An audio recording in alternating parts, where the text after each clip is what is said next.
Just kidding. I'm just kidding. I had to get you guys with it. Come on. I'm gonna that was a joke. That was a joke. Yeah, I got you all. Oh, I got you all so bad, didn't I? Oh my gosh. I had to do it. I had to. I had to. I had to. All right? Don't be mad at me. Guys, don't be mad at me, all right? Okay. Now, I'm before we do this, I just want to say I don't have chat up right now. And I'm not going to have chat up for this entire episode. I've never done that before. I don't want to be distracted for this conversation or this story, I guess. Um, man, where do I even begin? I'm going to start by saying why I'm talking about this. You know, a lot of people are telling me, no, don't do it. You're going to burn a bridge. Well, the bridge was burnt a long time ago. I recently started dual streaming to Rumble. And when I started streaming to Rumble, I would cut my YouTube stream off. And when I did that, I was able to speak freely. I was able to say what I really thought and talk about things that I've researched. And it felt really good. Something about censoring yourself for different reasons, we'll say, sucked. And it wasn't until I started streaming on Rumble that I realized how much I was, in fact, censoring myself. This whole story with Tim, it's a sad story. It's not something that I'm happy about. I considered Tim a friend. Yes, past tense. I don't anymore. We don't talk. We barely talked before we started the show. It wasn't like we were buddies. I also I want to let this go. I want to put this in the past. I want to finally move forward. And I feel like I've reached a point in my life and in my show where the people that follow me, the diehards, I know you guys are watching right now. They're gonna watch me. They'll be there on Monday for Bay Staff Monday with the crew.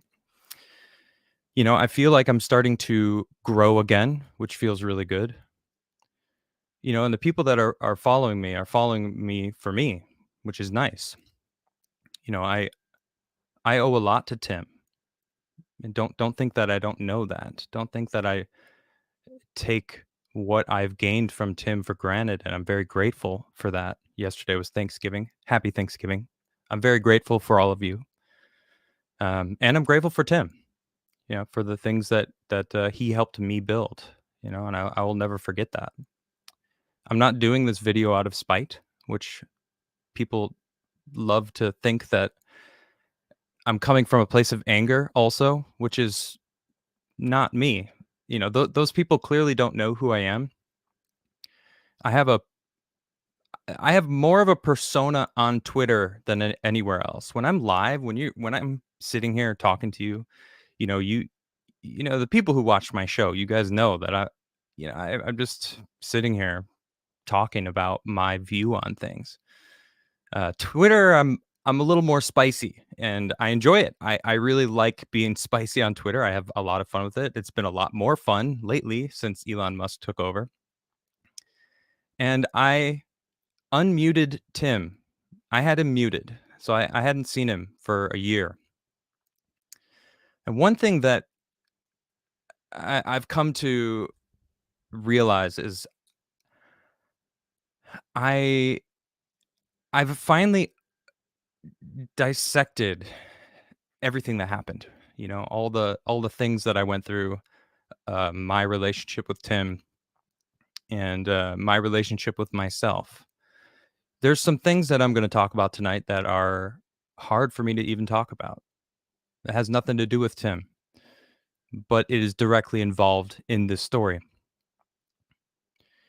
But I'm going to talk about it because I want you to understand where my head was at and why certain things happened the way they did.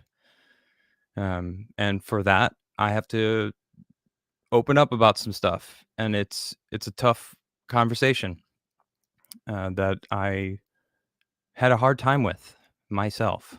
Um, for those who've saw my journey, you guys know I've become rather red pilled over the past couple years. Started on TimCast, and it never stopped. And I have different views on certain things, and it was tough for a while because of what I've been through in my life. But I'll explain that when I get to that part of the story. So, I guess the best place to start is where I met Tim. I met Tim at a Magic the Gathering store. That's right, Magic the Gathering, a card game. We're both nerds, and we both geeked out on Magic the Gathering. It's a love-hate relationship, especially when you're playing with someone like Tim, because he doesn't like to lose, ever. When he wins, he's laughy and giggly, and when he loses, he is the worst sportsman you can imagine. My goodness. I'm not joking. Tim Pool is the reason I don't play Magic the Gathering anymore. It just lost its fun. It was no longer fun. You couldn't win and not be here bitching and moaning, and it was really frustrating, and I stopped playing the game. Yeah, it, but that's how we started playing, right? We were That's how we met. We started playing, and one thing led to another. He was looking for an apartment in New York at the time, and then got an apartment next door to me, like the next week. Uh, yeah, I think he was working at Vice News at the time, and we'd play ever so often. He would come and go. Ferguson. I think he was doing that. He was doing Occupy, and then one day he got hired by Fusion. He got a huge check and was all excited about it, and which was cool. He got his dream job at the time. And then we stopped talking for a little while. I don't remember. I think he moved somewhere, and he in fact moved to Miami. Now at this point where was I living? I think I was actually coming and going from Sweden because at this time my wife and I had met. Not She was my girlfriend at the time, and he invited me to do a show, something along the lines of TimCast IRL. And I asked Nisha if she wanted to move to Miami with me to do this show, and she said, okay. So we moved to Miami to this small, it wasn't that small. It was a 3-bedroom? It was a 4-bedroom house, but it was only 3 bedrooms that were used. And actually, Tim's older brother moved in too. Really awesome guy, by the way. Freaking love that guy. He's so nice. I kind of miss him, actually. I lost contact with him. But anyway, we get there and we go to the Fusion office, Tim and I, and we sit down with the CEO, and they're all excited about it. We're telling them about what our plans are. It wasn't exactly, I don't remember exactly what we proposed to Fusion, but they were really excited about it. They were like, yeah, this is great. A couple months went by. Tim and I were skating, actually, and I broke my tailbone about a month later. Man, that sucked. Anyway, the show never panned out. It never worked. Well, they just never got the funding for it.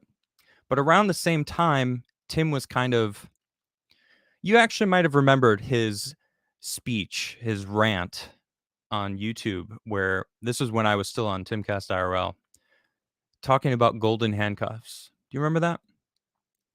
Some people who remember the TimCast IRL show might remember the golden handcuff speech.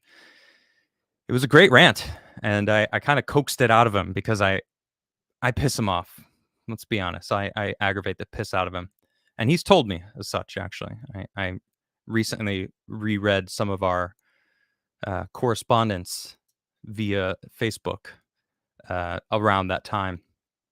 Well, the TimCast IRL time, but the golden handcuffs, when they wouldn't let him speak his mind, when they wouldn't let him talk about certain things because they wanted a specific narrative to be um, put forward. Interesting. Yeah. So anyway, that was that time that he was referring to. Basically, quitting that job and moving out. Now, I was in Sweden at the time when he moved out, and he didn't tell me. And I got back to Miami to an empty house with no electricity in the summertime. It was brutal. So I had to, and I was by myself. Nisha was still in Sweden. So I had to pack a box truck and I stayed there for a few days. I don't know if you've ever been in Miami in August with no air conditioning. It sucks. But anyway, I drove across the country.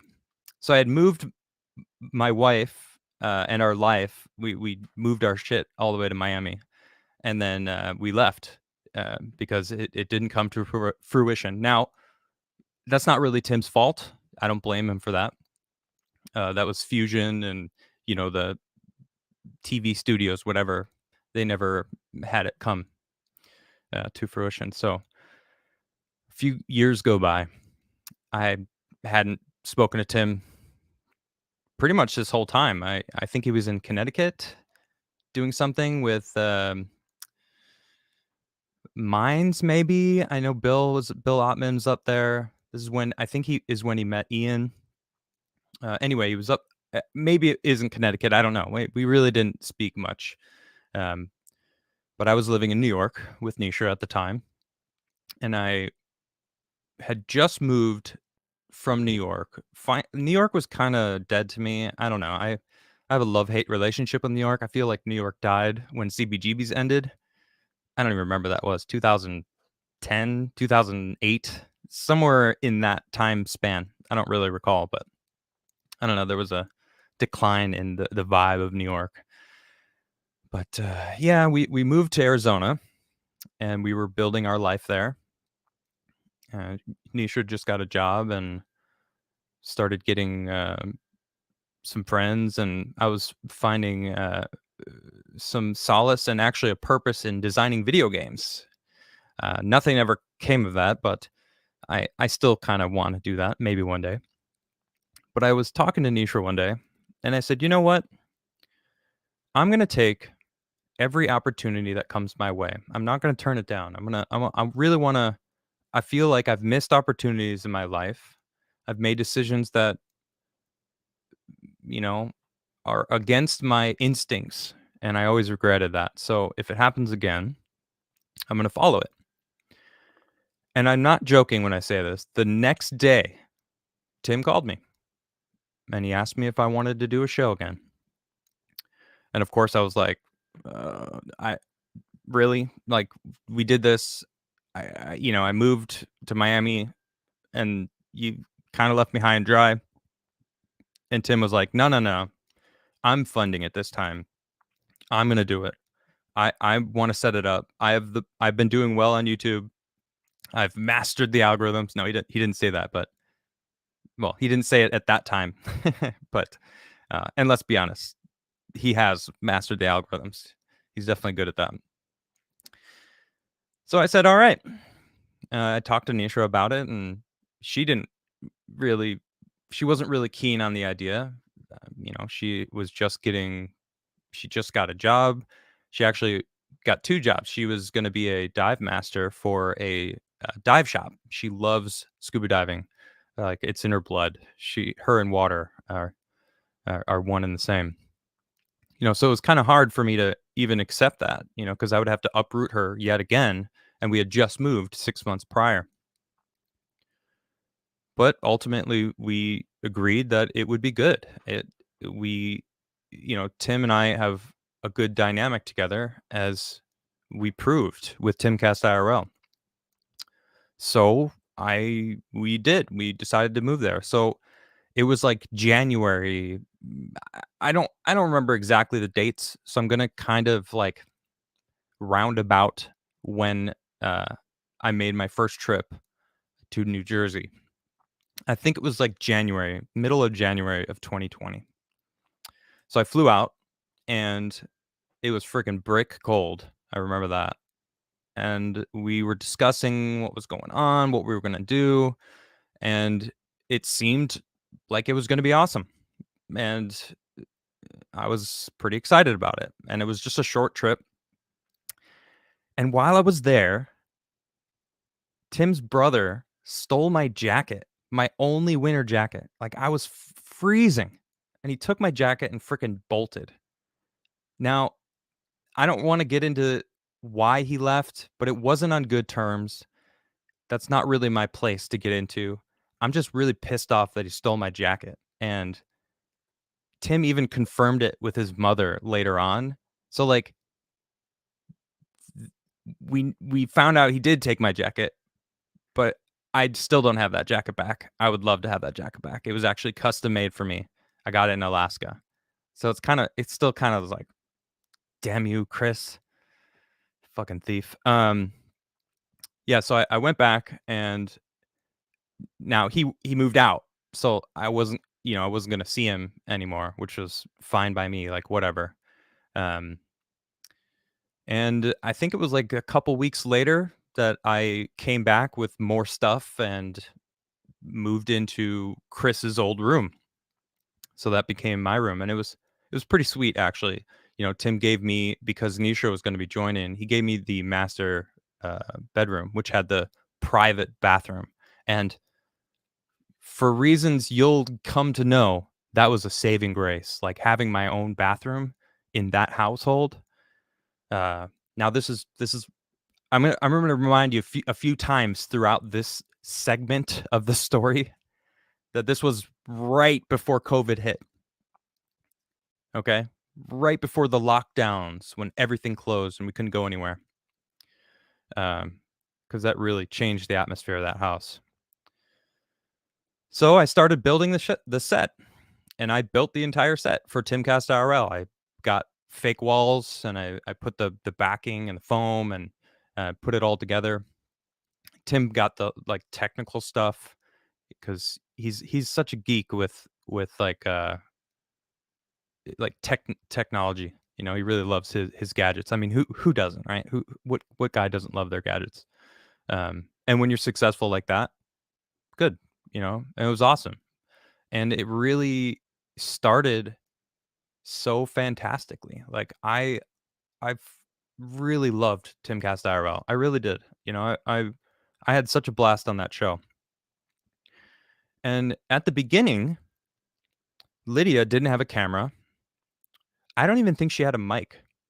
I think she was just sitting on the other side of the room, and it was me and Tim in the very beginning.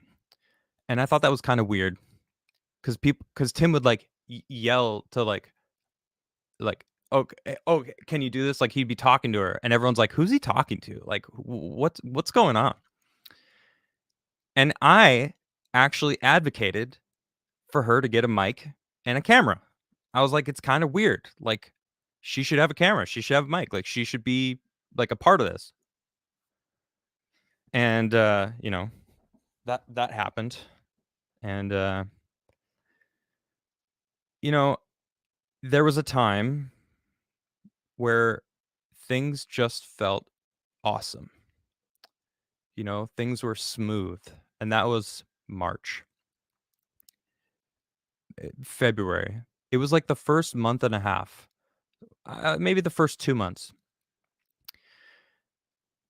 But then the lockdown hit and COVID happened, and we kind of got locked into a house together. And it wasn't a very big house. It was a 4-bedroom house. And at the time, there were 6 people living in the house, including me and Nishra. So we had 1 bedroom. And then I think Lydia had a room, Tim had a room, and Tim's assistant had a room. And who else was it?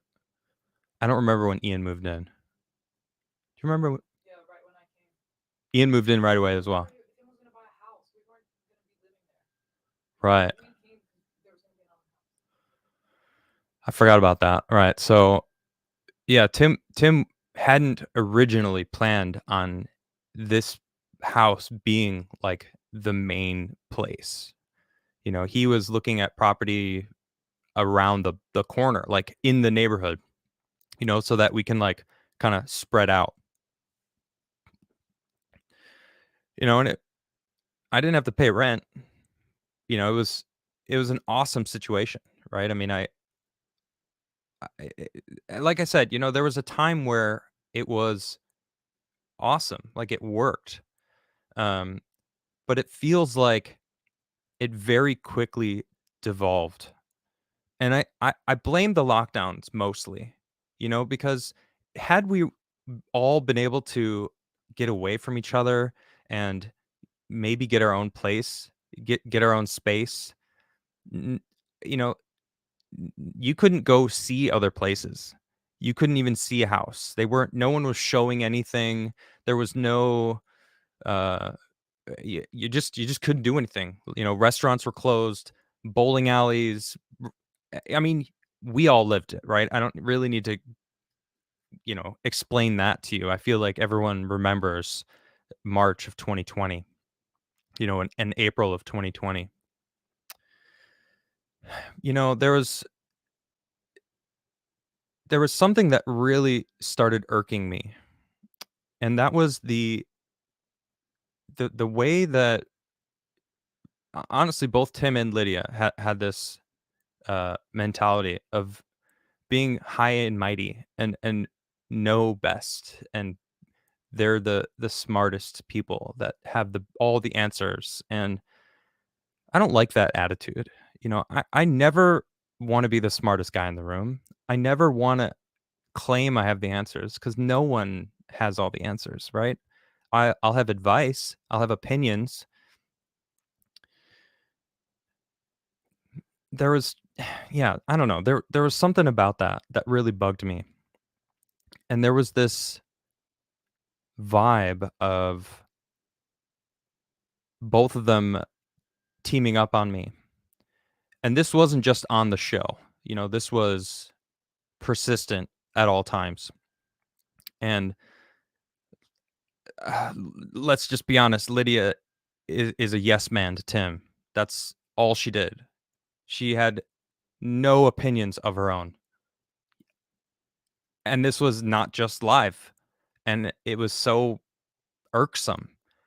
I would catch her lying live about books that she read, and I'd ask her second later, "Oh, okay, what was in that book that's relevant? Like, what made you think of that book?"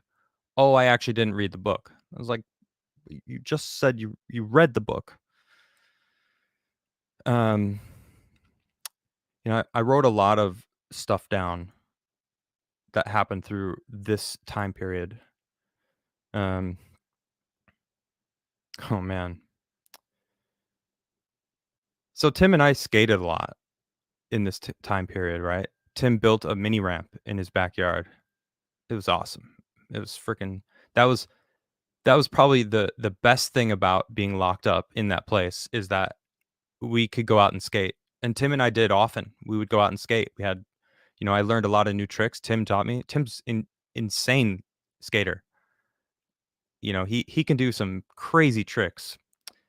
And I'm a very different skater than him. He's very technical, and I'm very uh flowy with my style of skating. So, you know, I mean, skating is an art form, right? You really, it's hard to say someone's a better skater.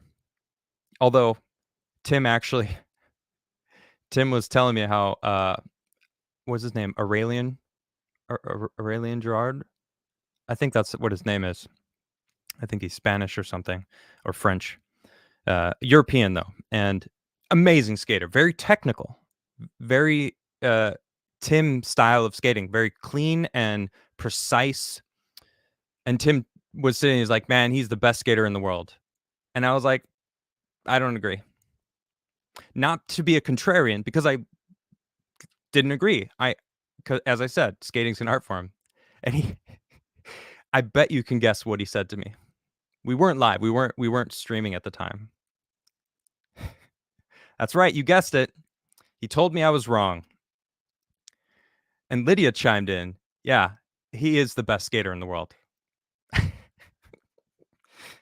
Lydia, what the fuck do you know about skateboarding? I'm sorry. You don't know anything about skateboarding. What? And I thought that was hilarious because she didn't. I mean, of the three of us, I was the only one who happened to be a pro skater at one point in his life. I wasn't at the time. I'm no longer, but I was a pro skater. I rode for Arbor Skateboards and Bustin' Boards in New York before I got onto the Arbor team. And skating's an art form. You can't tell me one person's the best skater in the world, and then when I disagree, you instantly just say I'm wrong. That's laughable. And I laughed. I did. I thought it was hilarious. I probably should have called Lydia out. I didn't. I just laughed in my head because I thought that was absolutely ridiculous. But those skate sessions that Tim and I started having, I started to notice something. Lydia would always be around. She would hover around Tim everywhere. Everywhere. All the time. There was never a point where Tim was not in the room with Lydia. I'm sorry, let me say that again. There was never a point where Lydia was not in the room with Tim, because she would follow him around all the time, like nonstop. It was so annoying because that like mimicry that she did was ever present. That I lived with her and I still fail to see her personality because all she did was mimic Tim. And man, was it annoying. And that's when let me show you a little layout of the house. So I would walk up the stairs, I would turn left, I would go down the hallway, and there was two doors. There's my room, there's Tim's room, right? Tim always had his door open. He'd be sitting on the bed, beanie-less. That's right. He didn't always wear his beanie, all right, guys? And no, he doesn't care about being bald. He doesn't give a shit. Tim's learned the golden rule of being on the internet. You don't care what other people say, you just do the work. I learned that from him. Others could learn from him too. He's got an insane work ethic. But that weird, like, hovering Lydia suddenly made sense when I saw her in the bed with him. And I was like, what the fuck? Okay, this is weird. Now, I didn't see them doing anything. They were just, that became a thing. And it all made sense. And then I learned that Lydia was married. And I was married at this time. I still am. I have a absolutely wonderful wife and partner who I would never cheat on. I've been cheated on before. I think it's horrible. And I have zero respect for people that do that. And I lost a lot of respect for Lydia. I didn't lose all my respect for her, but I lost a lot of my respect for her. I guess I really didn't have too much to begin with, but that's still something that changed a lot for me. I had to sit across from her every single day and listen to her lie and mimic Tim, and it was kind of nauseating. Yeah.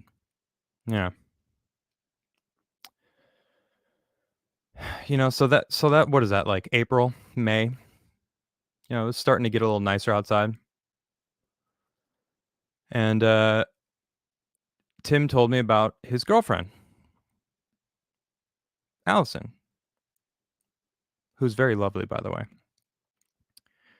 and that she was coming to live in the house in like 3 weeks. And I was like, "Wait a minute. Hold up. You your girlfriend is gonna move in here now with Lydia and you, and like, so wait." And I actually pulled him aside and I said, "Tim, what the hell? This isn't gonna work. Like, this is unfair on Allison. This is unfair on Lydia, because Lydia clearly loved him. She was infatuated with him. She, I mean, she would literally do anything that he asked her to do. And, I didn't think it was fair. I was like, this is going to hurt somebody. Right. And, Tim was like, this is, no, it's fine. It's fine. Which shocked me because that's a freaking disaster waiting to happen. I didn't know what to expect. I hadn't met Allison yet, so I didn't know who she was. Tim told me nice things about her for a couple months, kind of talking about her, or that she was coming. And I don't know. I just, that really kind of, it threw me off. It threw me off. And I don't know. There's a few things I feel like before I move on, I want to. There's just like little things. I mentioned this before on my show. The TimCast mail. You guys remember the mail? TimCast had a PO box, and I have a PO box as well. And people have sent me some really awesome things. And every single time, I feel so honored that someone not only watched my show, but took time to put something together to send me, whether it be a card, 1,000 piece all white puzzle put together by algorithms. This is an actual thing someone sent me. It's very cool. I still have it, and I want to frame it because it's freaking badass. This custom made smash button. Oh, hold on.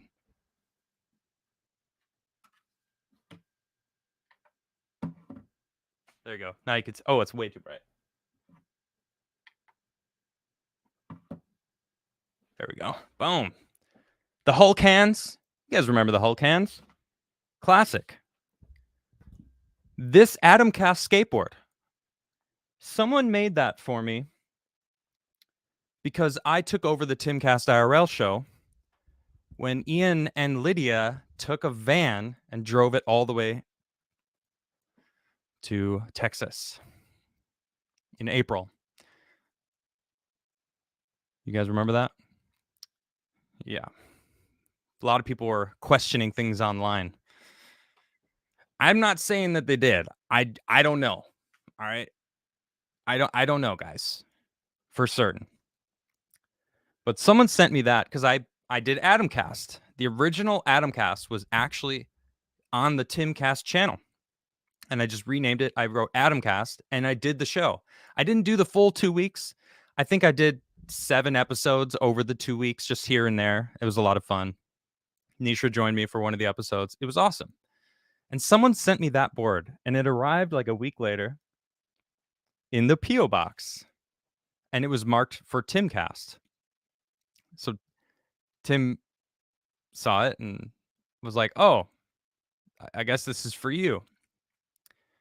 I was like, "This is amazing. Like, this is," I was hyped because it's so badass. A week later, 30 TimCast IRL boards arrived in the mail. Tim he saw that and immediately went to order his own skateboard. It was telling. But all the things that came in the mail, what bugged me the most is they didn't give a shit what was in it. Both Tim and Lydia. They would just open the shit and like look for anything that was cool. I don't think he read a single thing. He may have. I didn't see it.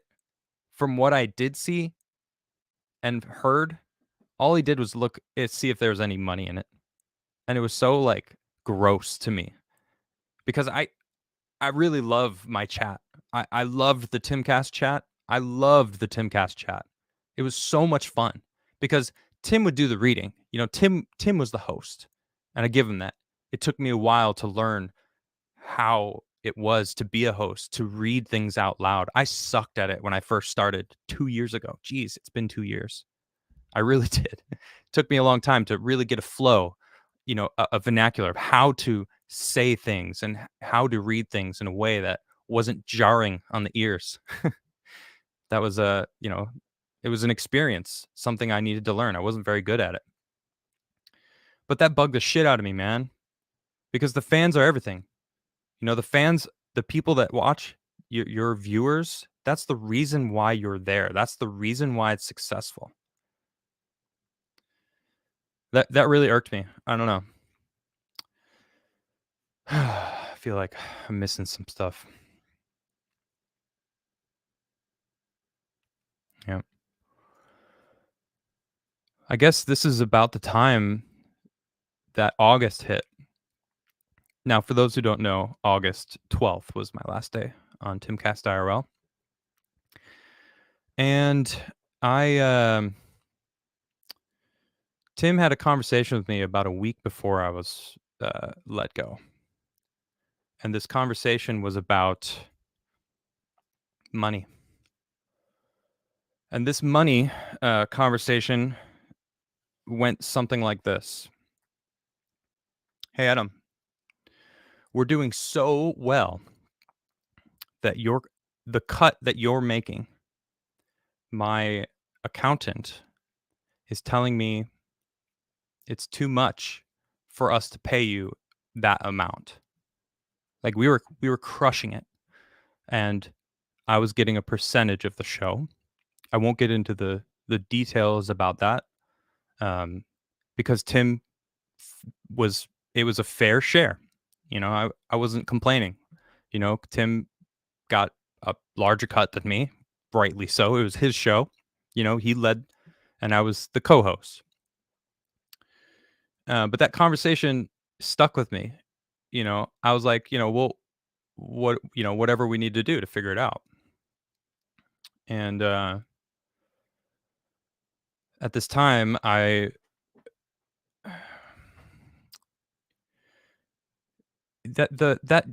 oh yeah, okay. Actually, I'm missing a very important part of this. Allison moved in July, and Allison, being the sweetheart that she is, she really is great. I really like her a lot, and Tim is lucky to have someone like her. I don't know if they're still together. I don't communicate with anyone over there, but this fucking bitch Lydia, I'm sorry, I can't stand her. The audacity for her to do what she did after Allison moved in, that was all the respect that I had left went out the window, because Allison went on vacation a couple weeks after she got there. I think she was visiting family in Chicago or something. And Lydia fucking gets in Tim's bed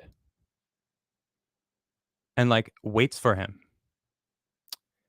And to Tim's credit, he fucking kicked her out. Like, get out of my room. Like, what are you doing in my room?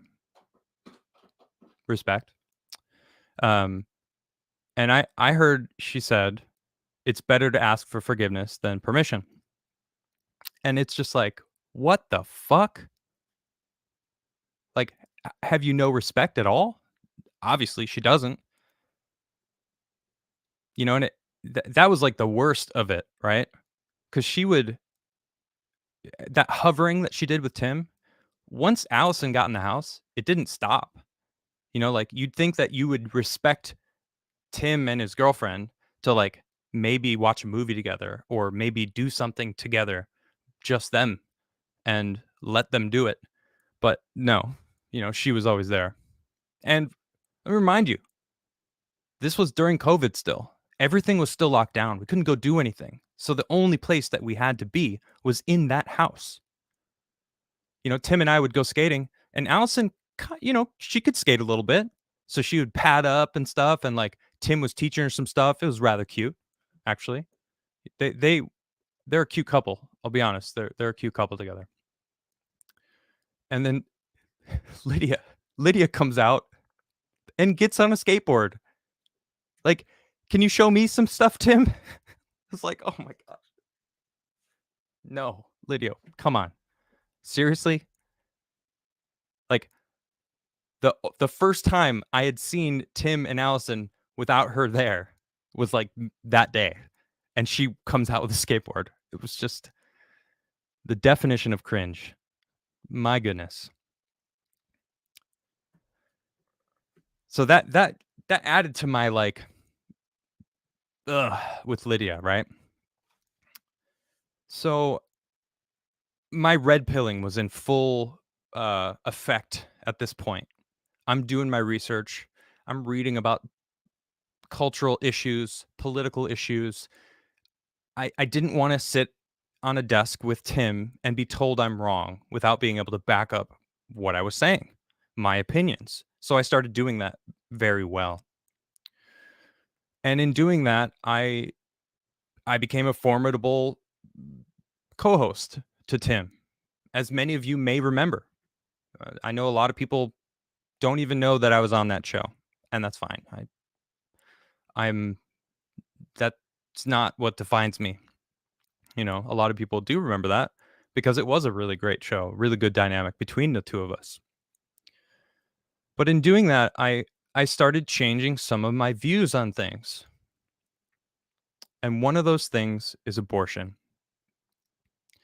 Now, this is something that took me a long time to uh, get over.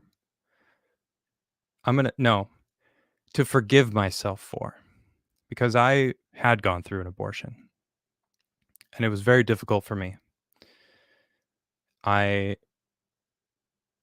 was asked what I wanted to do, and I said, I'll support whatever choice you want to make.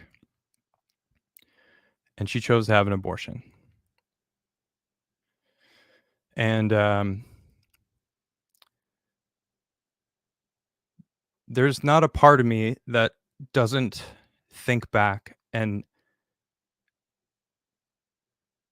I don't want to say regret, but maybe I could have said yes, and maybe I'm in direct I have the direct responsibility for maybe murdering one of my children. Now I'm happily married. I love my wife very much, and I am very much looking forward to being a father.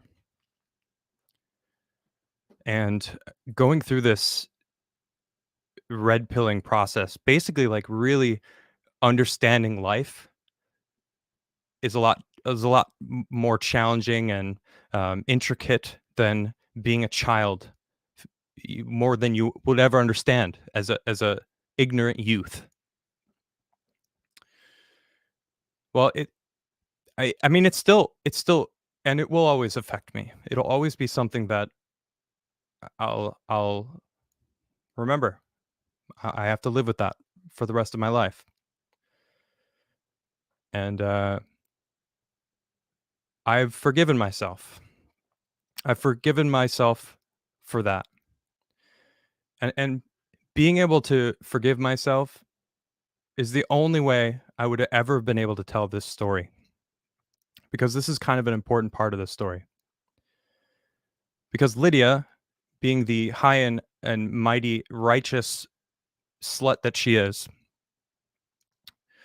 very vocal online about how righteous she is. And we followed each other on Twitter, and I would see her high and mighty posts about how virtuous she is and how pro-life she is and all this stuff. And it triggered the fucking shit out of me, because I knew the kind of person she was, the sinful disrespectful person that didn't give a shit about anyone but herself and Tim. Clearly, she cared about Tim. So that last episode that I was on, well, I mean, it was multiple. It was like a week basically. Abortion was a hot topic issue, right? We were talking about it a lot. It was in the political conversation, as it always is. And she of course was acting her like I mentioned, and I was getting annoyed by it, and I talked to Niche about it, and I was like, I have to say something. Like I have to like, I want to be like, hey, you don't understand like what it's like for people who may have been in that situation. Maybe I was trying to convince myself that because I still had this. It was like locked in a box, right? And I feel like that red pill journey that I was on kind of was unlocking this box, and I was having to face some things that I had locked in there, and this was definitely one of them. It's uh, very much something that I'll never forget. I have to live with. So on that last episode, Tim said that he was pro-choice,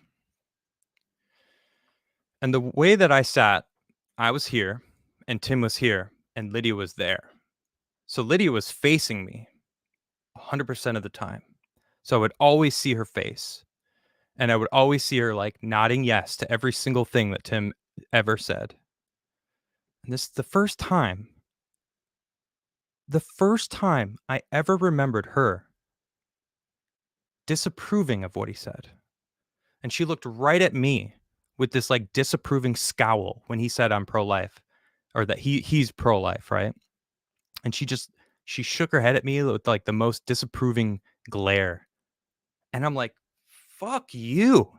Don't fucking look at me with that. Oh, like I was so pissed. And at the end of that show, I said something. I was like, what the fuck? Like you know, you gotta, you don't understand. Like, blah, blah. I don't remember exactly what I said because I was really mad. And I said, like, I had an abortion. Like, you're fucking calling me a murderer. And Tim, of course, like put on his best white knight outfit. And I was like, you can't talk to her like that. And I'm like, I have to talk about this. Like, I have to get this off my chest. I have to talk about the things that are bothering me. I have to be live with this woman every day. Like, I can't not talk about this shit. And that was like basically the end, right? Of that interaction. And I left the room. And Nisha and I think we went out for dinner or something, and I didn't see Tim, I didn't see Lydia. And I woke up the next day and I had a message from Tim. And he said, yo, you can't snap at Lydia like that. Which I found that really fucking rich, because he would yell at Lydia so loudly for fucking up the thumbnails, fucking up the timing, fucking up the algorithm of his baby. I mean, everyone in the house could hear this shit. And this was going on for months. Like, he would fucking scream at her. It was scary. Like, he would get so angry and yell and scream at her for fucking up. And it's like, that shit's abusive on both sides. Like, I feel like they were being abusive to each other, and it was fucked up. But then he came to me and said, you can't yell at her like that. You can't yell at about her fucking up her job. And I was like, I I've never yelled at her for fucking up her job. He's like, yeah, you don't do it tactfully. I'm like, every single time she's ever fucked up, this is true. I would call her out the very second the show ended. I said, hey, you really need to make sure when I'm talking, you move the button to me, or when you hit the button to change the camera to me, because she's the one who was doing that. Or when Tim starts talking, you really need to make sure it's not on my face, just like sitting there. Like, I was very aware of that to the point where I had Tim get me my own Stream Deck so I can force the camera to change. That's how often she fucked up that shit. And it's like Tim yelled at her 10 times. I can't even count how many times he screamed at her. Like, it was not even yelling, it was screaming. Like, it didn't matter where you are in the house. You heard him fucking blow up on Lydia. I don't know why she stayed. Probably because she was in love with him. But so that morning when he sent that to me, I was like, Tim, I need to be able to work this shit out. I need to be able to vent and like get to like a resolution if I'm going to work with somebody. Like I can't do this, you know? And he's, you know, it was like a conversation that he was coming from a place of Adam wants to get rid of Lydia. And I was coming from a place of I don't give a shit if Lydia does suck as a producer. And I didn't choose her to be my producer for this show. And you did meet her on Instagram in DMs when she slid into your DMs, which is true, by the way. You know, like it would have been nice if you actually hired a professional producer, you know, because we had a really good quality show. That would have been nice to have an actual producer, not a nurse from Bumblefuck America somewhere. I don't know. I don't even know where she's from. And I said, like, if you're going to push this issue, I'm happy to walk away. Now, my issue was being able to resolve my problems with Lydia. Now, Tim saw that and said, that's an ultimatum. Get rid of Lydia or get rid of me, which is not what I said. It's not where my head was at. Granted, I would have happily had him get rid of Lydia in a fucking heartbeat. Absolutely. Well, he responded with, well, then we're done. The show's done. Show's over. I was like, seriously? Like, that's it? And there's a long conversation. And I won't get into the details of it because that's between Tim and I. But that was it. That was you know what I saw, and I was like, okay. So Nisha and I, we went for a drive, and we went to a diner. We were talking about it, and like, I was like, man, you know, maybe I did blow up. Maybe I am like uh, getting triggered because of myself and not Lydia, and I'm the one making the big deal out of it. And to this day, maybe that's true.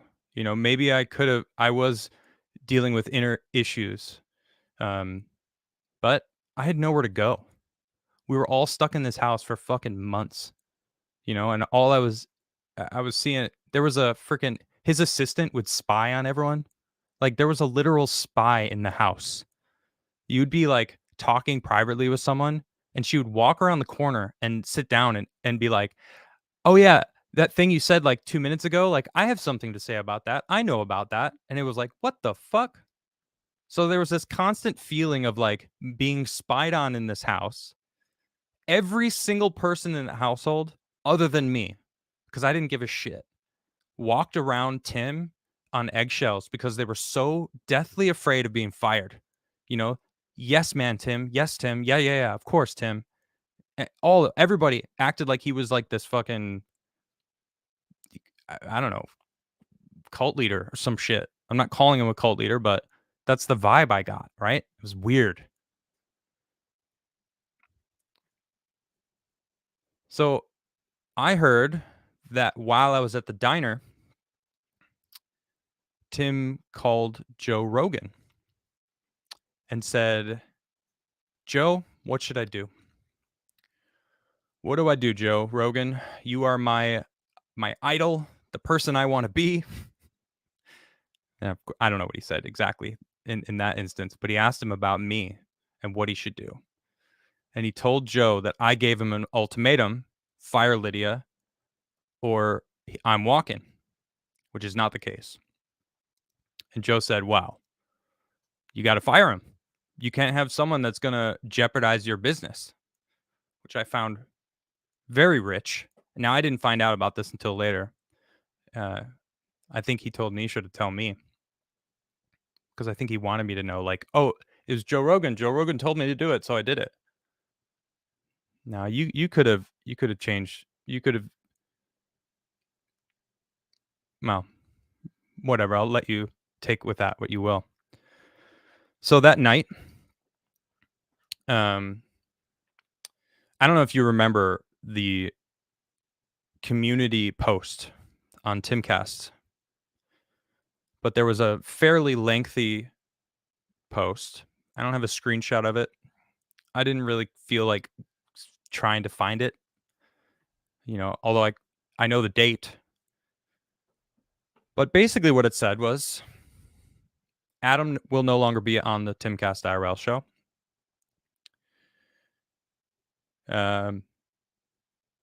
Someone,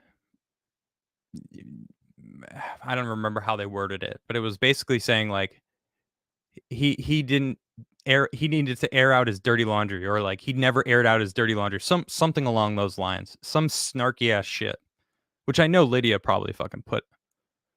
And immediately on Twitter, she put out this tweet that everyone was like, "Oh shit, she's talking about Adam." She absolutely was talking about me. Like, make sure you do your dirty laundry, kids. Like she's some sort of moral mom that anyone should want to listen to. Jesus. Anyway, at that moment, I fucking never saw her again. She could be in the room with me and I wouldn't see her. I like X'd her out of my life. Like, I do not give a fuck about Lydia. I have zero respect for her as a human being. And, it sucks because I liked her at first. Like, she seemed nice. She seemed, but a lot of people seem nice. A lot of people want you to see the nicer side of them and convince you that they're actually nice and that you can trust them. There's many people like that out in the world. And it's always a shame, when you see the real person inside. Anyone has the capacity for evil, right? Anyone. So yeah, that sucked. That was that really sucked. I feel like I'm missing some stuff. Hold on. Now I feel like that was the preamble, right? That was the chunk. Now a lot of people probably will ask, and I even asked myself, why the hell did I stay? Why the hell did I stay? I did not want to stay. I wanted to fucking leave. I was bounced. I was ready to bounce. I was ready to pack up and fucking leave. But the thing is, I uprooted my wife two times already in in a year, and I uprooted her for Tim twice. And she's a music producer. She went to school for music, and she was producing Tim's music. One of Tim's songs, you might know it, "Will of the People." I like a lot of Tim's songs actually. Words in the Book is fantastic. I love that song. I have the words somewhere. I should remember that. But anyway, Will of the People, right? And it wasn't done yet. She had been working for months producing the song for Tim, and it wasn't done. She had hired her friends in Sweden who did all the artwork for that music video. Many of you might have seen it, and I I wanted to let her finish. And Tim, it was so odd because Tim, he acted as if nothing bad happened. It was very odd, and I mean, looking back, I'm very grateful for that because he let me use his cameras. I didn't have anything. He let me use a computer. Like, I literally had nothing, right? He let me set up my studio in the basement. Like, it was confusing. I mean, I it's taken me a long time to actually, like, look back at it and process it all. So it's like, if on one side, it felt like Tim still cared about me, like, still cared about our friendship. Shit, I forgot a very important conversation. Um, I gotta go back to the day I was fired because that adds to my confusion, right? So after I went to the diner and Tim called Joe Rogan, right? I I went up to them. I say them because of course Lydia was in the room, and I apologized to Lydia. I said, you know, I said to Tim like, I I didn't realize how much my abortion that I had affects me and how much I was getting triggered by her saying this shit. And Tim said, "I don't believe you." And that was basically him pulling his pants down and shitting on me, on my friendship with him. Because like, I mean, I don't give a shit if the bridge is burned, you know? Like, whatever. That that right there was the biggest thing to me because I value friendship. I value people who are loyal and honest with me. You know, if you got my back, I will ride to the end of the earth for you. That's just how I am. Like, if you're cool to me, I'll be cool back to you. But at this, when you like go above and beyond and just shit on something that like is, I mean,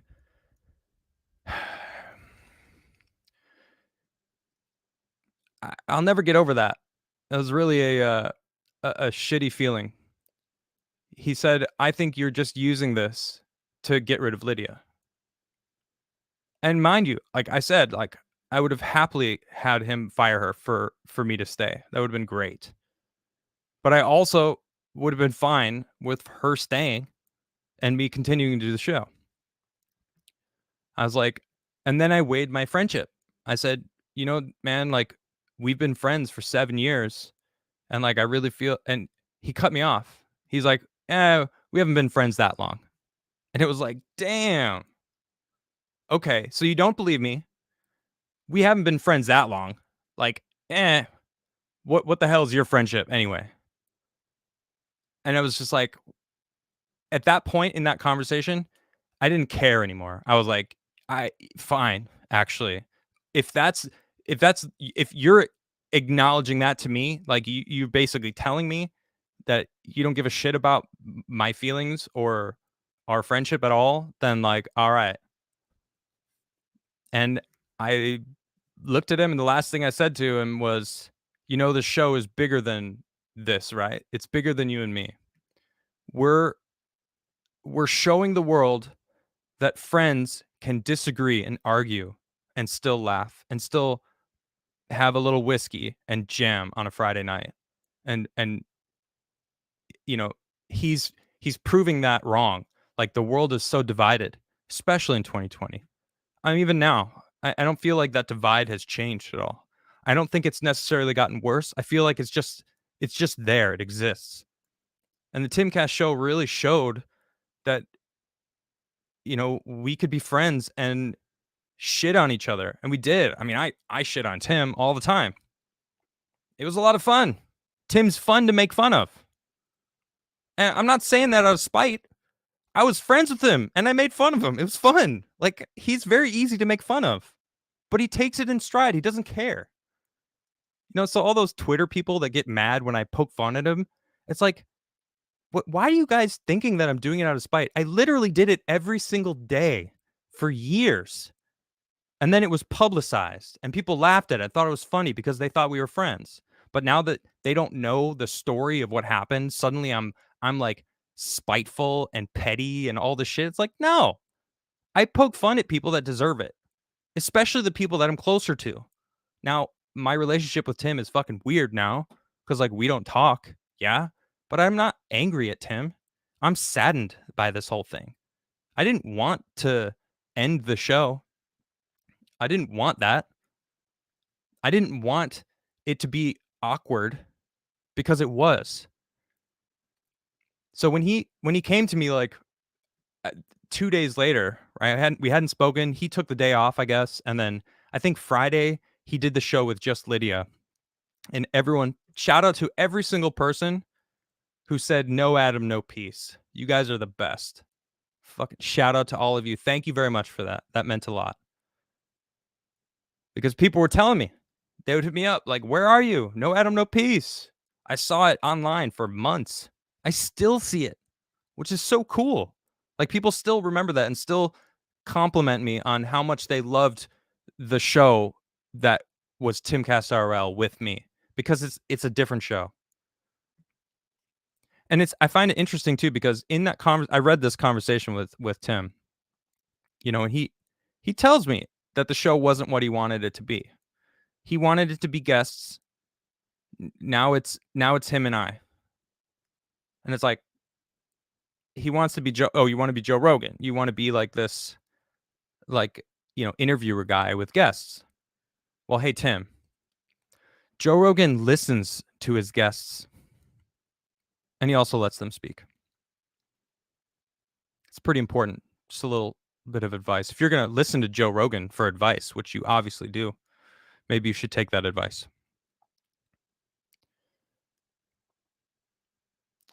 So I stayed. And before I even was fired, Tim was in the process of buying another house in Maryland, the Cass Castle, as I dubbed it. That's right. I came up with that name. No, I did. Nisha's trying to say it was her. It was me. But anyway. No, get out of here. It's my show. I named it. Anyway, so after I named it Cass Castle, we weren't sure we were going to move though, because she was finalizing it. It was like they were going to move. I mean, see, this is so weird. It's so confusing because like Tim was, it's like he wanted to be my friend, but he didn't want to resolve anything. And I couldn't do that. It was very difficult for me because I'm the type of person that if I have an issue with you, I'm going to say something. And if I don't, it gets to the point where I'm like, I'm just not going to talk to you anymore. Like if we can't resolve it, like it just makes me uncomfortable. Like I want to talk about it. I have friends in New York who called me honest asshole because I would be blunt as shit about everything and call people out. And you saw it live. I mean, that's what I did to Tim. I would call him out constantly. And he fucking hated it. I know he did. I can't tell you how many times he blew up at me telling me to shut the fuck up, that I don't know what I'm talking about. About issues that are stupid. Like, why are you, he said that to me once. This is before I got fired. And I was like, dude, you can't fucking talk to me like that. What the hell? I don't even remember what it was about. I think he said, no, I remember now. Donald Trump pardoned Roger Stone. And Tim said, that's it. Tim's done. Or not, Trump's done. Trump just threw his career in the trash. And I was like, what? No. Like, what, because of that? And he turned and said that to me. And I was like, it shocked me. Now, the election is another story. I hear that he believes it was fair and square. I don't watch the TimCast IRL show, guys. I'll be honest. I've never watched it. I was on it, and then I wasn't on it. I can't be bothered. It might be a little bit better now that you don't hear, yeah, uh-huh, mm-hmm, yes, Tim, exactly, Tim, right? Fuck, God, I can't stand the sound of her voice. maybe I'm being a little petty there. All right, I'll admit that. That's fine. But I don't care. I'll be petty with her because, ugh, she's gross. Anyway, I don't talk about her anymore. Tim, so Tim, he offered to let me use his stuff. He offered for me to live in the Jersey house after he moved out, probably because he felt bad that I moved my life here, and for her to continue doing music, which was actually very tempting. Like, all right, so it was a confusing time because I was like, I wanted to be Tim's friend. We were friends, but like this stuff wasn't resolved for me. And it's like he just wanted to go back to when it was good and have this like, you know, bro friendship, skating and stuff happen.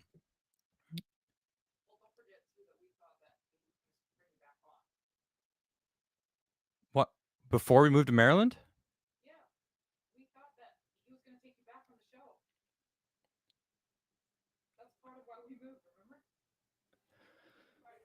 Yeah, but I thought that was later. I thought that was in Maryland at that point.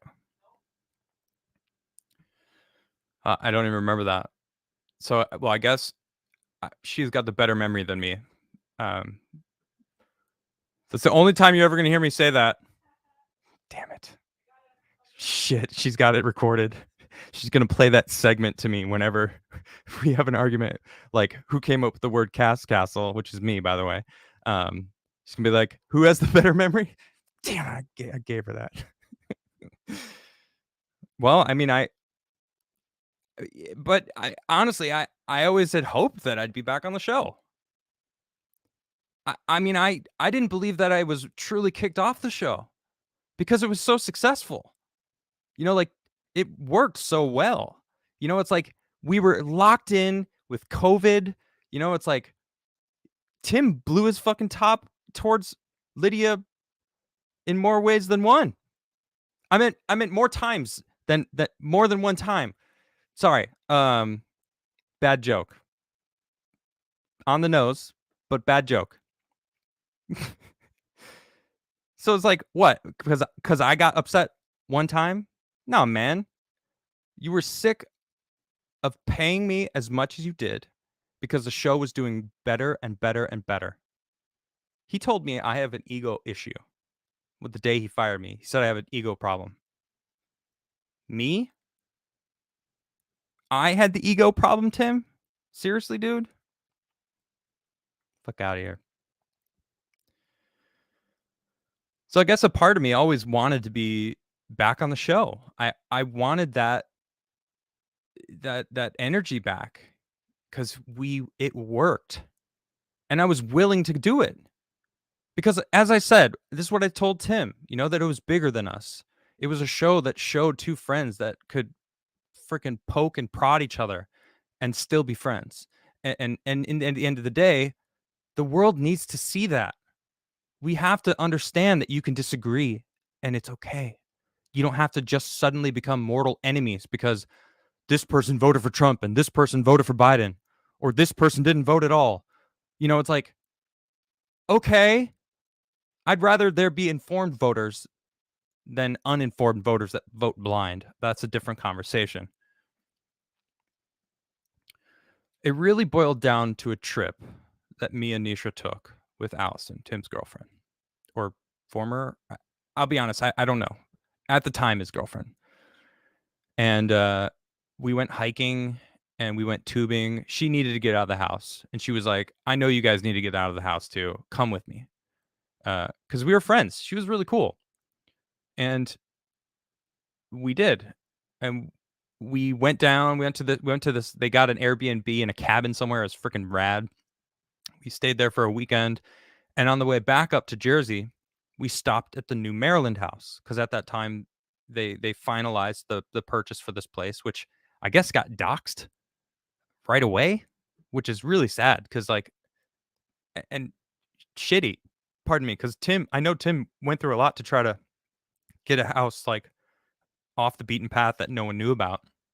So it's kind of sad that someone doxed it right away. But we were there and Allison, she was dealing with Lydia because Lydia was making her jealous. Dude, Lydia would walk in the room. Tim is sitting next to Allison and sit at Tim's feet and massage Tim's feet with Allison sitting next to Tim. That's fucking weird, man. And like Allison would like look at Tim and Tim would be like, "Life is good." You know? It's like, dude, like that's weird, man. She's your producer. Like what this is your girlfriend. Like what the fuck is happening right now? Man, and now that I'm like digging back through this. So the last couple weeks, I've been opening all of my memories and talking to Nisha, and she's helped me like write down a lot of the stuff that she was living there too. She saw all this as well as I. These little comments, the way that Lydia would flirt with Tim and with guests, and I know it happened with Luke later on with his girlfriend. Like she would flirt with him.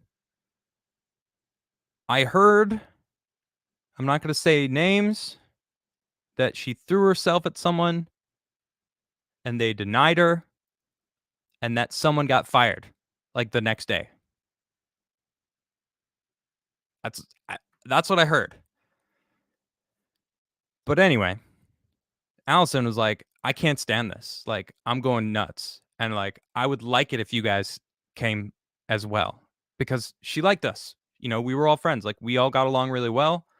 Um, she wanted us to come, and Nisha was still working on that song. It wasn't done yet because, it was in the finalizing process when they were all moving. And there was an in-law suite. And Tim was like, "Yeah, take the in-law suite. That's great." I was like, "That's pretty awesome." So like, I feel like in the back of my mind, I was like, Tim's clearly cool with me. It feels like he wants me to be a part of this still. And I think he did. I think he really did want that. Um so we decided to move to Maryland as well. So we moved to Maryland and I officially moved. Like all my stuff was still in Arizona. We hadn't moved officially to Jersey. And we went out to my spot in Arizona and we rented a freaking massive truck, packed all of our stuff, like everything, right? Like we got all of our stuff. Like we full on moved into this in-law suite. And it was beautiful. It was freaking awesome. And actually, that was a really nice time because I was doing my show. Nisha had her own freaking beautiful office because the house is really dope.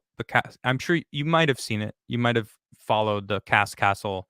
I don't know if how much of the house they've shown the internet, but it's freaking cool. And like Tim decked it out all over the place. There's like a movie station. There's an indoor skate ramp. This place was freaking a bachelor's paradise, But I got to live in there with my wife, which, by the way, is where we met Osiris, which is our cat who came with us. She adopted him officially, and he came with us. And that was the best thing to come out of that place. And I don't see him right now. Normally he sits like right here. I've got a little cat bed. So we move in to Maryland, and there's a lot that started going on in the Maryland house. And the beauty for me was I was very far removed from it because I was in the in-law suite and we had our own entrance. We had our own garage door. So I never saw anybody. I never had to see Lydia, who lived in the house. I very rarely saw Tim, although we did skate sometimes, and he started rollerblading and got me rollerblades, which was very cool of him. Clearly wanting to be my friend still, and I'm not gonna lie, that there's a piece of me that like wanted that friendship too because he's very competitive, very very competitive. That's why I can't play Magic with him anymore. But like playing sports, like skateboarding especially, it's an interesting sport because you're competing against yourself, but when you have someone that you're skating with that's also really competitive, you kind of like you progress so much faster. So because of Tim, I became such a better skateboarder. Um, and a rollerblader actually. I liked rollerblading, but I wasn't really a good like a trick rollerblader. So, hold on, let me check my list to see if I'm missing something.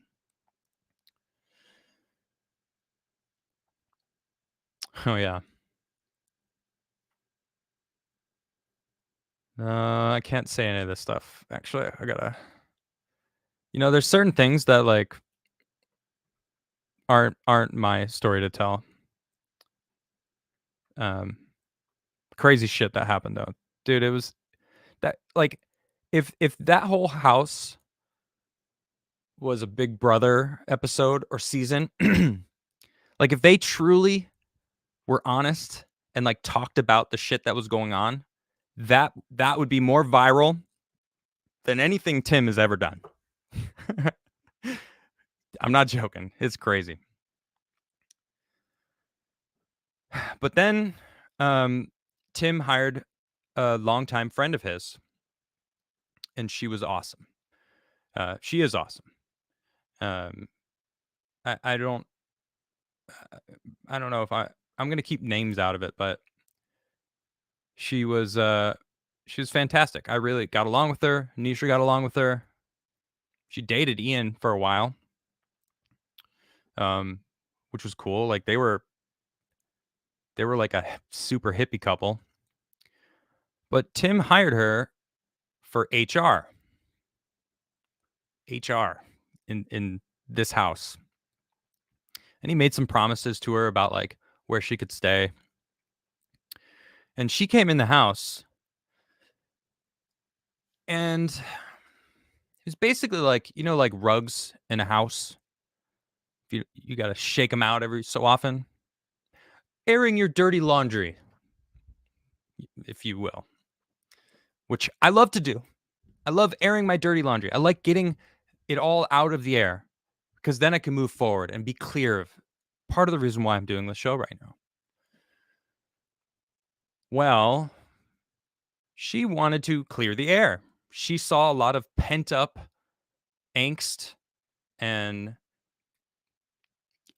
she saw issues like Lydia not having an NDA and maybe, you know, exposing Tim or lying about Tim. That's what I think was really a threat.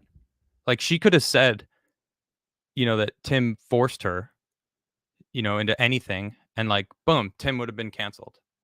But like no, she loved him, and like it was consensual as far as I can tell anyway, right?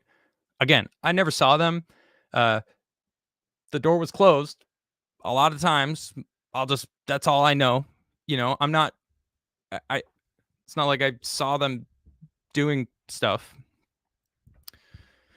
But anyway, she wanted to clear the air. She wanted to clear the house. And through the conversations that she was having with everyone, including us, because we were part of that company. Um, we were in the house, so we were involved. She started ripping those carpets up and basically causing trouble because nothing was resolved. And to resolve it, you got to talk about all of the stuff, right? And I don't feel like Tim wanted to do that. He just wanted to like work hard and do what he does best, which is report the news. He's very good at his job. I mean, man, I've said it before, I'll say it again. Like that guy really is incredible at news, right? He researches nonstop. I thought I researched a lot like after the fact, but like looking back, like damn, he's a workaholic. That man never stops working. It's like, but that's his focus, right? He's focused on that. It's very like, I don't have time for anything. I gotta work. He's got what does he do? Like 4 episodes or four shows a day about different subjects, and then the live show, which guests. I'm sure he's got people doing it for him now, but anyway, that started causing a ruckus, and she s- started catching people stealing. Some people got fired. Man, there's so much that she had to do, but she realized that Lydia was kind of like uh, got a hold over Tim, right? Because like he couldn't get rid of her because she is a threat. Like she could have said some shit. She could have lied about Tim and like said something that like who's to say, right?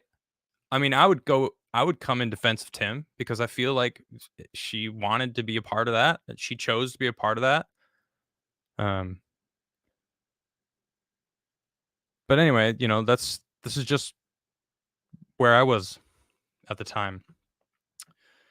Um, so yeah, she was in there flipping up the carpets. Let's see here. Right. So there was a couple conversations about um Lydia, and she started talking to Tim about it, right? And bringing it up, and you know, she was confronting Lydia, and then started confronting her about Allison, and Lydia fucking called Allison a cow. Like so like a freaking just like the HR girl. Like Tim brings in HR department basically.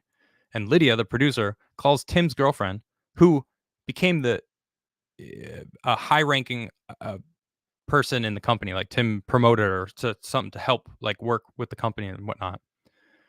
I don't know the details because like, and even if I did, I don't know if it's like it doesn't matter. She was a person that everyone worked for with Tim. You know, it was Tim and Allison. And like Lydia called her a cow, and it's like, what the fuck are you doing? Like, why are you? That's the HR girl, right? And when she told Tim this, the next day she wasn't HR anymore. I was like, okay, that wasn't was what I was expecting, but all right, whatever. And I had this is when I met Eliza for the first time. Shout out to Eliza Blue. If you guys don't know who Eliza is, she's amazing. She is fighting for human trafficking victims, child abuse victims. She is on the front lines every single day. Amazing. Shout out to Eliza. She's amazing. But anyway, she was a guest on my show virtually, like I do with many of my guests, but she happened to be coming for the TimCast show. And I was like, "Oh, you gotta stay an extra day and do my show. Like, you're here. Like, I gotta get you. We gotta do like an in studio guest appearance, which is awesome, And we ended up being really good friends, and we had a fun night. We went live on Twitter, and we were like all buzzed, laughing and like making jokes, and we were like drunk on Twitter. It was a really funny night. Um, but we were talking about it all, and she was like, "Oh man, yeah, everything y'all need NDAs, right? Especially her." It's like, "Yeah, I think so too." And we that actually might have happened before um Tim's friend, the HR girl, came into play. Because we were I feel like me and Nisha, we were like the therapists that lived in that house because we had our own peaceful place.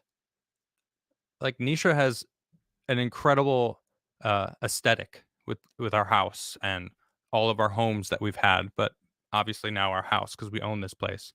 Um, but it was very peaceful, right? You'd walk in and it was like calming. Number one, because we get along very well together. We have very good energy together. We like peace. We like things to be, there's nothing hidden. It's very open. And when you have a relationship like that, the environment that you live in feels the same way. And I feel a lot of people came to our spot to vent and And that's how I heard a lot about what was going on in the house because I didn't go over there, but people would come in and like sit and be like, can I like talk to you for a little bit? Because I knew everybody and I knew about what was going on, and I would give advice because I liked most of the people there, and I didn't want. I was trying to air my grievances with Lydia, right? Even though all the shit that like the annoyances that I had with her, the reason I blew up on her was I was trying to like, I need you to know that you're making me feel this way, right? So we can resolve it so that I can be live on air with you in front of tens of thousands of people. I think 500,000 people showed up for our last show, the last show that I was on. I was like, there's so many people. I mean, like, I can't have this like nagging in the back of my head that I can't stand, like, when you act all high and mighty when I know you're a sinner, right? I need to get that shit out so that she humbles herself a little bit. Like, chill the fuck out. Like, you're no one that anyone should look up to at all. And here you're acting high and mighty. Like, anyway, I don't need to like go through that again. But so me, Tim, Lydia, or not Lydia, me, Tim, Allison, and Nishra, we're out to dinner.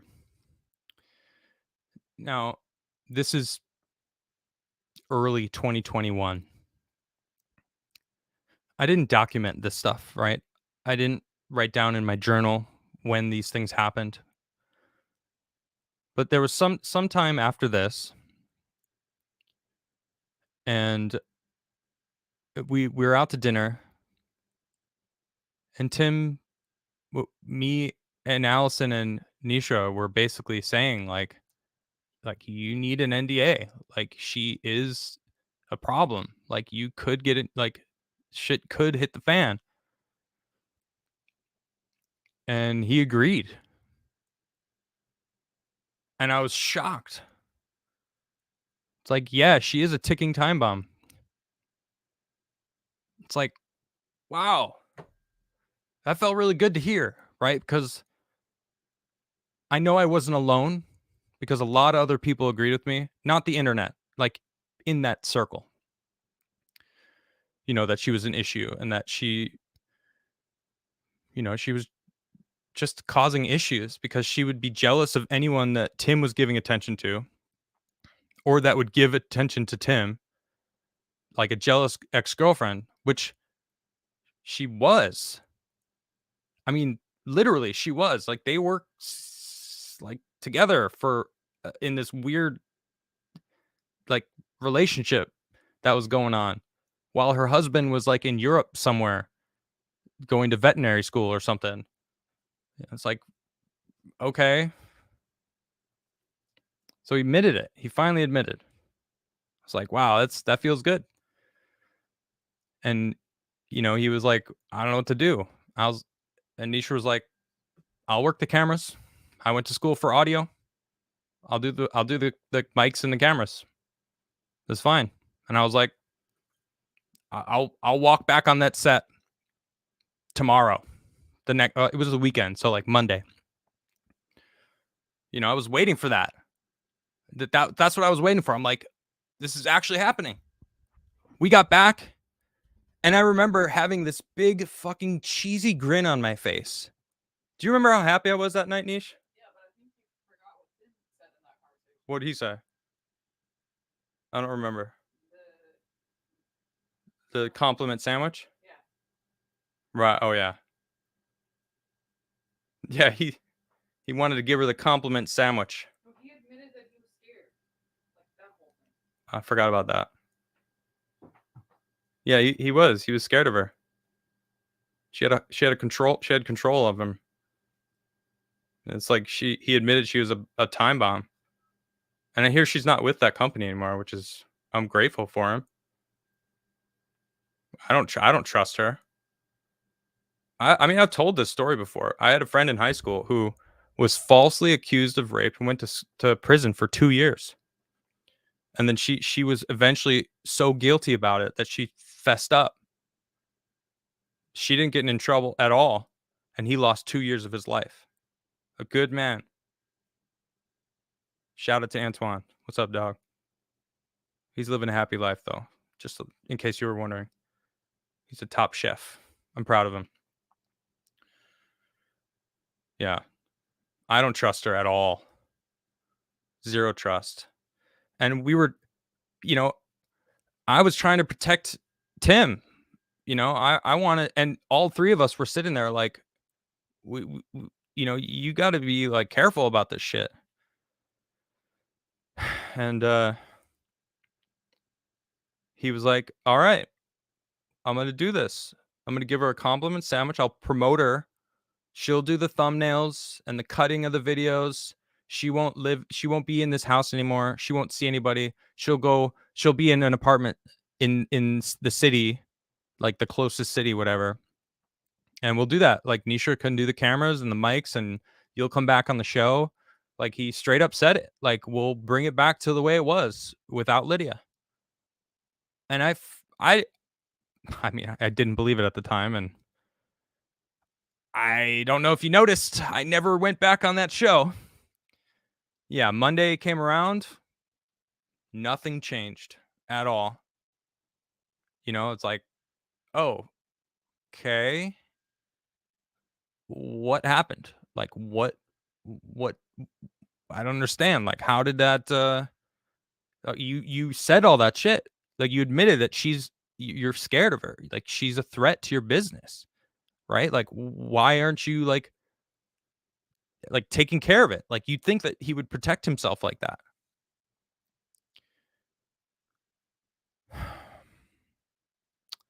Yeah, I was really bummed about that. Cuz that's what I was waiting for. I really wanted that to happen.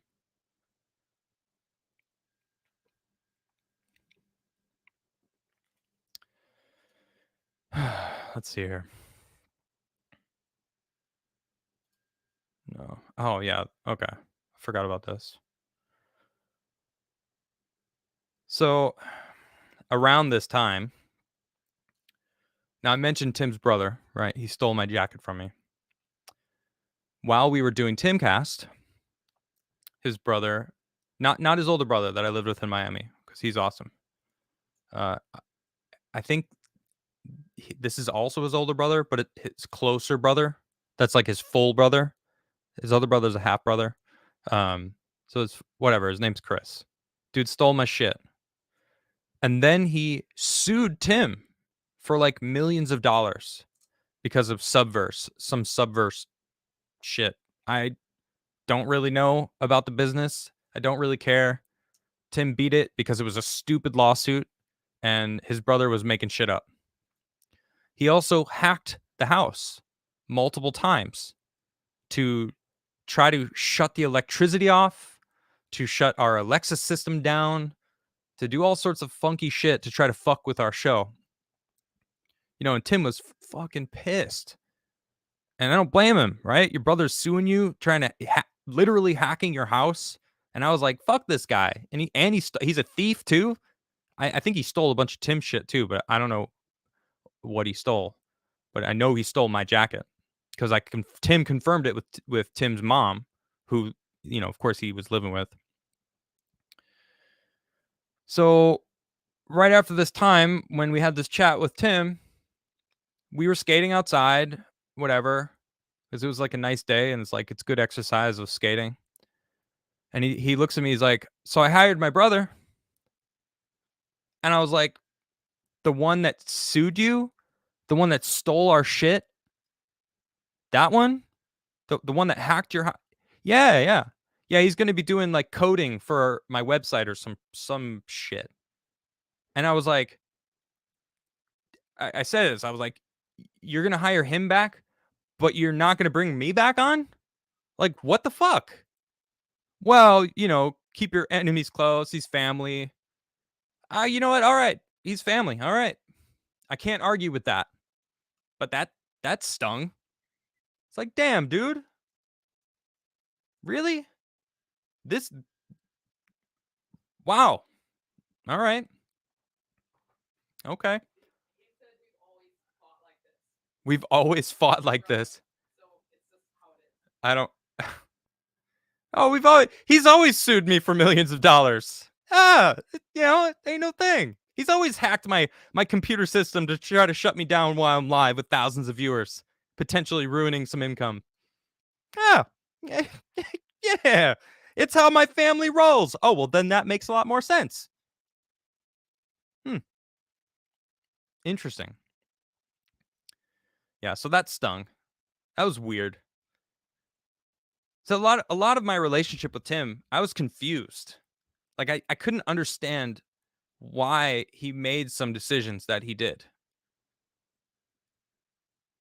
And then go back on different things multiple times.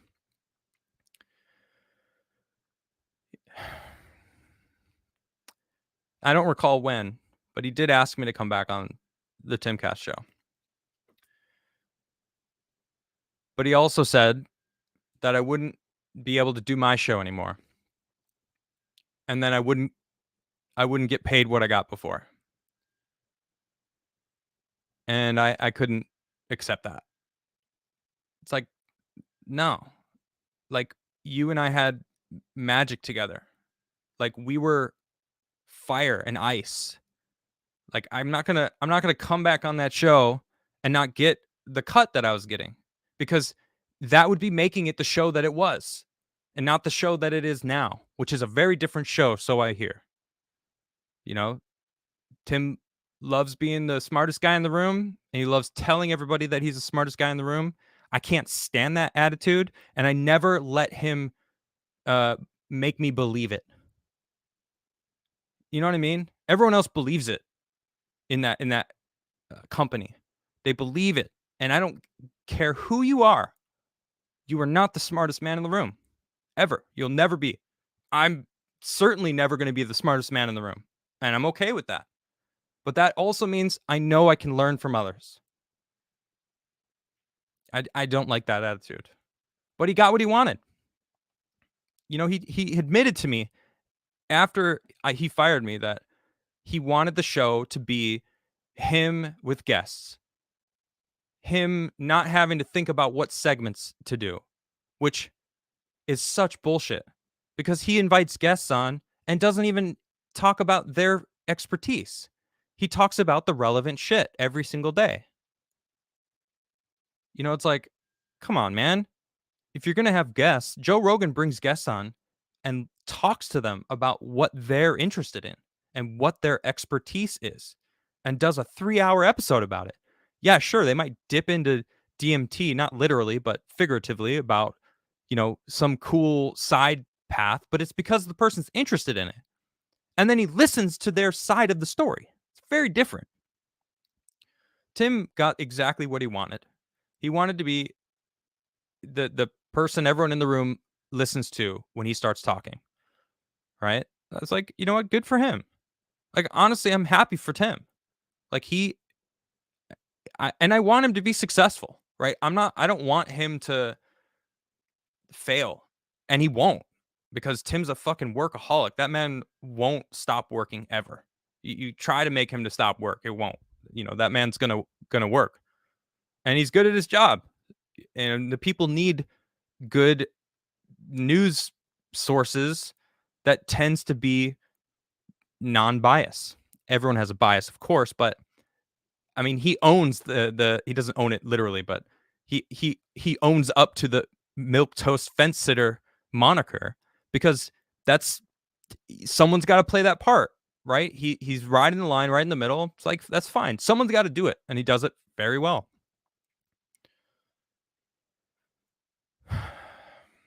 So where am I?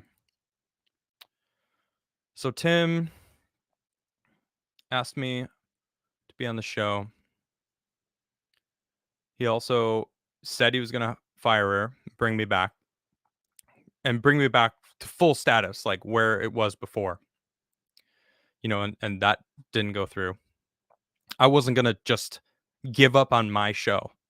I would have had to stop doing my show, right? That wasn't going to happen. I love my show. I love my chat. I love the people that show up to me, to my show and support me. They're amazing. And shout out to all you that are doing that. Yeah, I wasn't gonna give that up. That wasn't happening. But Tim did do something smart. Not that he does do stuff that's smart, but he's made some questionable decisions. He made an NDA. He finally went and did it and got everyone in the house to sign it until he came into the in-law suite. And he walked in, and it's funny, he laughed and he looked at me and he threw it down. I got it right here. He threw it down on the kitchen table and laughed and said, "I know you're not going to sign this." Just like that. And then, of course, the COO of the company was walking next to him with a pen and dropped a pen on it. And it was like, all right, well, that's a little weird. You know, I'm not going to sign it. And there's the COO is dropping a pen on the freaking NDA. He's like, go ahead and read it and get back to me. And, I'm looking through it. It's, an NDA, whatever. I didn't sign it. It's partly why I can do this right now. But one thing in here is every single thing that I've created while working with Tim, he would own, including this show. So meaning, had I signed it and worked at on the Cast Castle vlog, which I was offered a position to do that, I would no longer own my show. I would no longer own my song Freely because I wrote that while I was there. I would no longer own The Forge, another song that I wrote while I was there. And that wasn't happening. And of course, Nisha's a musician and a creative person, a creative mind. And she was like, I there's no way I'm going to sign that. And that was pretty much the final straw. It's like, all right, this isn't going to happen. I'm not going to stop something that, I mean, he did help me build. I would not have as big of a channel without Tim. And I recognize that. And I'll forever be grateful for Tim for that.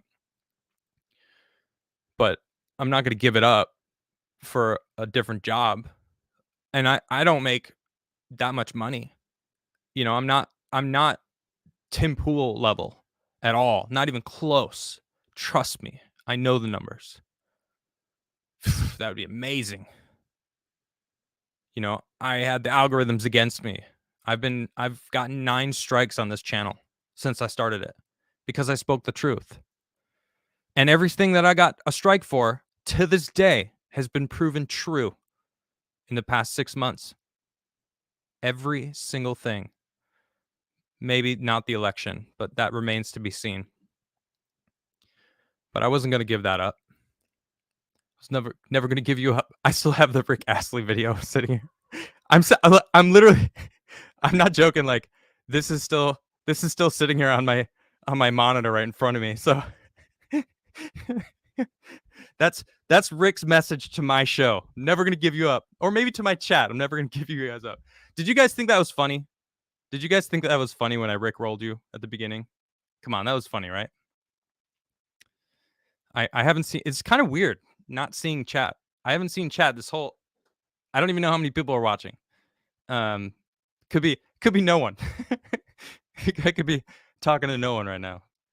I have no idea. Thank you, Nishra. But when all of this is said and done, I really give Tim a lot of props.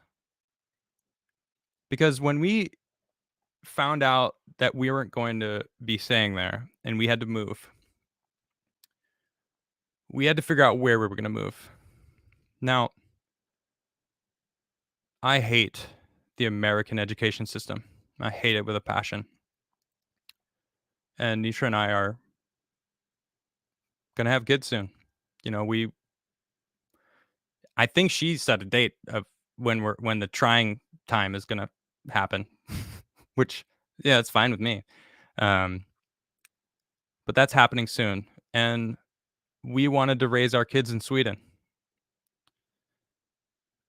So we started looking at houses in Sweden, and that's where I am right now. It's currently what time is it? I don't even know where my phone is. 2 a.m. or something. I've been doing my show in the middle of the night for,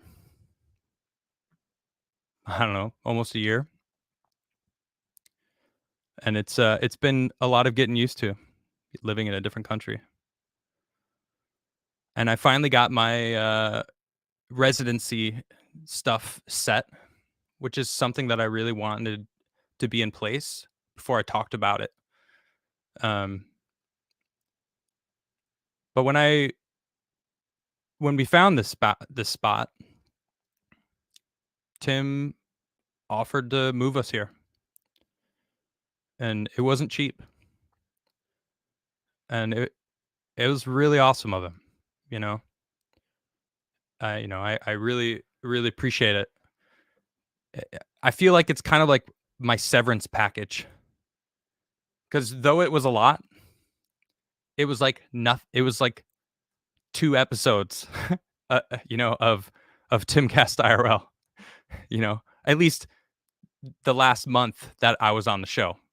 I don't know if it's gotten bigger or what their viewership looks like. Um, all I know is, the last episode we had 80,000 people watching us, just me and Tim shooting the shit, talking about life. Um, but I owe a lot of that to Tim. That was really awesome of him, you know. And I really do feel like there's a piece of him that really wants to be my friend still. And there's a piece of me that wants to be his friend. And he's given me the I'm sorry for the way things happened, which is cool. Yeah, me too. I'm sorry for the way things happened. It was like but to acknowledge that I was right to distrust Lydia, um, even though I wasn't giving him an ultimatum to like fire her or I'm walking. It was I don't know. I don't know if Tim and I will ever work again together. I'm still getting used to living here. I mean, we've always talked about having two houses, two places, one in Sweden and one in America somewhere, maybe Texas. Texas is pretty awesome. All my family in Chicago's thinking about moving to Texas. I got really good friends in Texas. I know I have a friend who right now is thinking of he's in the hospital, I think, right now. What's up, Mark? I love you, bro. He's about to be a dad. I'm really proud of him. I love him. He's my longest friend in life. And I know he's listening right now. Um, I really appreciate him a lot. He's got my back, and he makes my thumbnails. Really really love that guy, and I'm really really excited for him to be a dad, and I'm excited to be a dad. And I'm I'm a proud American. And it is interesting living in a different country, and I didn't know if people would be upset about it, but I don't care anymore. This thing with going to Rumble and being able to just speak completely freely about anything is so incredible for me. That's why I did this episode, because I needed to get that off my chest. I needed you to understand why I was fired from that show and why I probably won't work with Tim anymore. Or maybe I will. But you understand now, when I hear Tim come up in a conversation that I'm like, I'm confused. I'm confused. It's because of my relationship with him doesn't make sense to me. It's not a normal relationship that I've ever had with a friend, because it's just been a roller coaster that, he's made choices that and statements that make me think he doesn't give a shit at all, and he could never see me again and wouldn't bother him at all. But then also try his hardest to try to keep me involved and, you know, go out of his way to include me in things. So I'm focusing on me. I'm focusing on being free. And I'm never gonna censor myself again. Ever. YouTube be damned. I'm on Rumble right now. I don't know how many people are watching on Rumble, but um I've got, I don't know, over 3,000 subs on Rumble, which is really awesome. But like, the 190 some subs on YouTube, it's like, that's amazing. But I'll swap that for the 3,000 that follow me on Rumble any day to be able to be fully truthful about who I am, what I've been through, what I'm thinking about something, and my true opinion on something. I'll be honest, it feels fucking good now that that story's out. I hope people understand. I'm not angry at Tim. I'm not. I'm not angry at him. I don't respect Lydia, but I'm not angry at Lydia.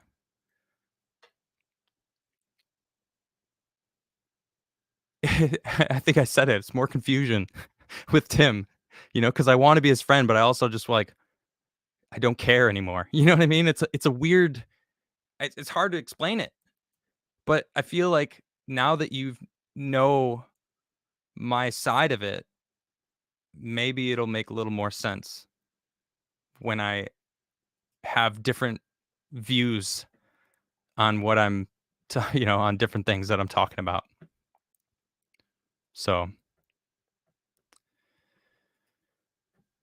what's up, chat? It's the first time I'm seeing chat all episode. Holy shit, we got 9,000 people watching. Damn. Holy crap. What's up, everybody? Follow me over on Rumble.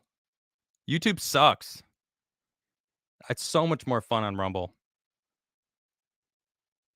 You guys are, holy shit, the chat revenue. Thank you guys so much for the support. Honestly, I didn't do this. I really can't stress enough. I really want to say this again. I didn't do this to like hurt Tim at all. Like, I honestly want him to succeed. And I know he will, because he's great at his job. Like, the world needs more people like Tim in their reporting or reading the news. But this is something that I've done. I've read the news, and it's one thing to just read it, but it's another thing to like have a backlog of information to cross-reference and bring up as a good point, and he does that very well. So, geez, how am I going to get through all these super chats now? Wow. Okay. First, I need to read my Rumble rants because I hate the way that Rumble does their rants. Sejong the Great. What's up, dog? First Rumble rant from Sejong the Great. He truly is. He says, I'm here for you, bro. Unlike that haircut. Hey. Not cool, man. The guy cut it too short. All right? Get it off your chest. Though, this is a transformative moment. Thank you. I feel better. I really do. I really do. Thank you. Holy crap.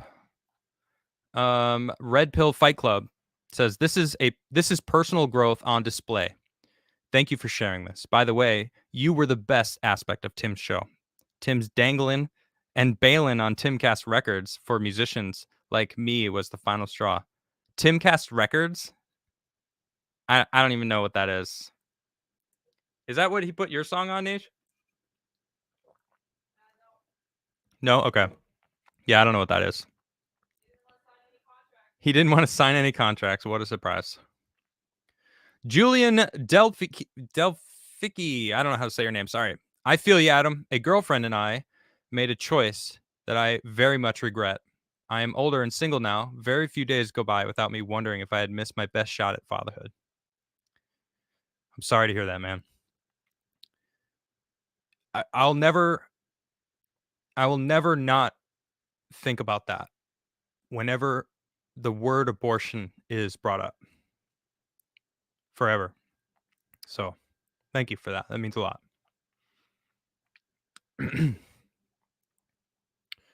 You know what, guys? You know what I need? Jeez. I need a little bit of this $2,000 whiskey that Tim bought me. He bought me a bottle of $2,000 whiskey, you know? That's like confused. I was confused. Grateful, but confused. It's so nice that you guys, like me explaining it all, you might understand why I would be confused. That's guilt whiskey. Maybe it is. But it's fucking good whiskey. My God, that's the Van Winkle, baby.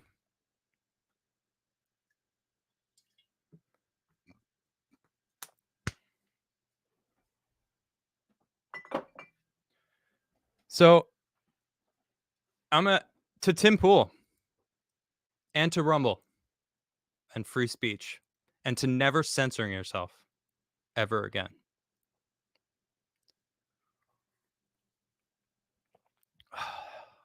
Oh, that's good. That is. I don't like bourbon. Let me tell you, I'm not a bourbon guy. But damn, is that Van Winkle a good bourbon? Jeez. That is a good fucking bourbon. Holy crap. All right, let me find. I want to get through my Rumble rants because on YouTube they are all ordered. Although when I opened the window to see chat on YouTube, all the super chats went away. So I'm gonna have to go. I just saw what Flawed said. Shut up, Flawed. Man, Flawed's got a new song he's working. I don't know if it's new. I think it's new. His new song, I heard him working on it on Locals. That shit's fire. Damn. Bro, that hook. I don't know if he's still here, but dude. Is Flawed still in chat? Hold on, let me tag him. I tag Flawed. Yeah, Flawed's in chat. All right, there he is. Dude, that song is hot. You guys got to listen to Flawed's music, man. Shit is fire. V6 Neon says, I think Tim Pool is among some of the YouTubers who've been pushing the same Hong Kong company that has been selling Scottish titles, which is a big scam. Link for an article in Locals. Yeah, I was listening to Styx earlier talking about it. Yeah, the whole plot of land, plant some trees bullshit. Be a lord or a lady. I don't know. That's weird. Yeah, I heard Styx talking about it earlier. The Jackals of Terra Argentum says, sounds like it all took was one gorilla-faced slag to ruin a good thing. Glad you broke free, brother. Thank you. Sejong says, okay, I didn't expect this. Taking someone else's music is crossing the line. And my show. Chell of the Sea says, Sweden, oh my God, you have been doing this show in the middle of the night? Yes, I have. Yes, I have. But I love you guys, and I love the show. So I've changed my entire sleep schedule. And I honestly, I sleep during the day and I work at night now.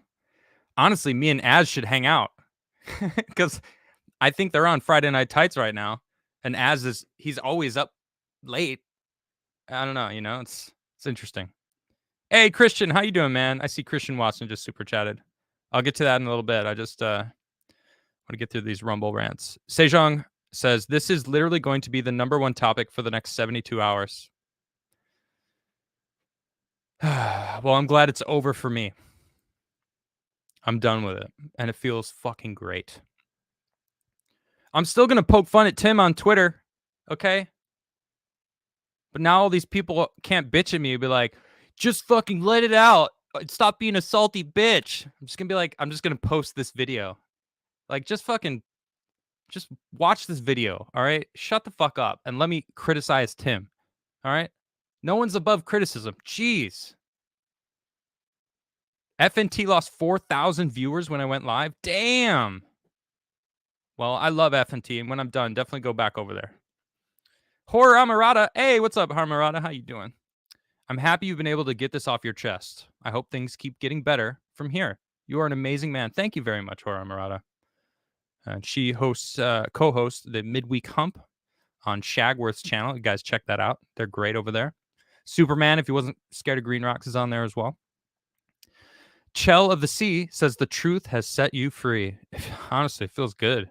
Honestly, I feel like a huge weight has been lifted off of my chest. I can't even explain it. It feels good. I feel free of that. I do. I feel free. I feel like I was trying to protect him and Lydia, you know, which she certainly doesn't. But I didn't do this for them. I did this for myself. I didn't even do this for you guys. Although I feel like the world deserved to know why I was fired. Because like I told Tim, you know, it was bigger than us. And like everyone was like, what the hell? And he didn't give me a send off. Like he didn't even give me a fucking farewell episode. He didn't say my name. He didn't talk about me at all. It's like, damn, dude. Like ghosted. That's fucked up. That's fucked up. It's not the worst thing that happened, but that shit's fucked up. Siraj Hashmi. Hey, what's up, dog? Says, big up, Habibi. We got you. Cheers, mate. And thanks for helping me out. He's a homie, Siraj. Check out his show, the Habibi Bros. They have a criminally low amount of people that watch their show. Maybe it's because they take their shirts off and it gets really weird. They put tinfoil hats on. It gets kind of weird, but they're still pretty funny guys. You should check them out. GJJ says, yo, for $10. Thank you. Says, yo, Sweden, really? Yep. Yes, it's true.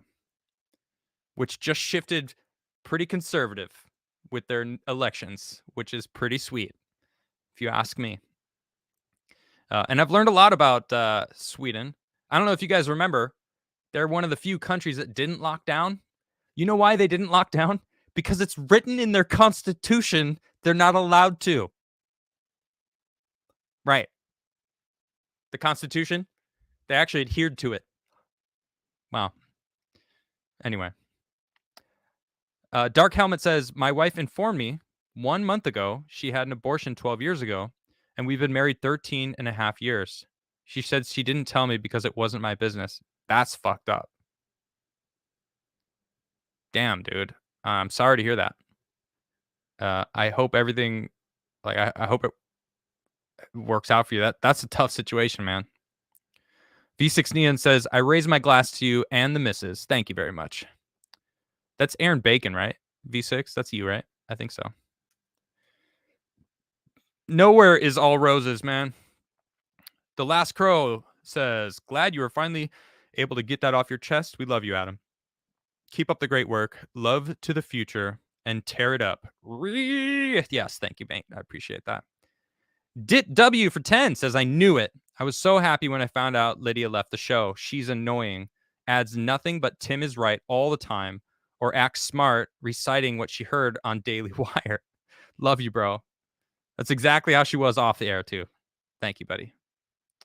Zookster says, damn, Tim deported your ass to Sweden. That's funny. Yeah, when I told him where we were going, he was like, why would anyone want to go to Sweden? That's his first words. It's like, have you guys seen the pictures of my property, though? I live in a private forest on my own private river with my own sauna, my own hot tub. I have a wood-fired house, like stove. I have my own well. Like, I'm ready. We can live if everything freaking. Yeah, I mean, yeah, Red, exactly. Everyone everywhere's like that, though. Everywhere's like that. Short Bus Dave, what's up, Short Bus? How you doing, dog? Tim got you that bottle on New Year's and gave you a hug live on your show. It's true. It was an awkward hug, I'll be honest. I don't think we'd ever hugged before. So, Red Pill Fight Club says, I bailed on YouTube after 2 strikes. Only stream on Rumble exclusively. F YouTube, F Susan. I don't blame you. Yates Network says, listen, brother, I know you don't know me in person, but you are an amazing person. Never change and never apologize for who you are. God bless you. The world needs more people like you, Adam Crigler. Thank you, man. That's very nice of you. Casperius for $20. Thank you, Casperius. How you doing, bud? This story should be put to music in a nicely themed album. Maybe. Okay, that's the last of the Rumble rants. Now I want to get to the super chats. Guys, thank you so much. When is Sticks on? Pigar asks. He's on in the daytime in the Netherlands. See, it's funny. Like, he's an American who knows way more about politics than I do.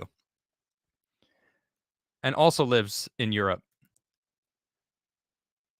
Lydia is Yoko Ono. Now you understand the whole Yoko reference that in 7 Days to Die. Felis Rufus over on Rumble Rant says, for $7, says, get yourself a pint on me. This story deserves one. Thank you very much. Thank you, guys. Okay, I have to get to my... Because YouTube deleted all of my freaking super chats. I got to go back to the other area to open them up. Give me a second, guys. Thank you very much for all your support, guys. It means a lot. I know you've all wanted to hear this story. I'll be honest. Before I read these super chats on YouTube, Rumble rants were all like people I recognized. I'm not gonna dwell on anything that's negative. I'll read your super chat, but then I'm gonna continue. You know what I mean? So, I'm sure there's gonna be some shit posts, but that's not what this is about. That's not what I was for, or why I did this video. So I'll read your super chat, but I'm just gonna move on. Speaking of which, first super chat is from Lydia from TimCast. Please don't tell them how my Sour Patch really is. Robert Wiles says, I hope this makes Betty smile and Diana smile. Classic Robert Wiles. Thank you, buddy. And hey, Robert, don't worry. The mail will get to the post office. I'm sure it will. And Garrett will get his stuff. Just believe it, buddy. I know the post office sucks. Mavdick says, that rock and roll was amazing. Love you, Adam. I rickrolled the shit out of you guys. All right. If you were here at the beginning, you guys got rickrolled really bad. It was glorious. I don't regret it at all. That was hilarious. Oh, that rickroll, not rock roll. Okay, yeah. Thank you. Ligma says, did you ever play The Ballad of Chasey Lane? Never played it, but I did listen to it after you asked me to play it. Ian Hall says, woo, you got a haircut. Finally, it needs to be longer on the top, though. It looks good nonetheless. I was so annoyed. I asked him to do so the guy it was a language barrier. Remember, right? I just told you guys where I live now. So the guy didn't speak much English. And I pointed at a picture which had a guy with slightly longer hair on top. And I didn't like the sides, but I liked the guy's sides, the dude who was doing my haircut. I was like, can you do that haircut? But here, like yours, I kind of did that. And he was like, yeah, okay. And he took some trimmers and went behind me and then went like this. Bang! And I was like, oh. And I was like, it's too late. So, yeah. Ligma says, Lydia, I don't want to read that shit. Lydia did something to Tim, didn't she? No, I'm not entertaining that shit. Minnie says, I understand that people are curious, but I really hope you didn't feel like you had to make this video. After this, no more of this. Stay humble. Yeah, Minnie, this had nothing to do with anyone else asking me why. People have been asking me for freaking a year and a half to make this video, to ask me what happened. I didn't come out and do this video until I was ready to do this video. And I finally felt ready to do this video. I faced myself. I talked about some difficult things that I went through in my life. I talked about where I am right now, which is something that I wasn't telling anybody, you know, but you know, I had to it's my relationship with Tim. Like basically you guys know my history with Tim. All of it, you know. I mean there's like more, but it, you know, it doesn't pertain to this story. Mavdick says, MAGA, make Adam grow again. Sure. The Fernk. Oh shit.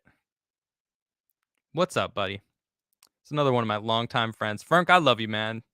One of my favorite human beings right here. The Fernk. Seriously. I mean that. For $20. Says, love you, brother. I got your 6 through it all. Thank you, homie.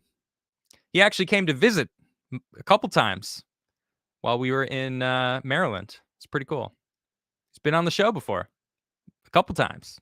Love that guy. Freeman Ronan says, we love you, Adam. Thank you. Muad'Dib says, I had that exact same experience with MTG. Yep. Magic the Gathering. Some people just get way too much. Ligma says, we're Tim and Jack Murphy lovers. No. Svinstead says, saw first TimCast, and yet I follow you and not Tim. Well, thank you. Didactics with David Lopez for 10 says, your red pill journey in the original days of TimCast IRL is what made the show. Back with Tim would actually read my super chats. Yeah. I read them all, and I'll read them all. There's a lot today. Thank you guys, but I'm gonna read them all, baby. Didactis with David Lopez again for 10. Oh, you said the same one twice. Well, I don't know if that was on purpose or an accident, but thank you very much, bud. I really appreciate that, and I'm gonna read it all because I read them all. Your red pill journey is the original days of TimCast IRL is what made the show. Back with Tim would actually read my super chats. I read them all. We're doing it live. Heavy Water Tread for $20. Thank you. Says best journalist in the world, Ryan Dawson. Why can't you spell that out? So good you can't say his name. Well, I just said his name, and like the stream just ends. Shit, the stream just ended. Ligma again says, hold up a doll on point to where Tim touched you. Ellen says, Oathbringer is fire. Yeah, you checking out my books. Right on. Not Tim says, you're wrong, Adam. Great episode to come in with that. Not Tim. Nick Coleman. To be fair, Adam, we've seen Tim be debeanied in public. Your claim is hard to believe that he doesn't care. Yeah, I know what video you're talking about, but he was also assaulted, and that was not fucking cool at all. Like, fuck that asshole who ripped his beanie off. Come on, that's not okay. Vanessa Stuller says, late, but wanted to send some love. Going back to the beginning. Thank you, Vanessa. Andrew Reed for 20. The time that you were on the show with Tim was my favorite period of that show. I still watch him occasionally, but it's not the same without you. I like that there was someone to push back against him. Ian just takes it. Well, I think that's what he's there for. Dr. Zowdin. Cool name. Thank you for telling your side. You are a true Chad, and getting this off your chest, you are the man. Love you, Adam. Jesus Christ bless you, Adam. Thank you very much. Those are very kind words. Bass player for $50. Thank you very much. Says, if you want to know if someone is truly like, live with them. I've learned this several times the hard way. Also, spin that UFO. I believe this was the threshold. Nah, you ask. Anyone can ask. But since you asked, I will say this is the original UFO. And Nisha actually went up and yoinked it from the desk and brought it down to me while I was live doing my show in the basement in New Jersey. The original. All else are imposters.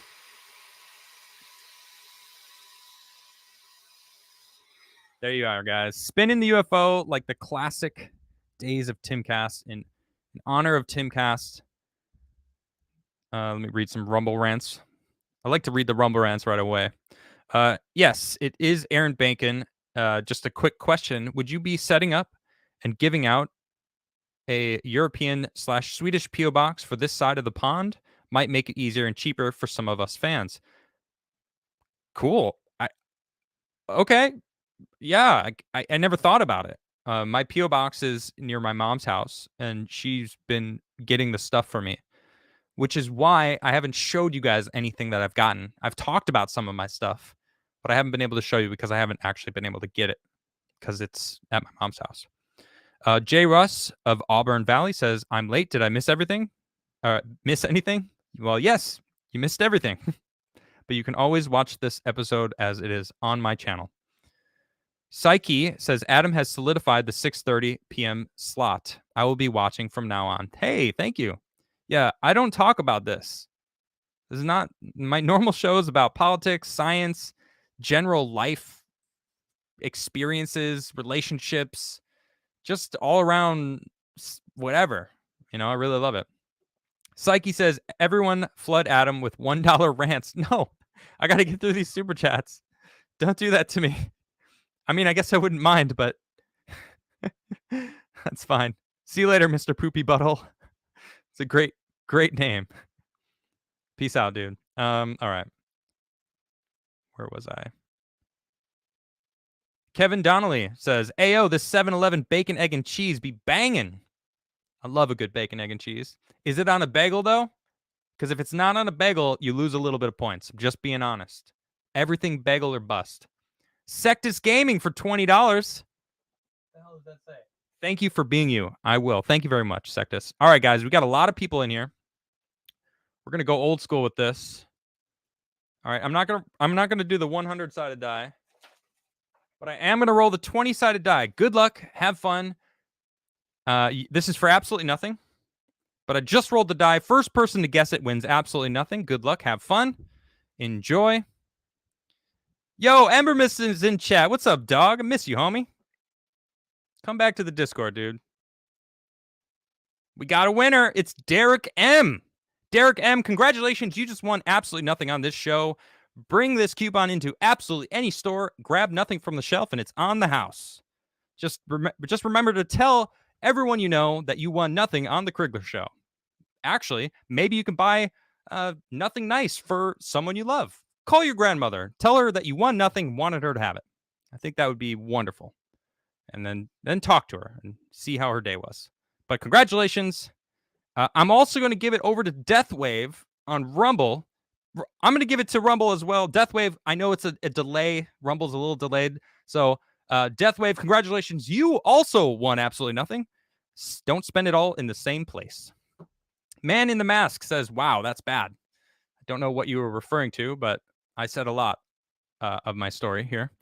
Jurg Skender says, Adam, I lost my mother 2 years ago after you had been booting from TimCast. She always said you made the show. I have a hard time watching Tim's show. Well, first off, I'm very sorry to hear about your mother. I love my mother very much, and I can only imagine how hard that is. So very sorry to hear that, and thank you. And she was 100% right. Smart woman that was. Your mother was a smart lady.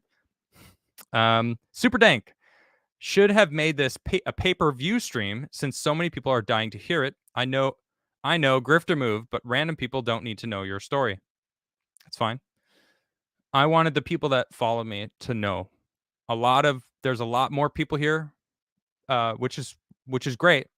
But most importantly, I wanted to get that shit off my chest. Super Dank says, should have made this a pay-per-view stream since... Oh, I just read that one. Rena Bear, thank you for that super chat. Didn't say anything. Man in the Mask says, damn, that's Bevy.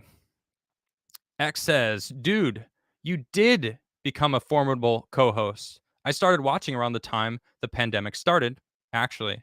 Crazy to hear all of this. Yeah, it was crazy. Lisa Poole for $10 says, I'm not on speaking terms with Tim, and I noticed that every year he gets more and more arrogant.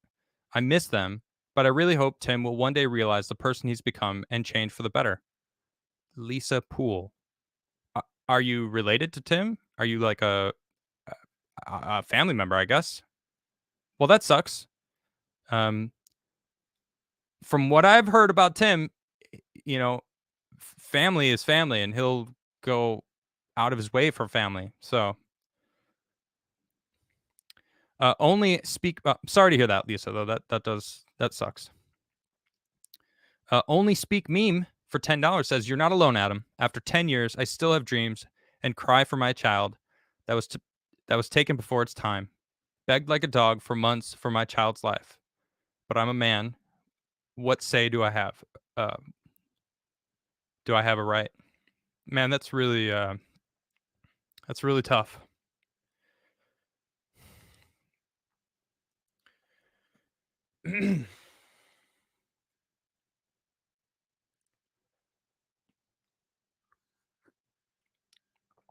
All right. I'm sorry to hear that, man. I understand your pain. Double plea says, "Adam, you're a bigger man than most of us." Thank you. Flawed TV, what's up, Flawed? What's up, homie? For $10 says, "I love you, bruv. Glad you're finally keeping it the all the way real and not letting people create false narratives about the situation. Proud to call you a friend. Based AF for life." Thanks, homie. Sparky says, "TimCast IRL never got off the ground before Adam appeared on it. Would have petered out without Adam." Thank you, Sparky. Flawed again says, Tim and Lydia are in this chat right now, mad that they can't play victims about this anymore. They just never acknowledged it, which in itself is like a smack in my face. Like, so what Sparky just said, it's like, I'm not claiming that TimCast IRL would never have made it big.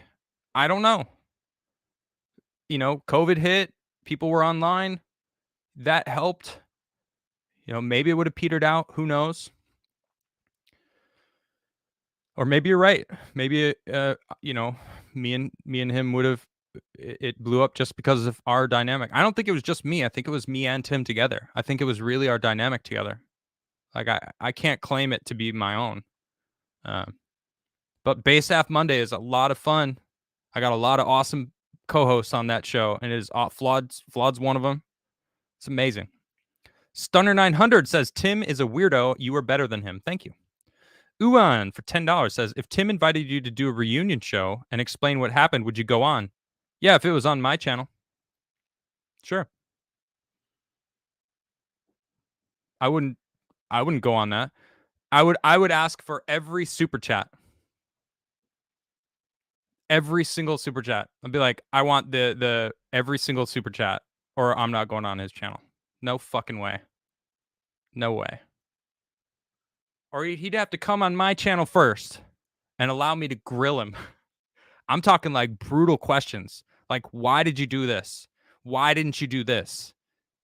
And he would never do that. But I would go on if he came on my show and allowed me to question him. Pizza Waffle says, "Love you, bro. Thanks for you being open." Thank you. Ryan Bree says, "I know he blackballed his brother Chris, and there were rumors that he used to date the lead reporter from Subverse that disrespected him on stream." Molly? Did they date? I don't know. It seemed like he dated every girl that was in that house. Well, yeah, you were my wife. She's in the background, except for me. Like, yeah. Well, that should be understood. All right, fine. I'll amend my blank statements. It's true.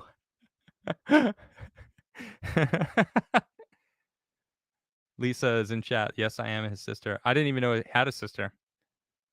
And I would say I've known him for like 9 years, but he would tell me that it hasn't been that long. So, John Doe says, "I feel like everything I thought about Tim intuitively just got confirmed. Thank you for sharing all of this with us. Probably difficult." It was a lot easier than I thought it would be. Honestly. I didn't know there was this many people watching. I don't think it would have made a difference. Because I've wanted to tell this story for a long time. And I didn't have the courage to face myself about some of the stuff. I had to get right with myself first before I can even like. I mean, and it still hits me, sometimes. Fooly Cooley says Tim Polycast. Damizi says, bro, I work in the medical field, and nurses are known to be some of the most shady, backstabbing people you'll ever meet. Makes perfect sense. Yep. Perfect sense. SR says, start making 2 to 3 segments a day under 12 minutes. I really should cut my videos into segments. I need to bring that back. Stray Dog says, about your lost child, you're still a father, and he or she is still in heaven waiting for you.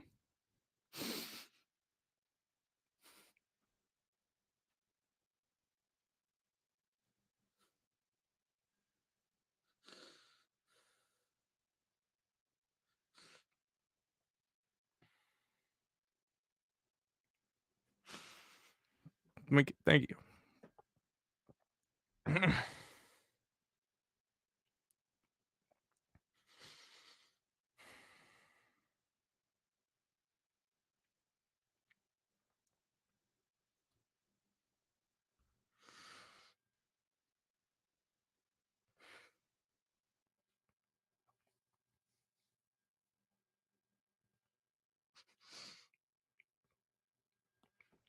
Well, damn, that shit hit me. Fuck.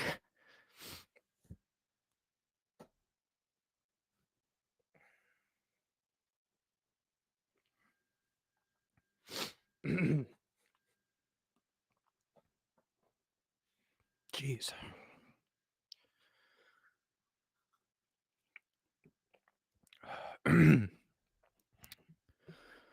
Take care and forgive yourself. You didn't know. God bless you. Thank you.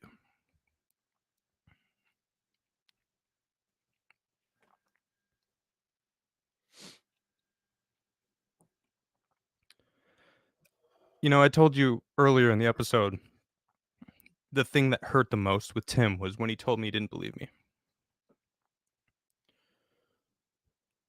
Yeah, I'm okay. I'm okay. I wasn't expecting that super chat.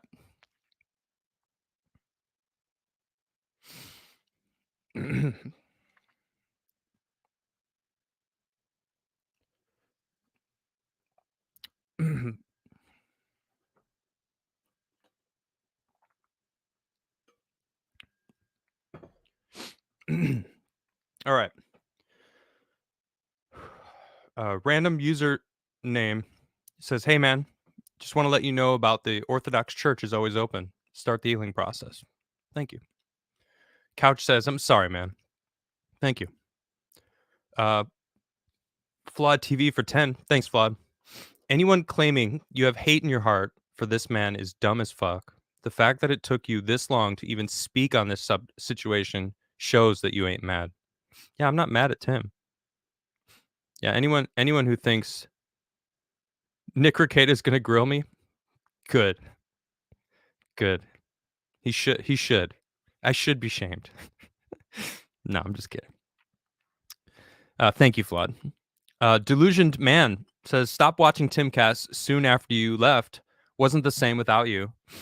Way too Tim heavy and zero humor. Tim ain't funny. He is if you he can't dunk. He has to have someone give him a layup. You know what I mean? I feel like we had a good dynamic together. It was a lot of fun. I laughed a lot on that show. I mean, I made fun of Tim a lot.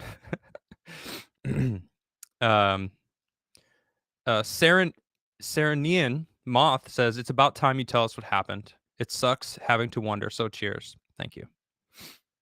Disillusioned Man says, still waiting on the MAGA speedo kick. I forgot about that.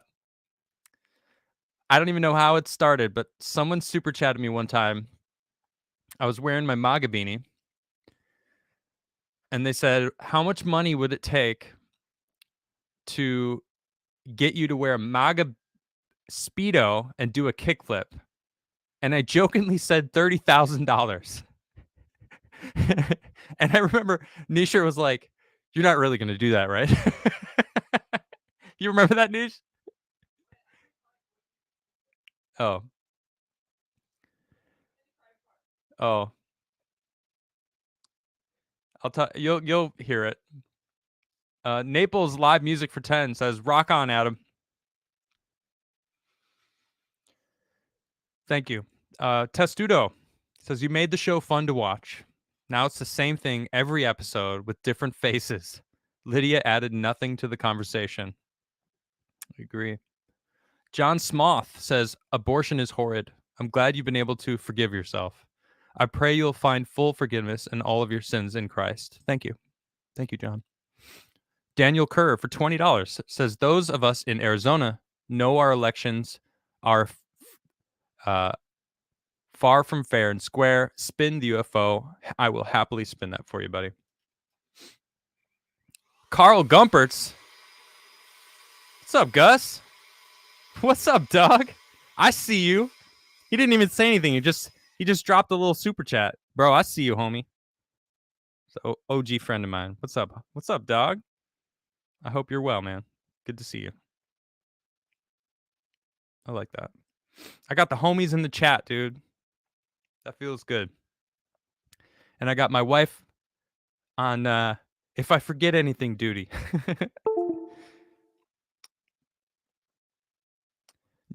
Justin Downing for $10. Thank you. Didn't say anything.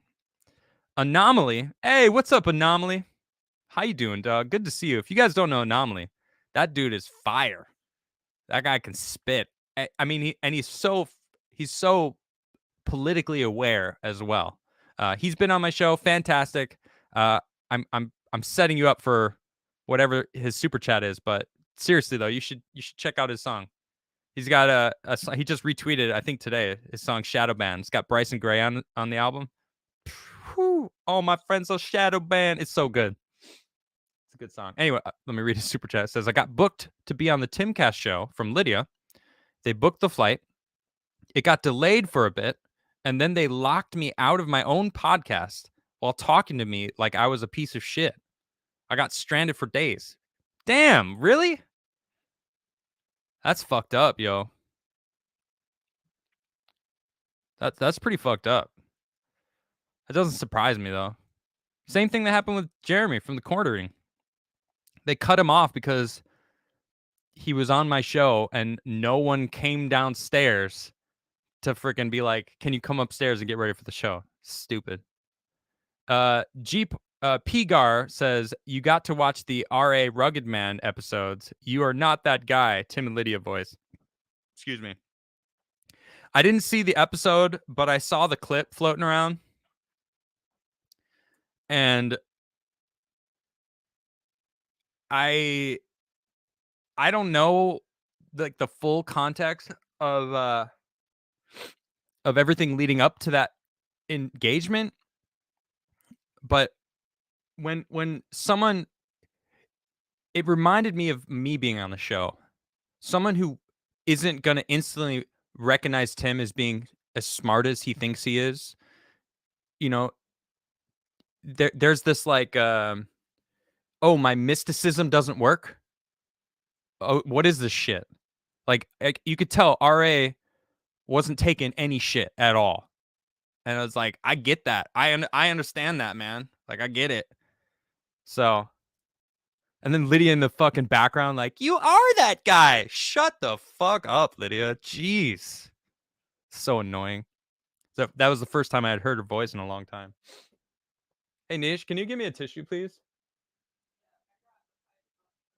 Oh, thank you. Sean Willis for $10. Thank you. Says, "Here you go. Thanks for sharing. Seems like he fired you for petty crap. Sounds more like not wanting to pay you what he agreed to pay you." Yeah, I'll say. Matt Hepp says, "Pulp Fiction was really about foot massages and what it meant to personal dynamics." Mm-hmm. He straight carried him. Thank you. Cute. You want to say hi to everyone? Okay. Thank you. Hey, buddy. Oh man. Lord Puggy for $50. Thank you very much. Says your journey from my point of view of being far left. Well, I wasn't far left. I was just ignorant. I think that's more accurate.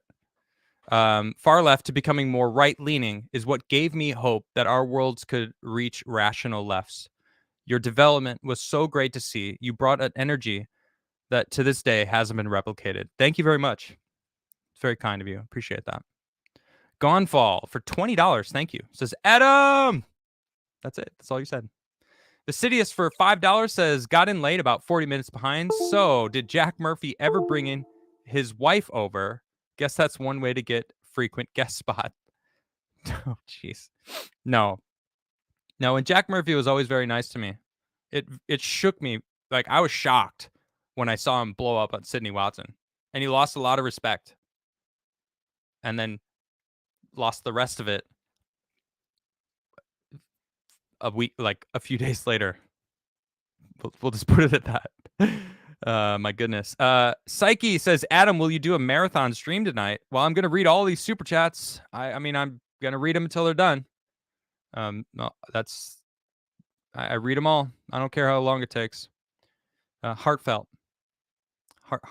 Sejong the Great says, we always have regrets about decisions made in the past. Youth, anger, depression, whatever the reason, we sometimes choose poorly. It doesn't mean we can't grow. Thank you. Red Pill Fight Club says, Ian is what happens when you order Adam on Witch. Oh, that's old. No, you know what? I like Ian a lot, guys. Like, he's a friggin' he's one of those like unique characters that is very non-NPC, right? Like, he is a character. I don't know. Ian was always very nice to me. And I always got nothing but respect from Ian. You know, he was on my show for a little while, and then Tim kind of stole him, which was kind of fucked up. When I started my show after I got fired, I asked Ian to be my co-host. And I did a show, and Tim came to me and said, yo, Ian's a threat. He's going to get your show canceled. You should not have him as a co-host. And I said, no way. Like, I love Ian. I think he's hilarious, and he's going to be my co-host. So for 2 weeks, Ian was on my show, and it was awesome. We had a fun time. We had like people started making memes of like Garth and Wayne and Garth. It was hilarious. I even had like close-up cams. It was hilarious. And one day Tim just asked Ian to be on his show, and he was in Tim's employ. So I don't blame Ian for that. I blame Tim for that. Still kind of fucked up though. Do you guys remember that? Him being on my show? Cosmic Garth. Yeah, Neil D remembers that. What's up, Neil? Good to see you. Danny Grimm. So it's not rollerblading, it's inline skating. All right, true. Sorry. We found the inline skater, guys. When you play video games, do you call it Nintendoing? Dude is triggered by it. Wow. Maybe I do. Maybe I'm gonna do a little Nintendoing later tonight, huh? I'm gonna go Nintendo some Darktide. I was Nintendoing earlier with Quarter Black Garrett, X-Ray Girl, and Ass. Heel versus Babyface. We just coined a new thing. Going to Nintendo later. George the Giant Slayer, what is up, homie, for $50? Wow. George, how you doing, mate? Good to see you. Says, everyone who knows you knows what a great heart you have. It's Tim's loss and the world's gain for you striking out on your own and everyone getting to know you. Happy to have you, my friend, to get this off your chest. All hail, Adam. Thank you very much, George. I appreciate that. George is fantastic. George and Flawed both joined me on Mondays with Bay Staff Monday. It's a lot of fun. Darth Call, Quarter Black Garrett, and Andreas Exertus. I don't know if there's a lot of TimCast people that know the TimCast crew, but formerly of the TimCast crew, all joined me on Monday. It's a lot of fun. And it's just a great panel. And George is one of them. He also joins me on Tuesday, where we talk about politics and stuff. It's a great show. He's a great mind. Thank you, George, for your support. Your never-ending support. It's all the time. Jack says, you sure SBF and Caroline didn't live there too? See what you did there. Says Lurch says Tim casting couch. Nice. Dreadnought Trucking says I called Tim out about his election BS and called him a Fed. It got so under his skin, he made a video about it. Seriously? It's pretty funny. You rule, Adam. Thank you very much. Lojan says Tim apparently is not very smart with business. You should never mix relationships, especially sexual at work. It seems like almost everyone was a friend. You got that right. Damn straight. Fix pedal boards for $200. Damn. I feel like I need to ring a bell.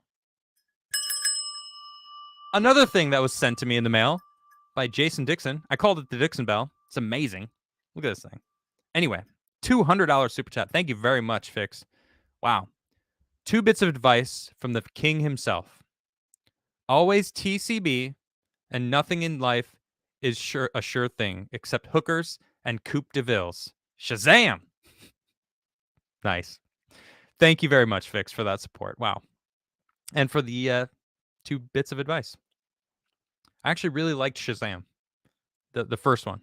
And I hope they don't fuck up the second one. Because Black Adam was... It was only watchable because of how shit everything else has been. It didn't try to shove woke in my face, so I'm okay with it.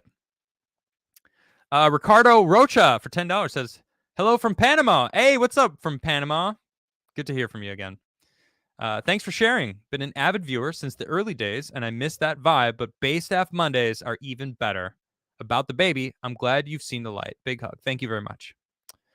Kevin Hunts for $50. Thank you very much. Says, you are my favorite homosexual. Get over it.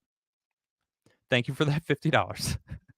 CB says, we're rooting for you, Adam. Rip sour snatched lids. OJP says, Lydia is for the streets. For $20. Thank you for that. They belong in the streets. Chica Ninja says, once you realize you're better than that BS, you'll thrive. That chick was an obvious problem. No idea how anyone didn't see that. Agreed. Halleck O. Hicks for €10, thank you, says, there was always something about Lydia that seemed off to me, but I just couldn't put my finger on it. Thanks, Adam, for telling us what type of person she is. And now she's gone suddenly. Yeah, I guess she started an OnlyFans. I'm not joking. I've been told and people have confirmed she did in fact start an OnlyFans. Cool. That's what nurses do nowadays, right? Canary says, Lydia is a cheap honeypot. Prove me wrong. Yeah, I could see that. Metanator for $25 says, you're a good man, Adam. No one is perfect, but you're a good man. Keep on doing what you're doing. I hope this is what you needed to move on. Definitely. Take my money for being brave enough to speak out. Take care, man. Thank you very much. I appreciate that. Gerald Arm says, thanks for speaking out. My pleasure. Wook Dooku, Dope, I don't know how to say her name. You're so mad about that jacket. I am. That jacket was, dude, you have no idea. Anyways, you're so mad about that jacket, as you should be. I'm the same way with my coats. I have entirely too many. MP5 fits nice this season. I did a job for American Eagle, and I got flown to Alaska. And then I was flown in a helicopter to a glacier. And I got to stand on a glacier and pretend to be sledding on a glacier in the middle of Alaska in the summertime. And they custom sewed this jacket for me. And it was corduroy with like the white sheepskin kind of vibe on the inside. Like those old school jackets, like a bomber jacket. Dude, it was fucking dope. I miss that jacket. I want it back. Seriously. Tim, it would go a long way if you tell your brother to give me my fucking jacket back. I want that shit. I know he still has it. Tim told me he still has it. Anyway, yes, I am mad about that jacket. I want it back. Damien says, was Lydia ever thin? Right now she's 2.5 Tims. I don't know. I don't care. She can be a whale, and it doesn't change my lack of caring. $20 from Gonfal says, I liked when Tim Pool's show was small and you were on there. My super chats was almost read every stream. It was fun. Those were the days. Those were the days. When we started, we had 2,000 people watching. You know, the first couple weeks, it was like 2,000 people. And then it just blew up from there. The Rick says, no Adam, no peace. Andre Tukulescu says, I had to super chat this. The effing chat, LOL. I can't even imagine what the chat was like, but I couldn't be distracted by the chat. This is the first time I've ever done this. It was a little weird, I'll be honest. It's unnerving doing this without seeing movement and like glancing, because I always look at my chat and like talk to my chat, and you know, it influences what I'm talking about. You know, I laugh sometimes. I you know, I love interacting with the chat. The chat is great. Oh my gosh, Sejong, what are you doing to me?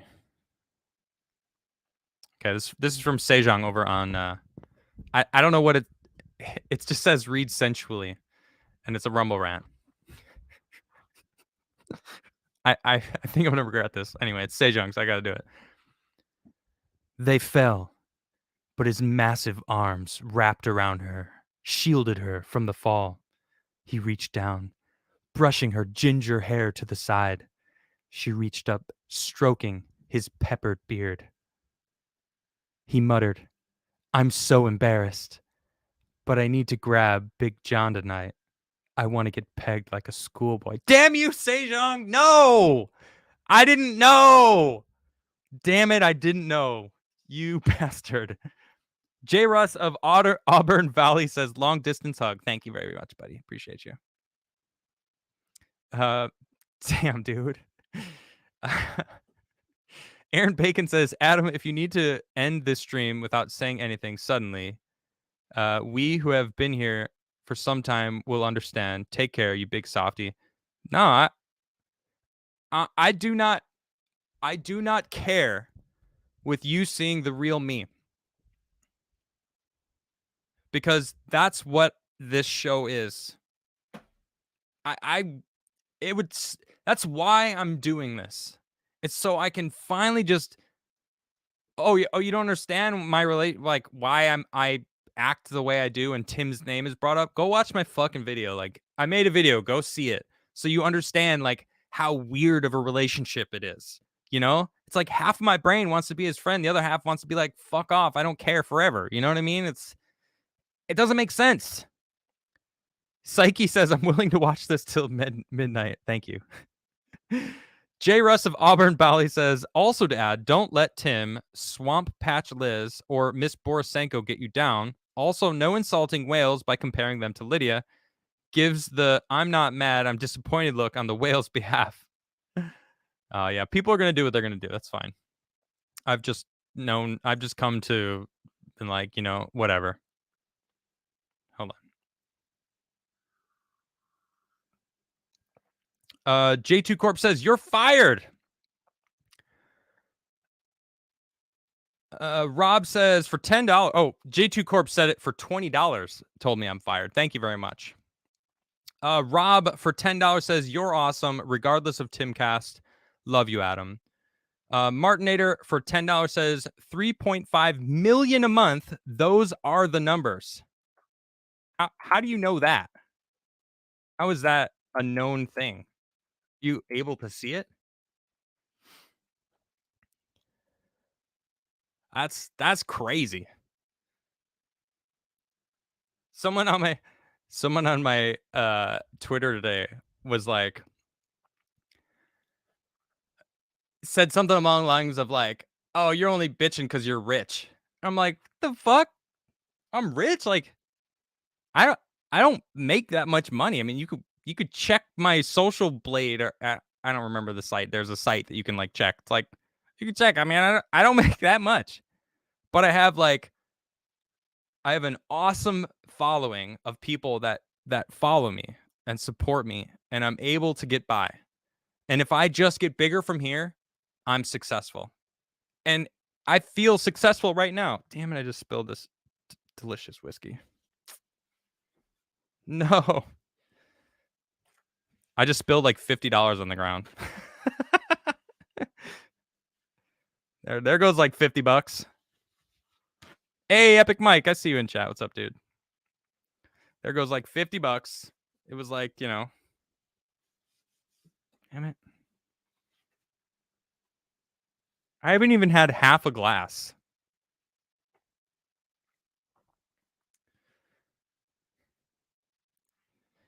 Carlin Borisenko for $50 says, one of Tim's former employees told me Tim makes $3.5 million a month. Based Adam, good on you for telling your story.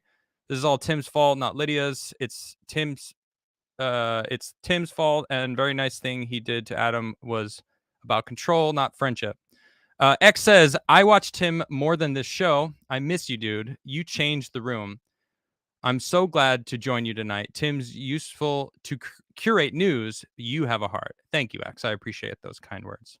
Bon appetit, Bonaparte for $10 says, I never watched TimCast or you on TimCast, but you got a new fan for life. God bless you and your wife and your future together. Thank you very much, Bonaparte. That's very nice. Captain Murica says, so proud you left. Wait, that's a question. So proud you left? You aren't proud. You abandoned the freedom movement. Pretty sad. Your story has no merit. Okay. Everyone has their opinions. Craw Tusk for $10 says, sound like you and Tim need to go somewhere alone together and just skate and have a one-on-one talk. I can hear the love for a friend you still have in your voice. Yeah, but it's all shallow. He doesn't want to go there. That's the problem. That was the issue. I want to get to the root of the problem. Like, I want to fucking dig in and shit. Toe Phone Man for $10 says, all people have made mistakes. It's not about falling. It's about getting back up. Good shit. Nate C for $20 says, good luck on your journey. Respect. Thank you very much. Flawed says, what's up, Flawed? That Jim Carrey from Dumb and Dumber hairstyle suits you. Shut up. Jackass. It's true. I know. I look like Floyd Christmas. Lloyd Christmas? Is it Floyd or Lloyd? Lloyd Christmas? Big gulps, hey? See you later. Well, see you later. Well, see you later. Chrissy Mayer is in chat. Says, can someone find out if Carlin joined a gym yet? Just throw that out there. I saw Chrissy Mayer in chat. I figured I'd ask her, or I'd say that.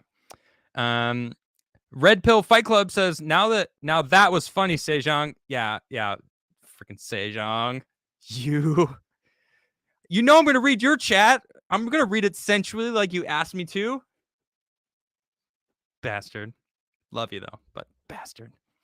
Aaron Bacon says, Adam, that previous Rumble rant was when you were discussing not about Tim, but when you were it by emotions on the matter from the heart. Sorry, it was out of context. Oh no. I knew exactly what we were talking about. It was when I got hit by that super chat like a freaking freight train from left field. And it caught me off guard. And I lost my composure a little bit. Some tears were shed. And it's on the internet forever. So I'm going to just have to live with that. But it's from something that I have absolutely no regrets about shedding some tears about. Because, hey, I'm human. Toxic Man Flu for $50. Thank you very much. Here's some cash for the rich coffee magnet. Thank you so much. Thank you, Tox. I saw my buddy Gus. My buddy Gus just dropped a fucking 50 bomb. Gus, how you doing, man? It's good to see you. Still hanging out. He says, here's $50. There you go. Next shot is on me. All right. This one, this is for Gus. Thanks, buddy. This is quite good whiskey. You know, maybe we'll have a freaking jam after I'm done. Fuck it. This one's for all of you. Thank you. I love you guys. Okay, where am I? Rochester Cycle Cam for $20 says, "It's my birthday today. Best gift ever. Thank you for putting the truth out there. Given the situation, I think you handled yourself better than I would have. Tim did you dirty. You have every reason to be salty. Stay awesome." Thank you. Yes, Adam. Drink Tim's whiskey. Oh, I will. I happily will. Hey, I this was an incredible gift. I mean, but I guess he makes $3 million a month. So what's $2,000? Yeah, he didn't want to split that cake with me. He don't want to split that shit. American Badger says, "I was with you until the Sweden thing. Feels dishonest to talk American politics while secretly living in Europe and becoming an EU citizen." That's what Styx does. Styx lives in the Netherlands, and he's got freaking thousands of people that follow him. I am still a very proud American, and what happens in America very much affects me still. So you can think what you want, but what you think about my situation is it says more about you than me. Rusty Shackelford for $20 says, "Adam, my relationship with Tim is so confusing. Iced tea, I got news for you." That means you're gay. JK, I love you, bro. I wish you both the best, whatever that looks like. Hashtag no Adam, no peace. Thank you, Rusty. I appreciate you, man. Yeah. Bass player 2011 for $10 says, "No offense, but I'm automatically jealous of an American who moves to Europe. You now have access to the best festivals in the world." Yeah, I'm going to a really badass one next year. Pretty hyped about it. I would be saying through Rumble, but you can't send chats on mobile. Yeah, that's unfortunate. I know they're working on it. Rumble is getting better. They're working on shit. Darth Vader over on Rumble, it says, "Even though we heal our heart, our wounds, the scars still remain." Yeah, we love you, Adam, and are here for you. Thank you, Vader. I appreciate you, mate. Colt Seaman, interesting name, for $10 over on Rumble says, "Came here from YouTube because screw that site, and I want to support you, my friend. You are truly a great human being, and thank you, and thankful that you are still here speaking your mind. But that haircut, woof." I know. Look, I hate my haircut, guys. All right, can I just say that I hate my haircut. The dude cut it too short. I don't know where my hat is. My wife says I'm super hot, so ha. Doesn't matter. Doesn't matter if the haircut sucks. Short but I look hot. That's what my wife says. So deal with that. Short Bus Dave says, "That last super chat, never heard of dual citizenship. The ignorance is so strong with that one." Yeah, exactly. I'm still an American citizen. Hello. I'm still a proud American, baby. I still got property in America. We'll leave it like that. Maybe it fell off a boat. Might have fallen off a boat. I think it did. I had a boating accident. I'd be ripping him. Wouldn't have been the same without you, buddy. Said, just like I do every day, you let it all out tonight." That's good. That's good. I like how you brought us together. Beautiful. That was our most beautiful super chat from you. I'd be ripping him. Thank you. Psyche says, "Was the Forged based off of the Assassin's Apprentice?" I don't know what that is, so no. Colt Simmons says, "She's your wife. She's supposed to love you, even if your bad taste in haircuts." I didn't choose this haircut, Colt. He did this to me. This is not what I asked for. I. Why are you laughing? Don't. I didn't ask for this haircut. Don't make me put a hat on, man. No, I don't care. This is me, man. I had to be me tonight. Fully and just obviously it's a raw. I had to be raw today. You know, I mean, I am all the time, but it's like I had to touch some subjects that were, you know, a tough subject for me. Christian Watson, there he is. What's up, dog? Good to see you. Says, we love you, Adam. Please never stop being yourself. Every single experience makes you stronger. You inspire me every day. Thank you. Thank you, man. Shut up, Toxic. Toxic Man Flew on Rumble says, is that a Swedish haircut? No. No. I think the guy was like, I don't know, from the Middle East somewhere. There was some like middle. I did go to a barber, I know. But it was $20. This is a $20 haircut. I should have given him 10 and been like, that's what you get for that shitty haircut. Darth Vader says, please tell the wife to come and say hi to us. We'd really appreciate it and love her too. She said hi. I already tried. I don't know how to say your name. W question mark 09PZ semicolon capital E for L or I colon semicolon says for $20, $25. Any backstage stories on Jack Murphy or Jeremy / the Quartering? Would love to hear it. Jack Murphy was always nice to me. The Quartering is a freaking G. I don't know. I already told the backstory about Jeremy. Did I tell it today? No, he was on my show, and he left half an hour before he was supposed to be on TimCast. He was up there 15 minutes before. They got all upset, canceled the show, said that he needed to be there an hour before, but no one came down. Almost like the producer should have come down and told him, hey, we need you upstairs to prep for the show that we paid for you to come for. It's 2 flights of stairs. All Lydia had to do was walk down the fucking stairs and say, knock, knock. Hey, I know you guys live. Jeremy, we need you upstairs. Done. That was some fucking childish moves right there. NS says, did Tim ever take off the beanie? Yeah, all the time. Yeah, he didn't have the beanie on often. It was more like, when he's live and recording videos. It's very much like his outfit for recording. Rochester Cycle Cam for 10 says, Adam, get Lauren Southern on your show.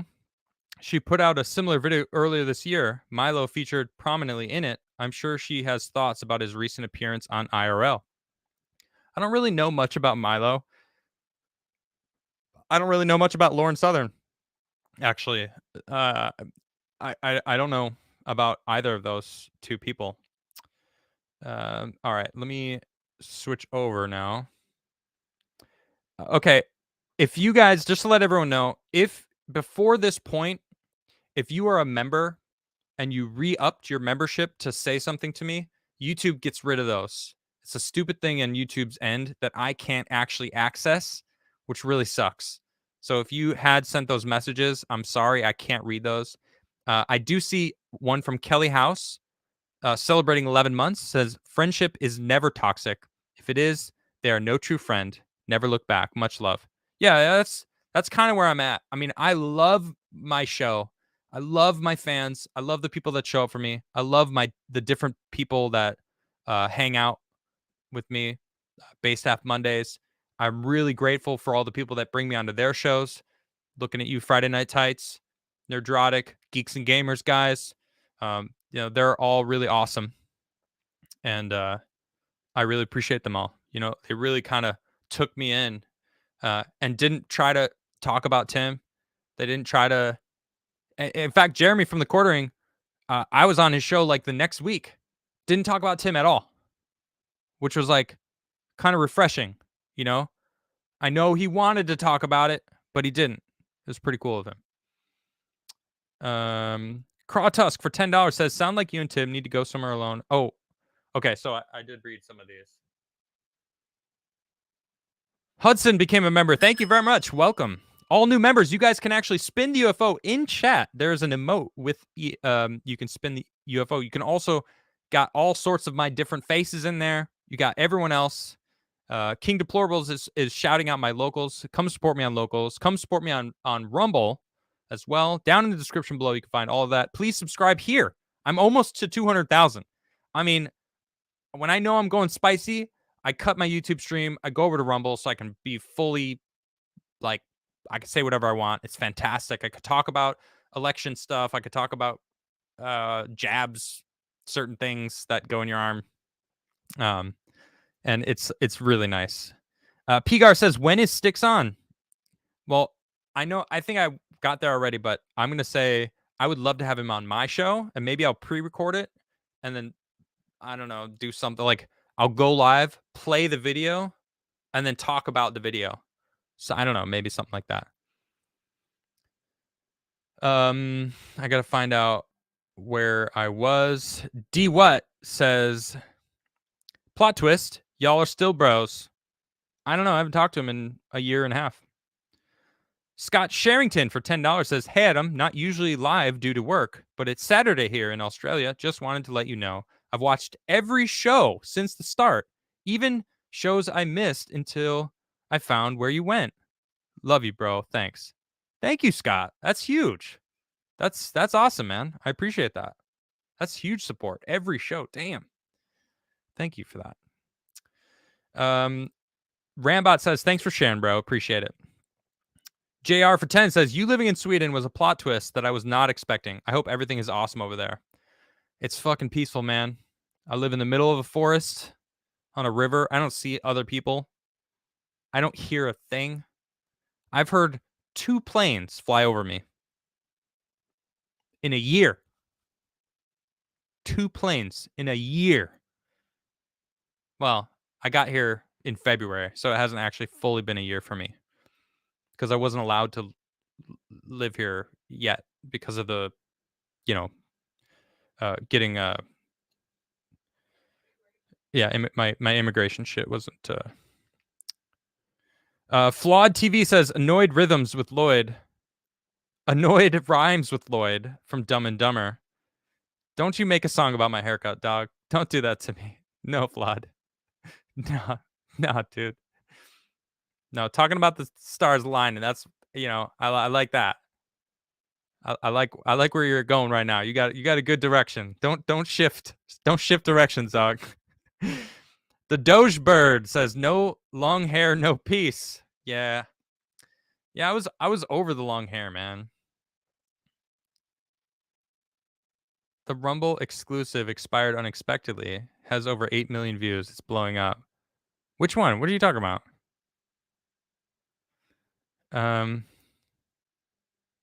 Colt says, don't worry, Adam. You can cover your whack-ass haircut with a wig made out of those super chats rant money. Thank you. Yeah. I'll probably go into my house where most of my money goes. Toxic Manflu for 10 says, did you ever get your Swedish meatballs shaved as well? No, those are all natural, baby. All natural. Sergeant Baker says, let's see those Hulk hands. Hashtag Team Adam. Wow, I don't even remember the last time I put those on. How many likes do we have? Almost 6,000 likes. Wow. Guys, thank you so much. Let me move my whiskey over so I don't freaking... Remember these things? Smash! You better smash that like button and smash that plushie. The plus, it's a plus sign on Rumble for those who don't know. It's a plushie. Anyway, those are, I haven't worn those in a while. Damn, we got 6,000 likes right off the bat. Thank you guys. You guys are awesome. You guys are awesome. By the way, I read my Rumble rants immediately as soon as I see them. I read them. Jansen says, homeschooling is an option. You didn't need to move halfway around the world, though Sweden isn't the worst option, except no guns. What are you talking about? Sweden's got guns. I don't know what you're talking about.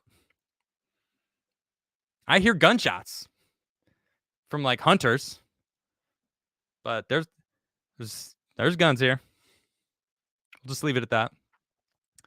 Shepperton Studios says, you were in the first ever TimCast I saw. Miss you. Oh, I miss you too. Thank you.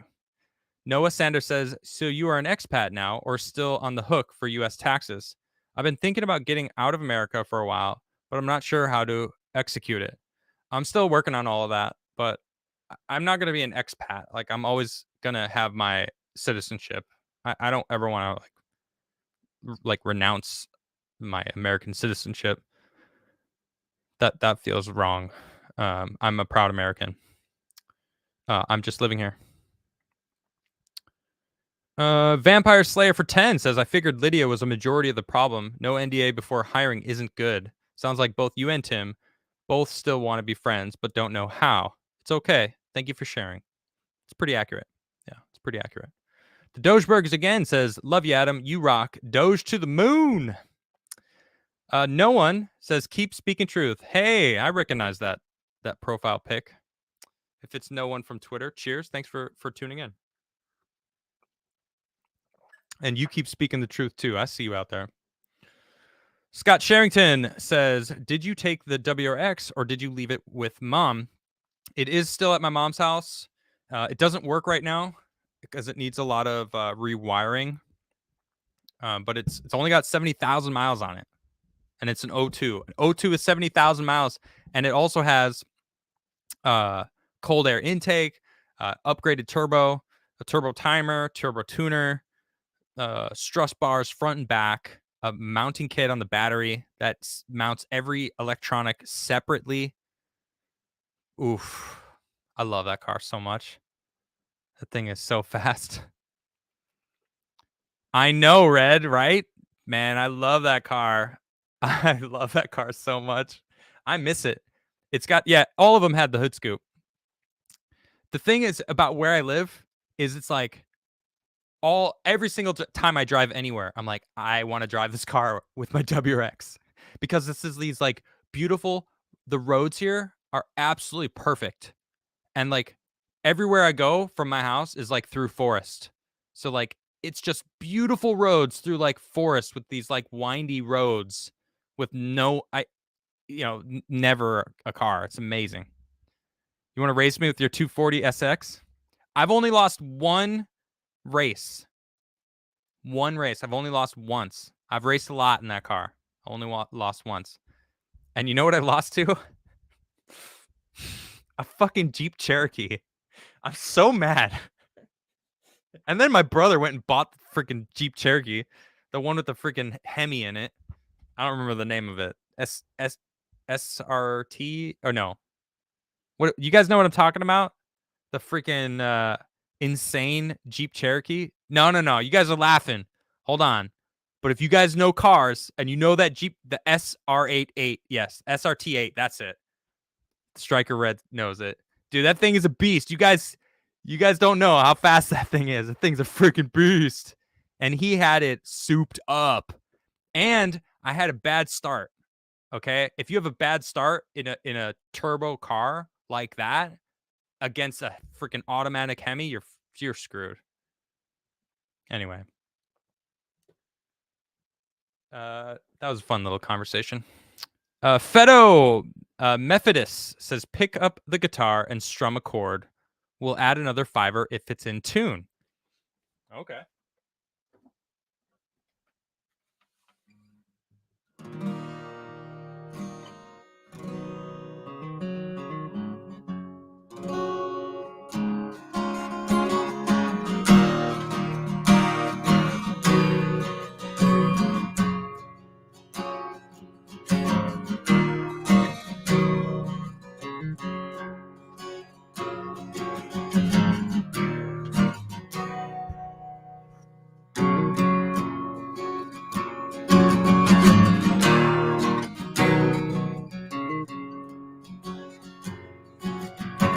It is pretty much a tune. Yeah, it's pretty good.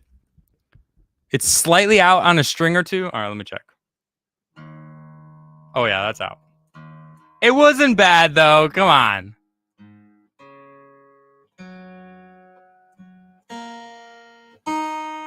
It was literally two strings that were a little off.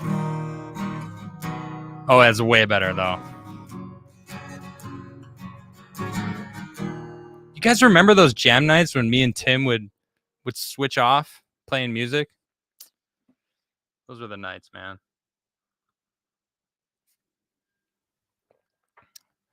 Those were the nights. Wow, thank you guys so much for showing up. A lot of people, there were so many people on Twitter that were like, nobody cares. Nobody cares about this story. Get over it. Move on. It's like, that's literally what I'm doing, bitch. What the fuck do you think I'm doing? I'm already over it. I'm moving on though. I needed to fucking say my story and move the fuck on. So stupid. Haas Black Silver says, like the UFO, smash the spin button. Thank you very much. Hold on, let me. Just want to make sure I'm not missing any Rumble rants.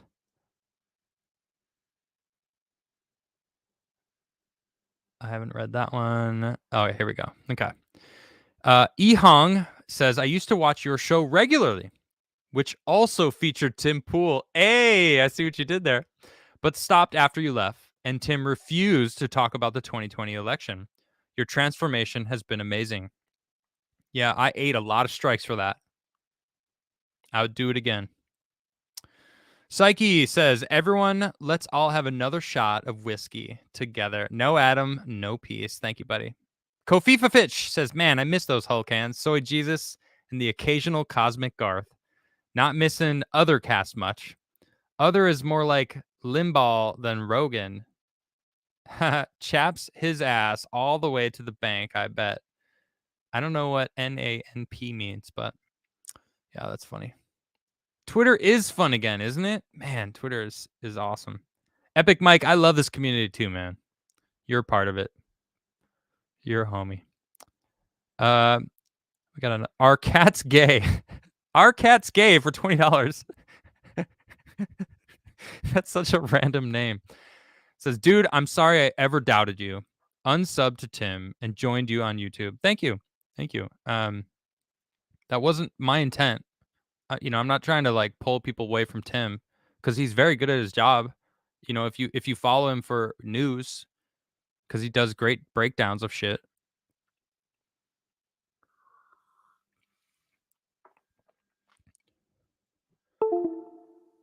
SR71 Industries for $10 says, Adam, first super chat, longtime listener.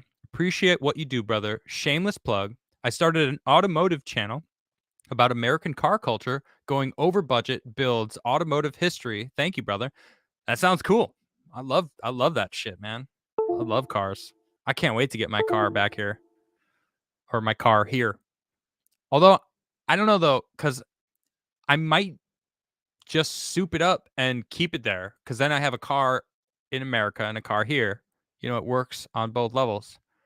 It is really nice that, like, you guys know where I'm at. And I don't have to, like, hide that anymore. Like, guys, there's some times where I'm so fucking tired. I'm like, I'm live, though. I've joined Nick Ricada. And, like, man, we go for, like, 4 hours. And it's, like, 8 a.m. for me. And I'm like a zombie. Now I could just be like, it's 8 a.m. I'm out of here. Or 6 a.m. I got to go to sleep. I'm out of here. Pags says, sent another without money. Sorry, 17. Hey, well, sent another without money. Sorry, 17. I don't know what that means, but thank you. The Beacon says, Adam, will you do a marathon stream tonight? I guess if you guys keep super chatting me, I told you I read them all. I have my Subaru from America. Like, I brought it here. It's my same car. I like Subaru. It's the Crosstrek, and it's freaking awesome. I love my car. Alpha Zero Mega says, I don't know why winners always win. They just do. So does your Crigler coffee. So be a winner too, and get yourself some delicious Crigler coffee today. Crigler coffee, what winners are made of.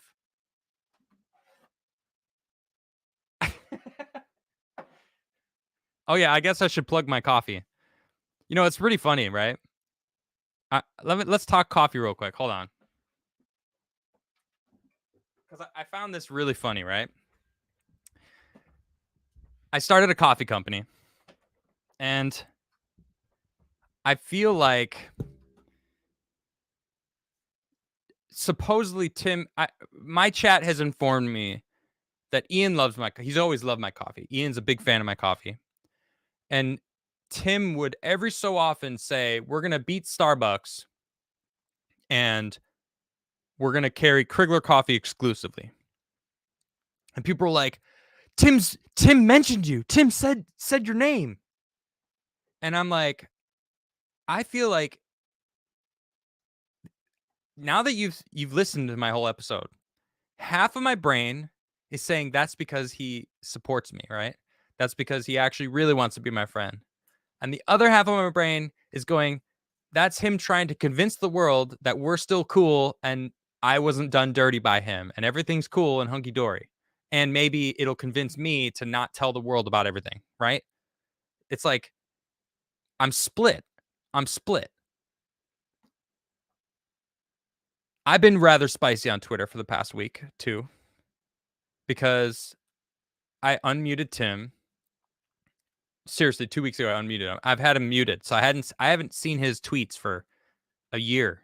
I just didn't want to see him. And Lydia blocked me and then unblocked me. Get this. I feel a little bad about this, guys. I'll be honest. Hold on. Let me be honest here. I feel a little bad about this. So I guess Lydia got married to someone in the TimCast show, and they were getting married really quick because it turns out she was pregnant. I guess, right? And the guy announced on Twitter in the most cringe fashion, said, I am now Mr. Sour Patch. And I was like, oh my God, Mr. Sour Patch? Like, that's what you fucking said? Oh. And I wrote, I'm sorry for your loss. I kind of feel bad about that, guys.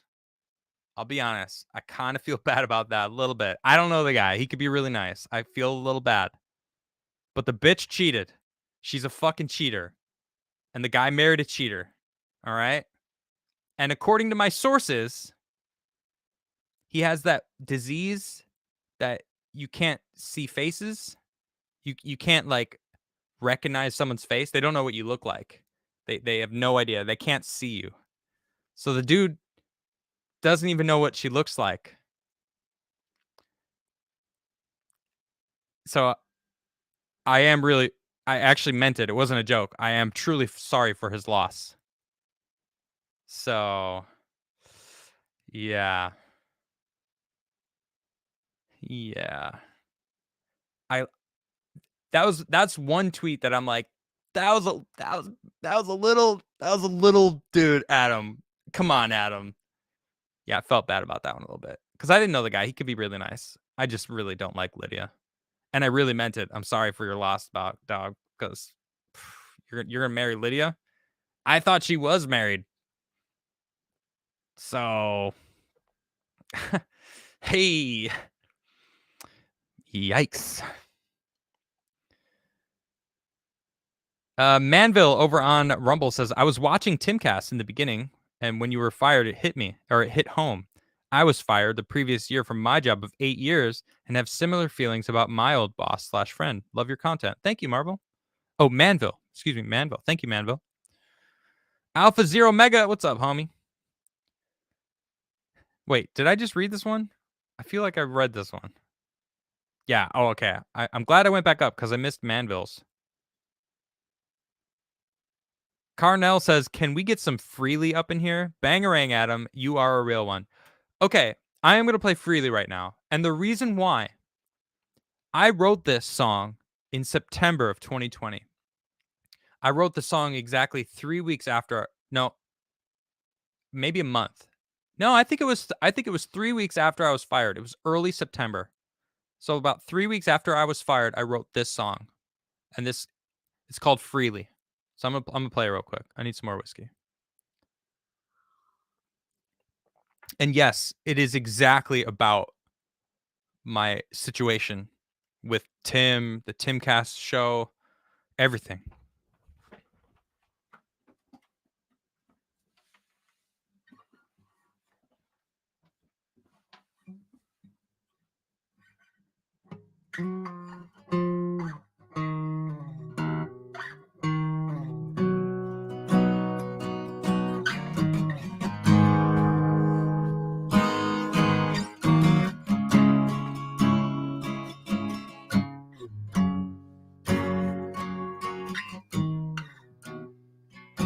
Life sucks sometimes, but when you realize it's not so bad, just move along. What choice do you have? You choose where your mind spends all its time. When it all comes freely, it's wonderful. Let it all come crashing like the ocean tide. Climb up to the top of the mountainside and scream it out. Don't hold it inside. When you find a smile, naturally, that's the magic, don't forget it. It'll help you see. In the dark, in the night, when you're trying to find your way home and you've lost your sight. When it all comes freely, it's wonderful. Let it all come crashing like the ocean tide. Climb up to the top of the mountainside and scream it out. Don't hold it inside. When it all comes freely, it's wonderful. Let it all come crashing like the ocean tide. Climb up to the top of the mountainside and scream it out. Don't hold it inside.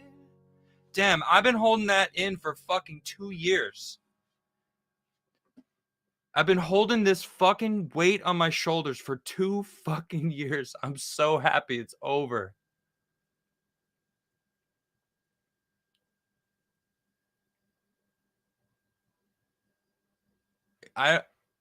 This episode was 100% for me, guys. Thank you for being here with me. Man, but I needed this for me. That felt good. That song really resonates with me still.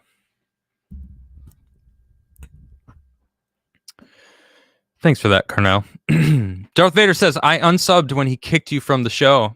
For me, you made the show watchable. I couldn't stand the fence sitting. At least you stood for something. Damn straight. Thank you, Vader. C-Dubs, your journey to happiness has been inspiring.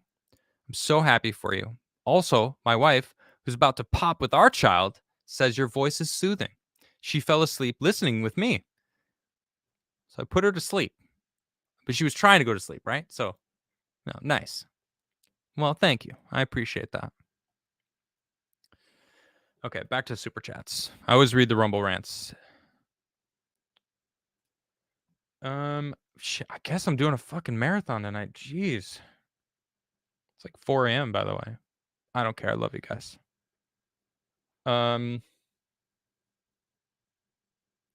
Redcoat Leader says, welcome to Europe. Now that you're on this side of the pond, how about an IRL meetup for your European viewers? Well, rumor has it that the Nerdrotic Geeks and Gamers are going to England in a few months.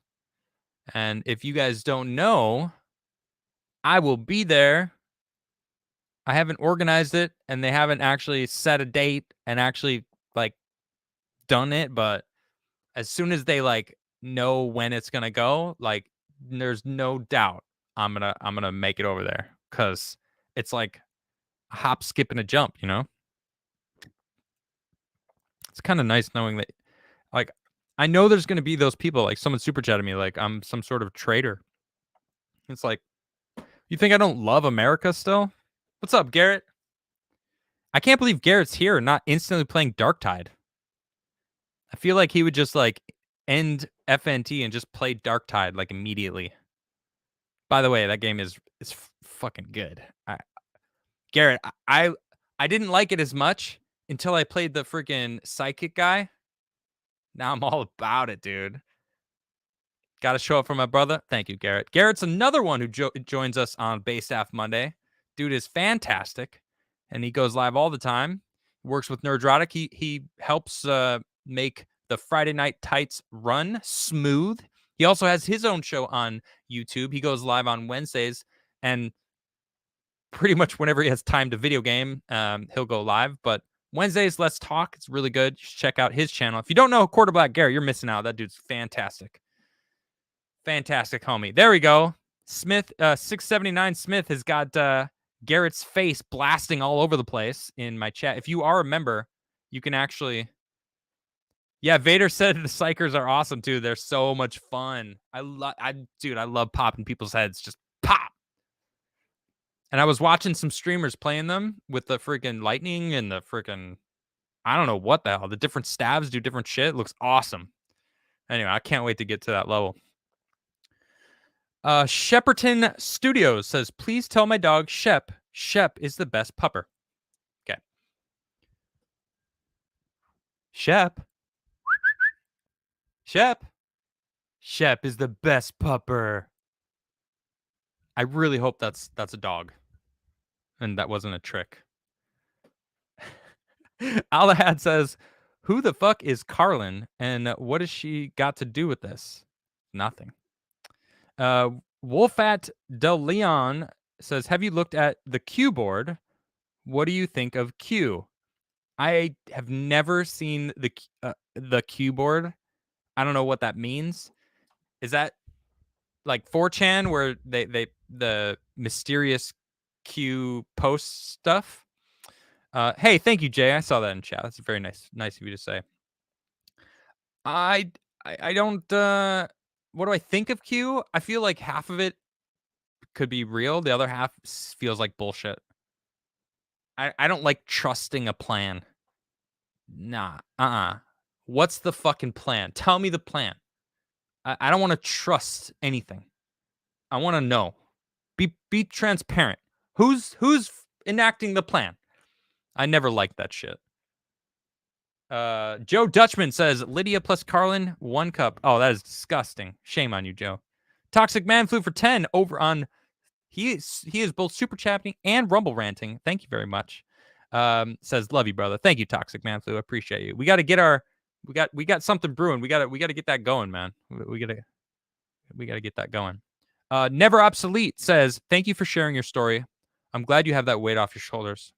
Praying for you and your family. God bless. Shalom. Thank you very much. Thank you. Yeah, it feels dude, it feels great. It really does. Ehong says, maybe Tim's Korean side is fucking with his psychology. There's a book I'd recommend called The Koreans by Michael Breen. I found it helpful. I don't know if I really want to waste any energy trying to understand Tim's psyche. I've done that enough in my life. But thank you. I appreciate that. Alpha Zero Mega says, 9 out of 10 top men agree Crigler coffee is the best darn coffee money can buy. What's that other guy? Well, who cares what he thinks? Some people just don't have taste. Crigler coffee, the best money can buy. I really should like record all there. I wonder how many Crigler coffee ads that you guys have done in like the history of my show. Because there's been a lot. And damn, they've been good. I don't even know how to even like start. This is episode. Shit, I didn't actually put a number on it, but it doesn't matter. Like, this isn't even an episode. This is like I took my my show. It's not even a show. This was me talking to you guys. You know, it wasn't even a show. Let's see here. Boy Terry says for 10, thank you. Says Adam, most based in the room from following Tim's show. Since you were on it, felt like Tim's been selling out for the money, and your story checks out. That doesn't surprise me. The Last Crow says, I feel like Tim Simp is going to write about Tim and Lydia in a fanfic. They're going to write? I'm sure it exists. She might have wrote it herself. Who knows? Or worse, not sure if you could say this on YouTube. I don't want to go there. We won't go there. You don't mind. You just wrote. I don't want to go there anyway, so we're good. Use your imagination, guys. RKO fan for $10 says, I've always really appreciated your content. Keep up the good work. Even though I only occasionally watch, I stay a member. I'll definitely follow you to Rumble when YouTube boots me. Yeah, it might happen, but that's okay. Thank you very much, RKO. I see you. I feel like I see you enough, though. I feel you support me on multiple occasions. So thank you, man. I appreciate your occasional watch. It's great. Mark B says Graphic Audio does cool dramatic audio performances of Sanderson's various series. I recommend grabbing it. If it's too expensive, can find elsewhere. Graphic Audio. Wait, which Sanderson books are you talking about? Audio performances. I don't like audiobooks though. I'm not a big fan. Yeah, guys, I love that you guys are talking about my haircut so much. I hate my haircut so much. It fucking sucks, dude. My haircut sucks. I fucking hate my haircut. But it is what it is, you know? V6 Neon says, as you're now over this side of the pond, will you soon be able to get your coffee over here? It's so expensive, guys. This is a dark secret. I'm ashamed to admit. I ran out of my coffee a couple months back. I came here with a lot. And then when I came back, I brought more. I haven't had my own coffee in a while because it's so expensive, yo.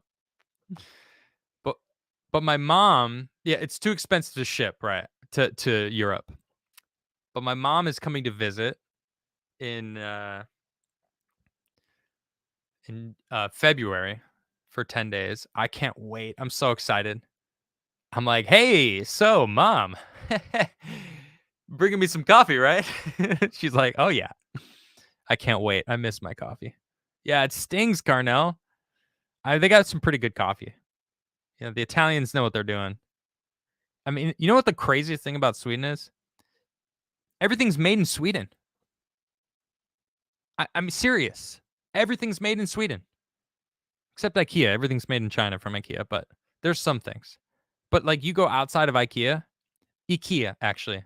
It's not pronounced IKEA. It's IKEA. Just to let everyone know. Little Swedish insight. It's IKEA, all right? You can go ahead and correct people and be like, oh, excuse me. IKEA, all right? I know from an actual Swede. It's IKEA. B Shadow, thank you for that super chat. Appreciate you. George Wood for 10 euro. Oh, no, excuse me, 10 pounds. Adam, hearing your abortion story broke my heart. I had a pregnancy scare with my girlfriend when I was a teenager and still cry about how ready I was to go through it. I don't blame you. Thank you. Yeah, it'll forever be something I'll think about. Mr. Squiggles for 10 says, we're proud of you, man. Glad you were able to get this off your chest. Sorry you had to go through this abuse, man, because that's not what it was. Oh, because that's what it was. I hope you're able to feel better now. Thank you. Gonfall says, this is so cool. It's like listening about a great band breakup. Hell yeah. Who's more at fault for breaking up the Beatles? John Lennon or Yoko Ono? That's a poll. Let's do it.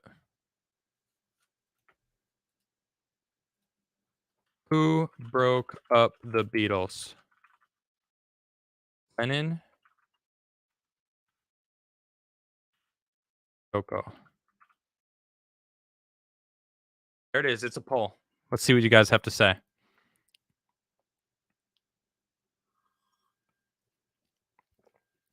I see chat going back and forth, but we'll see. There's a poll. Go ahead, guys. Let's see what you got to say. I'm going to read some super chats here. The Dogebird for 10 says, love you, Adam. Keep strong and carry on. A brave fighter once said, 'tis just a flesh wound. Also, no hair, no long hair, no peace. Yeah. Trans Spectre says, do you consider yourself religious? I myself was religious, but more or less fell off the path trying/wanting to get back on. No, I'm a see it to believe it-tist. You know what I mean? I don't know. It's hard. I'd like to. I don't know what happens after death, but I'll find out when I die. You know, and I don't know if how much my life will change before I die, because I'm here right now. So, Noah Sanders says, we all love you, Adam. Grace, mercy, and healing. Thank you. Ted 2 says, that one chat hurt me, and I'm a virgin. Much love, buddy. Proud of you. Thank you. I think I know what you're referring to. Code Reset just sent a bunch of hearts. Thank you.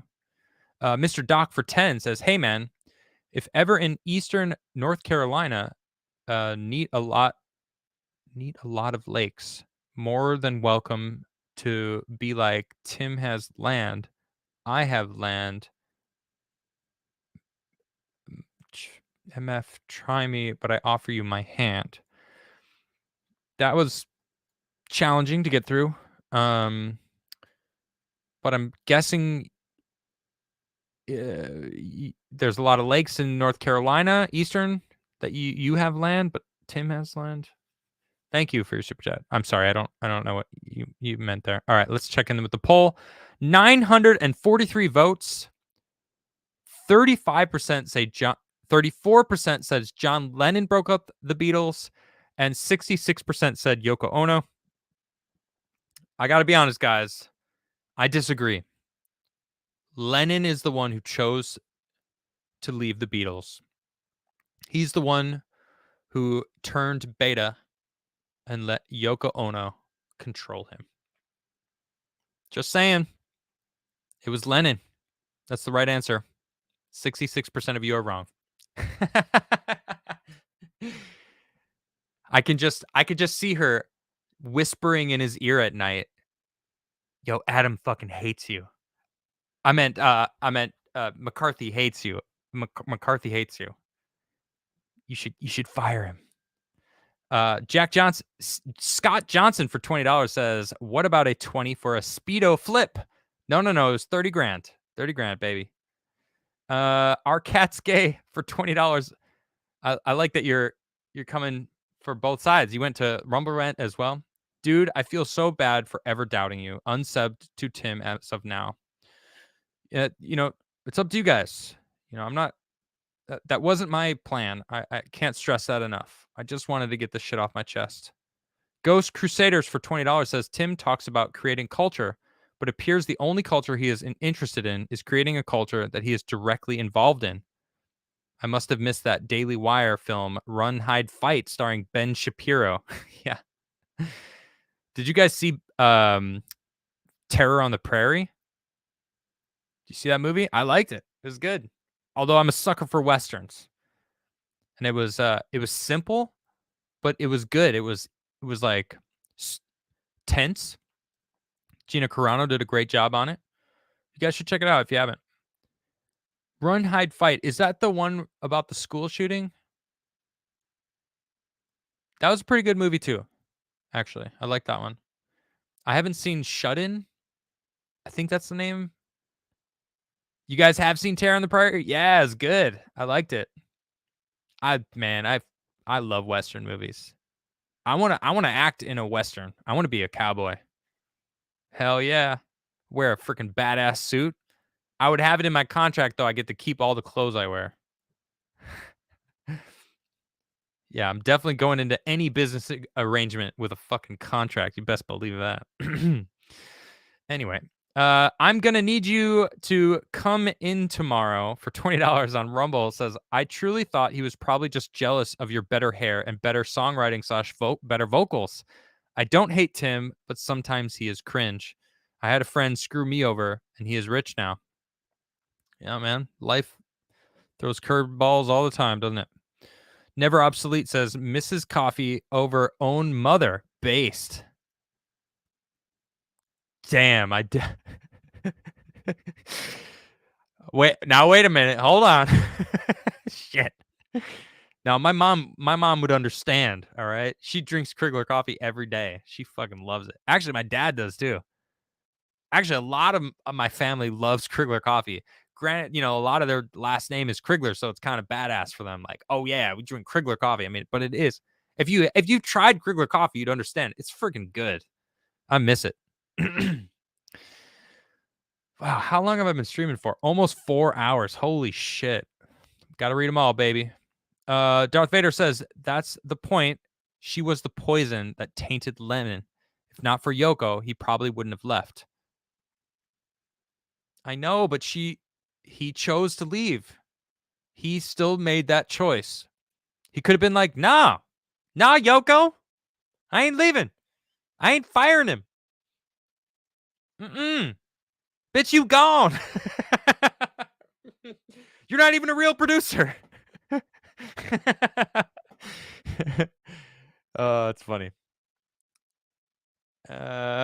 Eden for 10 says, I'm not even mad at Tim, just extremely disappointed in the hypocrisy, feigning outrage at the offspring kicking their bandmate for many years only to kick you. Damn. I didn't even think about that. But he's got him on his new song, though. Hey, good for him, man. Spend your money, dog.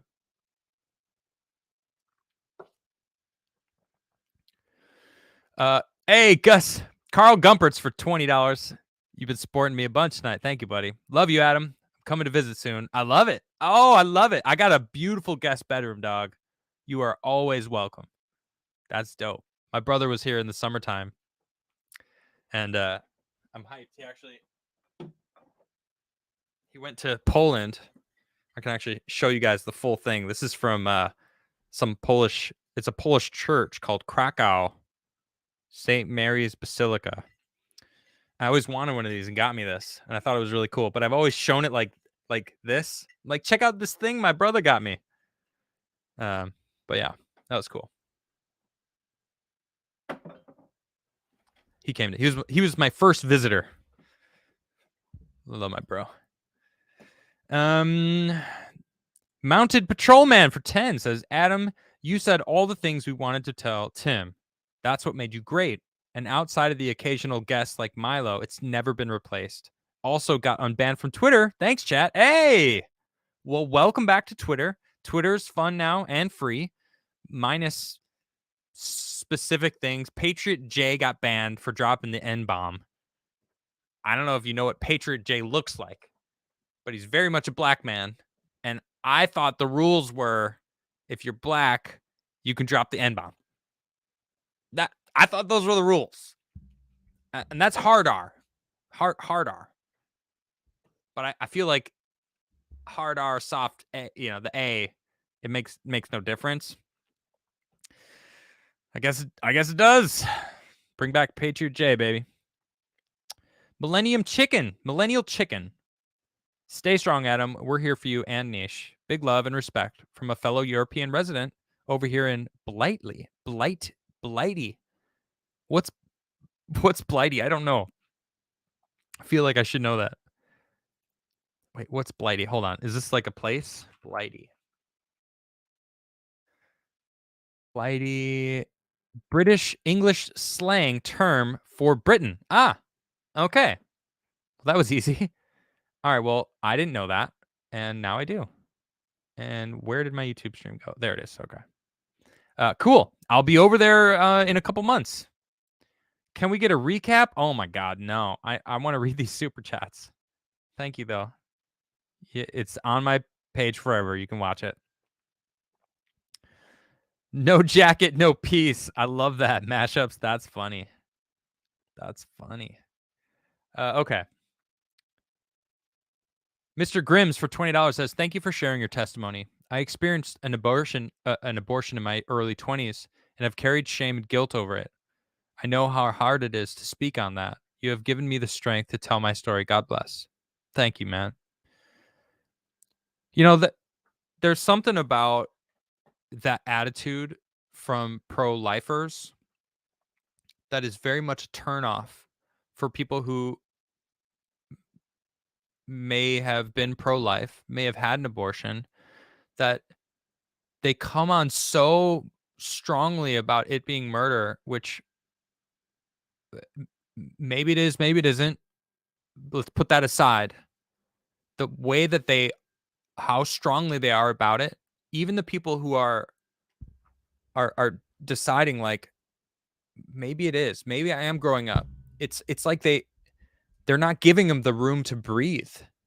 And I find that that's a really big problem, because I don't like abortion. I think that it's a problem with society that it's used so superficially, like, oh yeah, whatever, it happened. We could just go, yeah, blah, take it out, and it's no big thing. It's just a clump of cells. You know what I mean? It's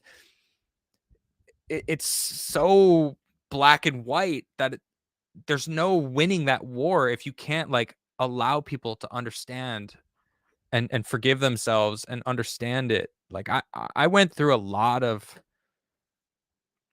hard days. Like, I'm just thinking back about it. Like there was some rough days for me in the past couple of years because of that red pilling, because of how much I was facing myself and facing my life and facing the political landscape and the cultural landscape, and understanding the different wars. There's so many different wars going on. War for abortion, war for gender identity, war for borders, war for mental manipulation, war over big tech.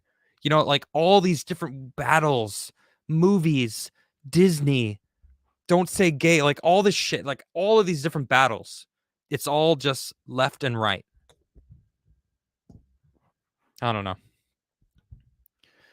I want there to be peace. Yeah, it's being used as birth control. Exactly. It's sad.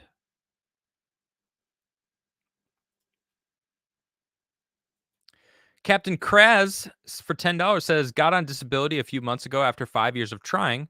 Was going to do this for TimCast, but soon before that got an icky feeling about it all. Glad I found this. Here's my first ever super chat." Cool. Thank you very much. All right, Kraz. Thank you for that support. Mr. Doc says, "By the way, those who know me know handle and what I've said about Tim and how I felt, but know there is an office that knows truth." Okay, that's super cryptic, but okay. Quarter Black Garrett for $20. What's up, dog? Says, "Love you, man." Love you too, Garrett. You're the man. Appreciate you. Garrett is absolutely a homie. I already gave him a shout out. He only gets one. Anti-Piracy League says, "Got so immersed in the moment that I wasn't paying attention to my speed. Got pulled over. Got a warning. Thanksgiving Mac turned out great, by the way." Listening to my show, you were so immersed just listening to me tell my story. Wow. I'm glad you got a warning where you'd be like, "Yo, look, listen, it's Adam's telling the story of TimCast." And he was like, "Whoa, on what channel? Did you give my channel a shout out?" No? All right. That's fine. I forgive you. I'm not upset. No, it's fine. Vanessa Stuller for $20 says, "After listening to the story, I really respect your ownership of what you shared. It's a clear mistake. It's clear mistakes were made by Tim, but taking responsibility for your actions is really redeeming. I like how you are nice about Tim still." Yeah, I don't hate Tim. Yeah, everyone's like, every time I poke fun at Tim online, it's like, it's so, I get this influx of these like little like Tim Dick suckers online that are like, oh my God, you're so petty. Get over yourself. I'm like, fuck you. Jesus Christ. I can fucking make fun of Tim if I want to and still like not be mad at him. Like, I don't care. I don't care that I was fired from TimCast. I can say this with every ounce of my being. I have never been happier in my entire life. I love where I am. I love my wife. I cannot wait to have children with her in this house. I can't wait to bring them around the world with me. I can't wait to meet the human beings that they're going to be. I wouldn't be here if it wasn't for Tim. I'm grateful for him for what he gave me. And that's where it ends. Yes. And she just asked if I wanted a sandwich. I am blessed. Oh my goodness. You want a sandwich? Hell yeah, I want a sandwich. Damn. Oh man. I can't wait to meet my kids. I can't wait. I can't wait to meet my friends' kids too. I just want to check in, see if he's no, they're still going. Okay. Dude, over 24 hours of contractions already. It's gonna be a big kid. Wait, I think it's a girl. I think he told me it was a girl. I'm really excited. Where was I? Sorry. Michael Archer. Personal questions. I have palms reading and spelling, but even though I am pretty smart and a very hard worker, and I did go to college for a little bit, but did not graduate, could not keep my grades up. But what kind of tips would you give someone who would want to do what you and Tim do?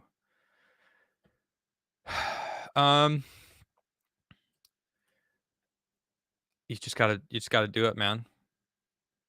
You start a channel, freaking learn how to set it up. I got a head start. You know, I'm grateful for Tim. You know, like I got a head start. People know who I am on the internet because of that show. I feel like me and Tim both blew that show up together. You know, so you know, I feel like it's not just Tim.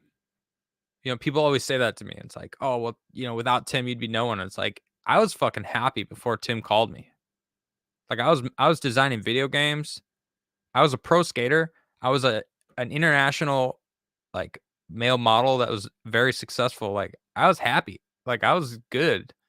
You know, I had a plan for my life. Like I didn't need Tim. I don't need this show. I love this show. I'm grateful for Tim. But like I didn't need that. You know what I mean? Anyway. Just do it, buddy. Just get it going, man. That's it. If you're good at palm reading, maybe you can maybe you should do videos where people send their palms in and you like have pictures of their palms and like make a video reading their palms. It's kind of cool. Manville says, you inspired me to make my own video game. The first idea was shit. Next was COVID related pun, but it wasn't fun. Now I'm working on the game I want to play. One day I hope you'll play it. Cool. Good for you, bud. That's how it is right there. Fail 1,000 times. You just learn 1,000 ways not to win. But when you win, that's it. Darth Vader. I think I botched that fucking. Is it like Benjamin Franklin or no? Edison? Thomas Edison? I just created 1,000 ways not to make a light bulb. Something like that. I don't know. Whatever. Darth Vader says, do we get to meet the kids? I don't know about that. maybe. I don't know. I've thought about that. SC Medic for 10 says, your timing is amazing, especially since he is not doing a show tonight. Oh, by the way, I just joined up on your locals as a supporter as well. Need your P.O. box too. Well, if you just scroll down a little tiny bit, there's my P.O. box. Boom. There you go. Thank you for supporting my locals. That's the best way to support me, actually, because I get the best cut. Like YouTube takes a freaking ham slice out of it. Just yeah. Vanessa Stuller for $20 says, after listening to the story, I really respect your ownership. Oh, wait. Did I read that? I did read this one. Well, hey, thank you, Vanessa. I appreciate you. Canil Dragon for 10 says, Adam and Ian doing a deep dive into Trump history was great. Must watch if you haven't. Thank you. Yeah, that was a really good time. I was like, I told Ian, I was like, pick a couple, look at Trump stuff, pick a few things that you really like that what he did. Of course, he found the Trump legalized hemp, which was actually really amazing. Like, hemp is incredible. Like, not for smoking, not for getting high. I'm talking about hemp, like CBDs, oils, gases, paper, clothing. Like, we can make so much shit with hemp. We don't have to chop trees down. We don't have to like grow cotton. Just fucking grow hemp. Let it grow. This shit it's a fucking weed. It's amazing. Does all the work. Filipev. I don't know how to say her name. Do you think after this video, Lydia or Tim will hit you with a lawsuit for slander? Good luck. It's all true. I don't know what they would, how they were slandered. It's literally all true. And I know a lot of people in that household that would back every single thing I said. So no, I'm not afraid of them. Lydia was cheating on her husband. And everything I said happened. So how could it be slander? Good luck. Bring more attention to this story. Sure. I don't think either of them want to do that. Daniel Neems for $20 says, thank you for disinfecting this with sunlight. I had no idea Lydia was like that. Had me fooled. You are unbelievably pure and humble and such a good person. I used to love seeing you on TimCast. Ian is annoying as fuck. No. Ian is portrayed as the idiot. I think. I've never seen the show. So I actually don't know. But Ian was always very nice to me. So. And Ian is very interested in things that interest Ian. You know what I mean? Like graphene. Fucking loves graphene. For good reasons. That shit is amazing. Metastep says RA was trying to say I'm not that guy to be trifled with. Tim didn't even get it. Didn't even get through. He claims to be street smart. Right. Oh, I see. Right. RA was like, I'm not that guy to be fucked with. Like, don't fuck with me. I'm not that guy. And they're like, you are the guy. I heard Lydia saying that. And it's like, that's why he blew up. Lydia should have kept her fucking mouth shut. Like, bitch, that was between two guys. Shut your fucking mouth. Shit pissed me off. Like, what the fuck is wrong with you, Lydia? Are you fucking serious? Tim and this guy are arguing. They're freaking, it's tense. And Lydia chimes in and says, you are that guy. And then he stands up and smacks the mic. Yeah, duh. Because he had some fucking bitch going and being like, oh yeah, Tim is right. You are that guy. And it's like, wow. Dude, I have zero respect for that woman. And it feels great to like be able to talk about that and have you all understand why. Like now people are like, oh yeah, you're just not over it. You're holding on. You got to get over it, man. It's like, oh, I'm over it. Doesn't mean I have respect for her. Doesn't mean I'm going to give a shit about anything she has to say. My mouse working. Angry Whiskers for $10 says, I have fond memories of playing Animal Crossing while listening to TimCast IRL with you on.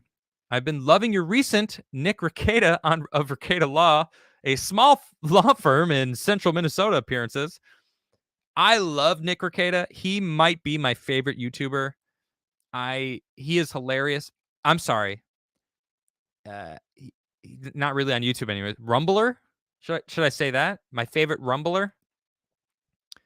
Anyway, if you don't know who Nick is, you are missing out on some gold internet. All right? Some gold internet. There we go. Let me put that there. Okay, there we go. I read that Rumble rant. Darth Vader. Yeah, here we go. Edison says, I never once failed at making a light bulb. I just found out 99 ways to not make one. Yeah, exactly. Love it. I love it. Mark Guidetti says Ari was being wrong. He was being very racist against white people. Tim should have been tougher on him. Oh, really? So I don't know. I mentioned this earlier. I didn't know the context before the blow up. I just saw that like little clip, and I wasn't about to watch that whole thing. Barney Boyle. Oh man, dog. I don't want to. I'm gonna read it, but come on, Lydia. When you said you were bringing me to fill the G spot, I assumed you meant guest spot. Tim, wrong. You no. Yeah, wrong. No, wrong. You're wrong. You're wrong. Sejong the Great says Andreas is name brand Ian. Bullshit. Bullshit. No, I'm sorry, Sejong. I'm not accepting that. No way. They're both equally out there. It's like they both took different psychedelic drugs that sent them in two different directions, but both into space. That's the best how I can describe how different they are, but also very, I don't know, different. Shun says, I'm so happy you finally let this out. Things can only go up from here, brother. You got a fine adventure going on there. Remember to have fun always. Thank you. Thank you, sweetheart. Oh my gosh. Brought me 2 sandwiches. Guys, I'm starving. I'm taking a bite.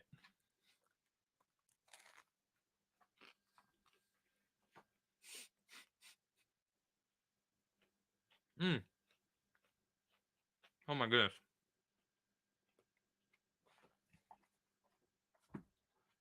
I was so hungry.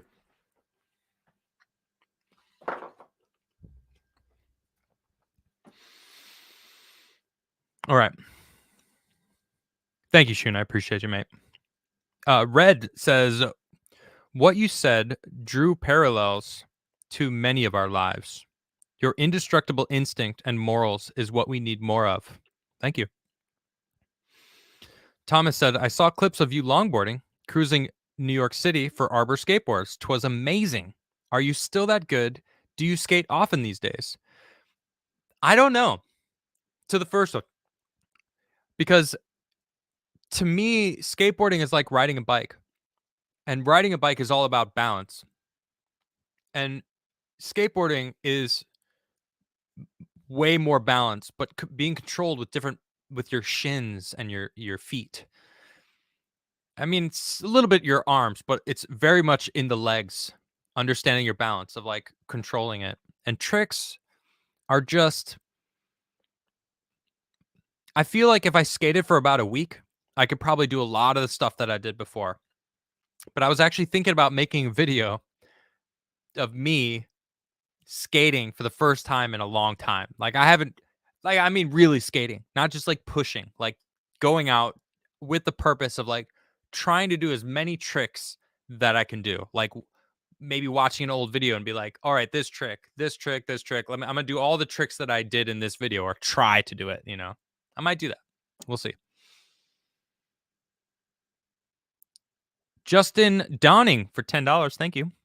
You did this the right way. Thank you. Yeah, I appreciate that. This was the only way I was going to do it. Flawed TV for 10. Thanks, Flawed. All that support. If Tim thought the way he handled the situation with kicking you off the show, he wouldn't have been silent about it. He knows he handled it like a piece of shit. Damn. Oh, if he thought he handled the situation with kicking me off well, he wouldn't have been silent about it. Right. True. He would have been like, Adam did this and we had to let him go. Or, you know what I mean? Like, ghosted. Just fucking ghosted. Oh yeah, Last Crow. Yeah, I think it's my mouse. Sorry about that. Base for life. Here, let me get rid of that so you won't hear it anymore. Base for Life Radio for $20 says, love you, man. Love you too. Thank you very much. The Beacon says you made it to midnight Eastern time on this stream and you solidify yourself in YouTube history. We will forever watch you prior to Tim's show. Okay, thank you. I appreciate that. I have a lot of fun on my show, and I have some really great guests. Robert Weil says, sorry for this, Adam. After that rant, have Garrett beat Sejong with my leg of doom for that dang nightmare. I'm going to have, and the nightmare I'm going to have now, be blessed. Yes, Sejong, you bastard. It was kind of funny, but still, oof. I Be Rippin' 'em says, who had the worst farts in the TimCast house? I don't think. Probably me.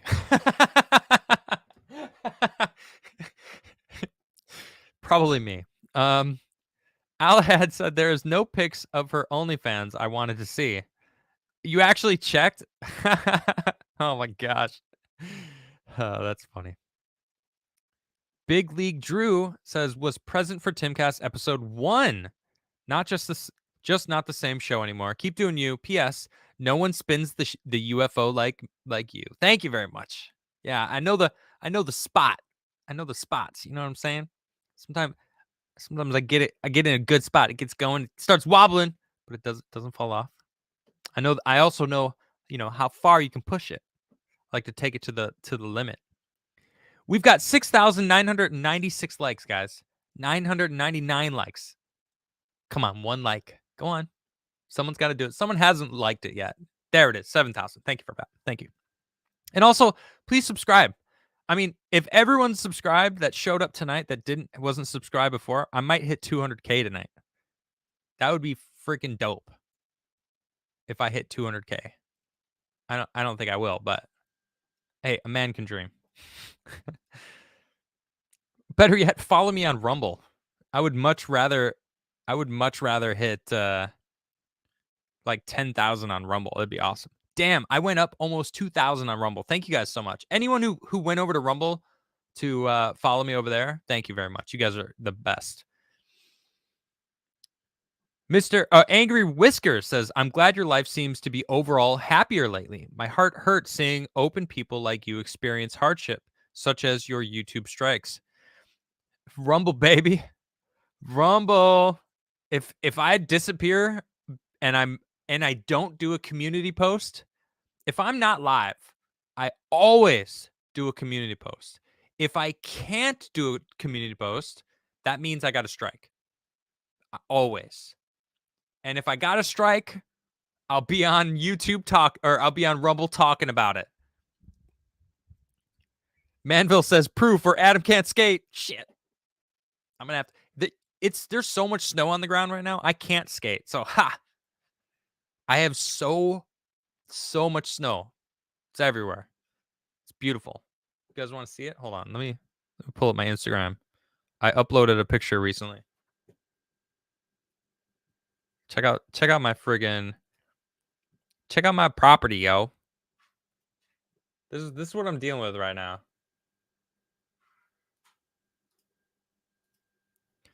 So this is my backyard. This is looking outside of my kitchen.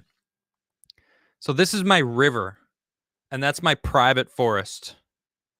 You see that? That's my river right there. I walk out in the summertime and I lean against this and look at my own river. It's freaking nice. This is my forest. This is before the snow came down. My brother called it Lord of the Rings Hill because like this pathway here kind of looks like the path that they would walk, you know? Lord of the Rings Hill. There's so many pictures of my cat. Oh my goodness. All right, this is at the end of my property. And this is basically that way. No. That way. So the river wraps around my property and then goes straight out here. And you could dive into this. This is beautiful. How old am I? I am 38. 38. My sister just turned 40 this week. Crazy. It's crazy to think about. Flawed says, you clearly ain't rich. You keeping track of how much drops of whiskeys are. Shit. Well, I mean, I'm also not going to be buying another bottle of this friggin' $2,000 whiskey, you know? But you're right. Shit. You got me, Flawed. Oh, that's funny. I just don't want to miss any super chats. There we go. Yeah, my friend Carl sent that huge one for that next shot. Thank you, buddy. Lady Freddie says it was about the percentage of the show you were getting. Agreed. I think that was the reason. Like the real reason why I got fired, I think, is because he didn't want to pay me anymore. I believe that's what I believe. He'll say I gave him an ultimatum to fire Lydia but I think that's fucking bullshit. I think he wanted me gone. I think he didn't want to pay me anymore. I think he wanted 100% of that super chat money. And he's got it now. Good for him. One day I'll be maybe not as big as him, but I am successful. Fuck it. I am successful. I love my life and I have an awesome I'm only going to get bigger. I just started a show with Nerdrotic. You guys know about this? Every Sunday night I talk with Nerdrotic and Quarter Black Garrett. And it's awesome. We talk about ancient apocalypse, ancient civilizations, really, really cool stuff. We got a lot of stuff coming, man. It's very cool. Sejong says, make sure you slam that plussy. Yeah, that's the Rumble like button for the YouTube savvy, non-Rumble savvy people out there. Woot do for you. Whoop do for you says, I have a red corduroy Jackie, my smoking coat. Cool, nice. Ray Corin for $50. Thank you very much. Says, Adam, thank you for sharing about your loss. I had a similar loss, and it does get less hard as time goes on. I felt like you when that other chat hit you. Thanks for this stream. Here's some diaper money. All Tim talks about is Twitter and himself these days. That's these days? Yeah, that's nothing's changed, honestly. Kofifovich for $50. Owning up to, no, claiming the worst farts. Alpha. Just say it. Tim, I was right. Have some overtime pay. I'll cover the whiskey spillage. Thank you. Thank you very much. Yeah. Oh, Benjamin Jansen, you just finished it? Nice. Yeah. I'm hyped. It's cool.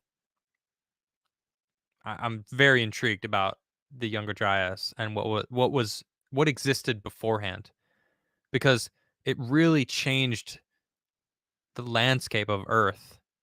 It was really crazy and devastating for a lot of megafauna. Check it out. Sunday nights. It's on Nerdrotic Live, that channel. Check it out. It's awesome. I see an Alex Jones in chat. Says, Adam, I'm cool. Let's see. Sejong the Great says, I can't wait for the nose to grift off your tears. That's fine. Bring it on, bitch. And then I'll shame him for grifting off the tears of like a tough situation that I feel like more men need to be like, I'm not alone. There's probably a lot of guys out there that the woman didn't give him a choice. And part of the reason why it hurts so much is because I did have a choice. She asked me what I wanted to do. And I feel like if I said I want to keep it, that's what would have happened.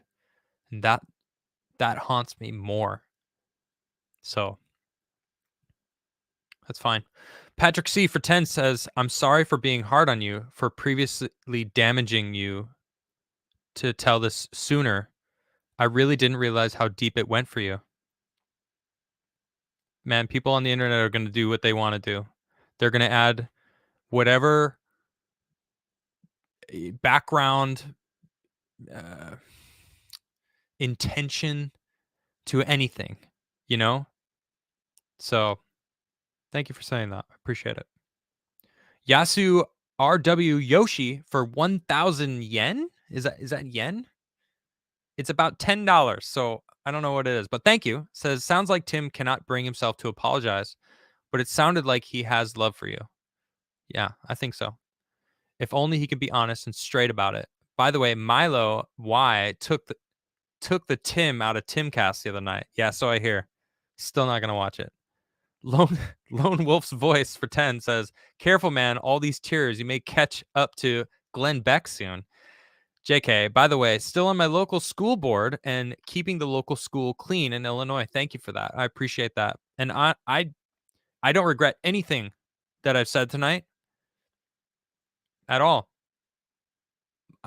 I as all of my shows, I'm honest with you guys. It would be exhausting to not be, to be honest. I can't imagine not just showing up as me and just talking about how I feel about things. It's crazy. Yellow Flash missed it. Well, it's on my site forever. By all means, go back 4.5 hours. Holy shit. I think I've been reading super chats for like 2 hours, though. It's been insane. I'm going to read them all. I think I'm almost done. But holy shit.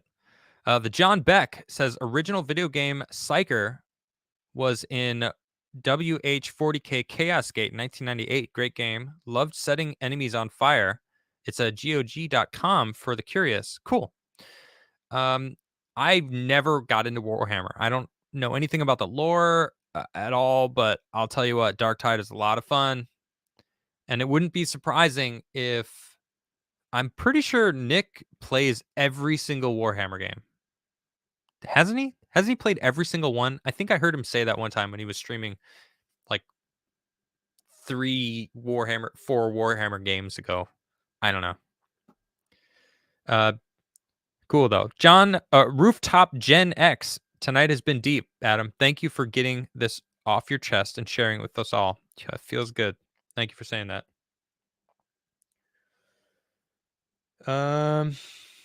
Anti-Piracy League says, tell us, why does Tim pronounce his B's like that? I have no idea what you're talking about. I can't even... I can't think of the way he says B's. I haven't heard his voice in a long time. I can't do it. It's just... I don't want to, like, I'm good. Yeah. I just hear high and mighty. Like, I know better than you. You should listen to me. It's like, ugh. Hey, Nick. Horny bonk stick. Get bonked. Down boy. Shun says, Adam going Super Saiyan is my favorite episode in the Crigler show. Stay based as fuck, bro. You totally rock. I want to go to the mountains someday. Do you have any? Yeah, in like North Sweden, like way the fuck up there. I think it's like 90% of Sweden lives in like the bottom, like 30%. Basically Stockholm and below. And I'm in there as well. Below. Where was I? Tangent says, everyone's talking about all the Tim drama, but can we get a moment of reflection on how good that Rick roll was at the start? Hi, Denisha, too. Thank you. That was pretty good, right? I know. It's going to be getting people, too, that watch my stream, that want to come and, like, hear the story. We'll go to the beginning and get Rick rolled. Come on. It's so good. Classic internet. I got you guys. I'm gonna watch it. I'm gonna watch this as soon as I end this. I'm gonna go back and like watch it again. um, Falls Fails or Us says, while I may not watch your show as often as I used to, I'm glad to see you're still the same old Adam from the TimCast days. Best of luck in Sweden. Thank you. Yeah, I haven't changed. I'm still me, baby. I'm a lot more knowledgeable about politics. I'm a lot more knowledgeable about a lot of things. But I'm the same old me. Standing with my feet firmly planted on the ground. Next to my opinion. Base for Life Radio says you must finish the bottle for closure. Just saying, let's jam to the forge. No, dude, that's a lot of whiskey. I'll have a little bit more, but I don't think I can finish this bottle. That's a lot of whiskey. It's like 400. This is like $500 of whiskey. No, that's maybe like $350 worth of whiskey now. I think it was like $2,500.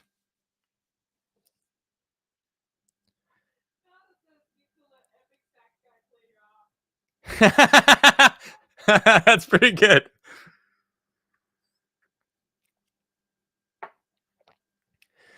Four and a half hour stream. My goodness. I know. Someone just said that. Who said that? Mitchell Oates. Yeah, 4.5 hours. I know. What, Nish? Oof. Let's see here. The Forge. Honestly, guys, I don't think I could sing a song right now.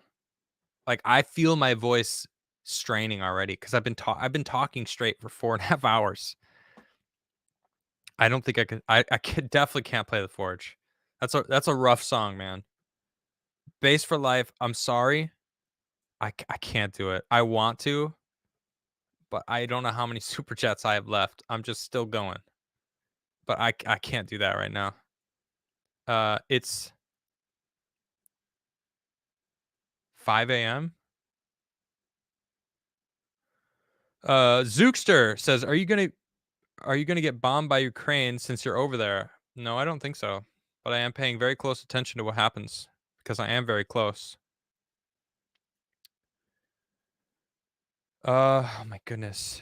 Zero fucks. You sent it over an hour ago? Oh my gosh. Seriously? Holy shit. And I just got a super chat jump.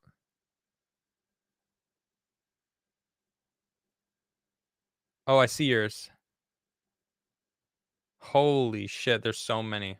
I gotta bring this down here. My neck is starting to freaking cram up. Oh, seriously?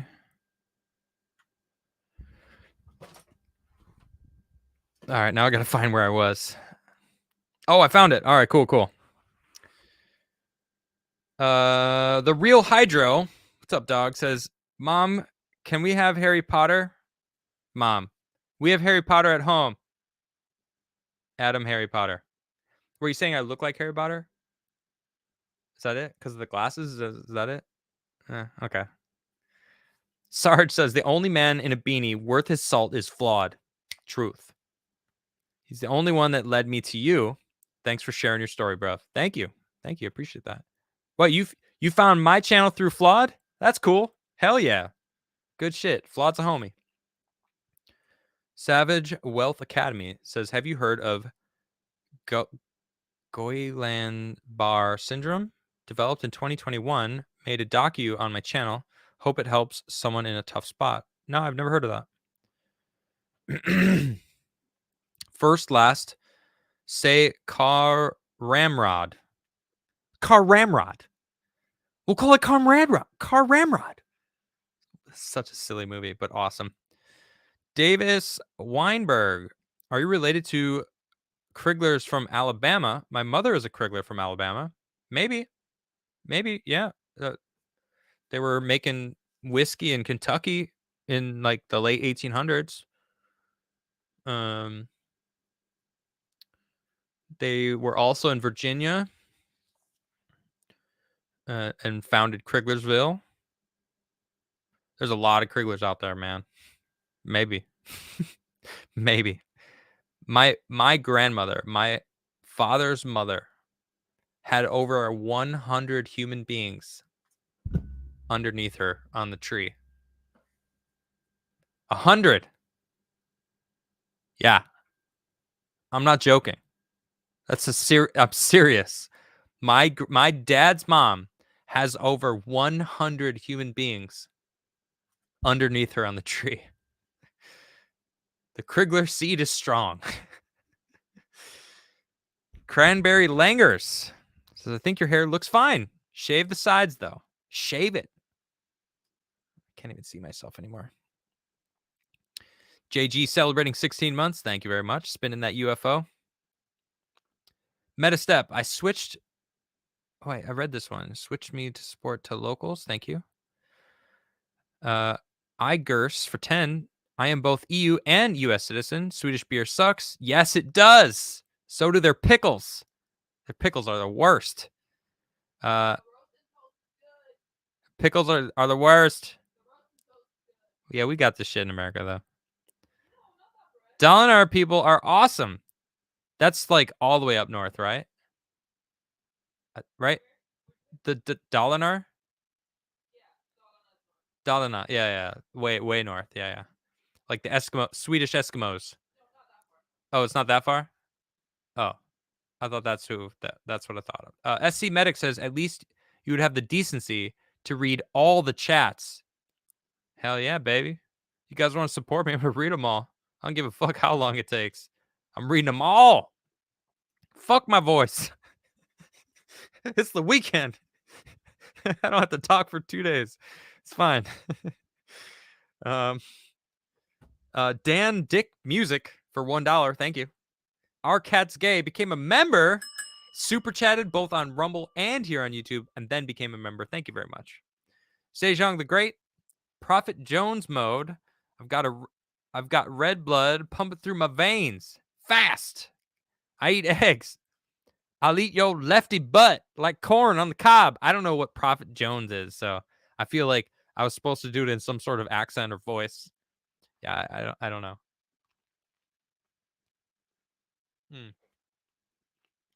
I'm sorry, guys. I have to eat something. I'm so hungry.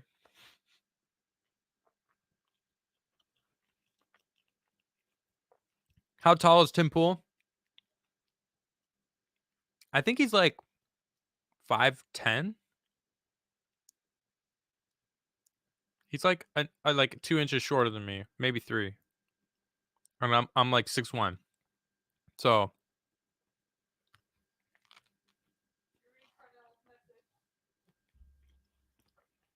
I don't know where it is. Someone just asked Anomaly on his Instagram how tall he is, and he said 5'10" pools.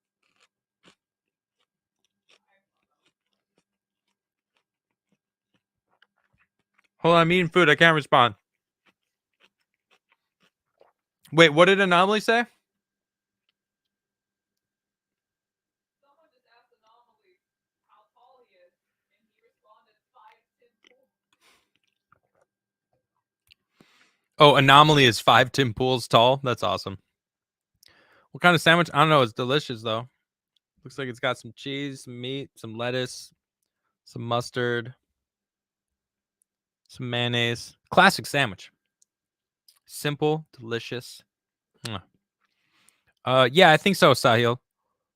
There's a bunch of people in my circle that know where I live. Gary and Garrett both know. Because I was like, guys, it's really late last Sunday. Because the first episode we went for a long time, and it ended up being pretty late. I gotta read these. One step too far says no Adam, no peace. # never forget. Thank you.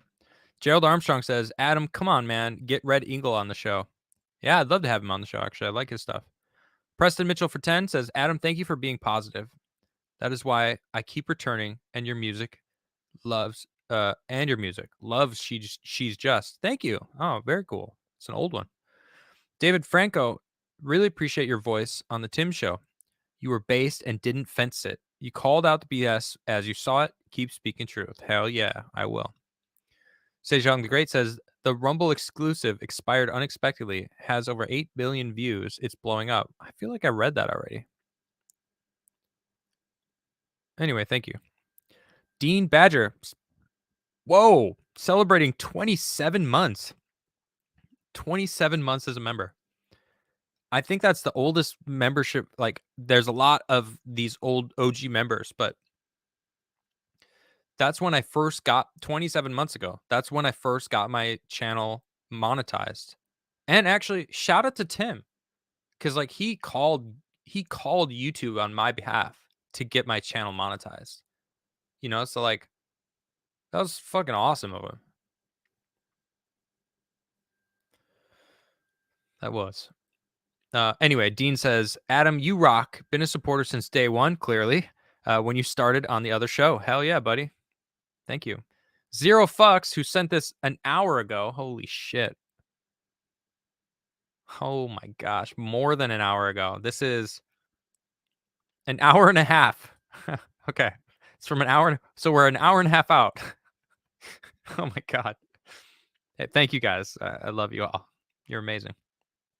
Anyway, Zero Fucks for $10 says, I was in Estonia last month. Funny to think, as I stared across the Baltic Sea, that you were just beyond the horizon. Your strength, honesty, and bravery are commendable.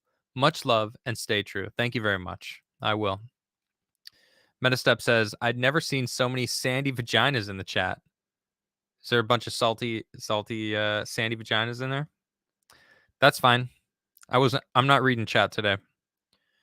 I've glanced, but You missed some glorious, Adam. in what, in chat? Yeah, in chat for a while, everyone was writing no jacket, no piece, and like plotting ways to get your jacket. No back. jacket, no piece. That's great.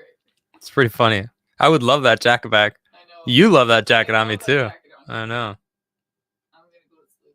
I gotta get up in a couple I hours. can't believe you're still awake. Yeah, You're never awake this early or this late. I know.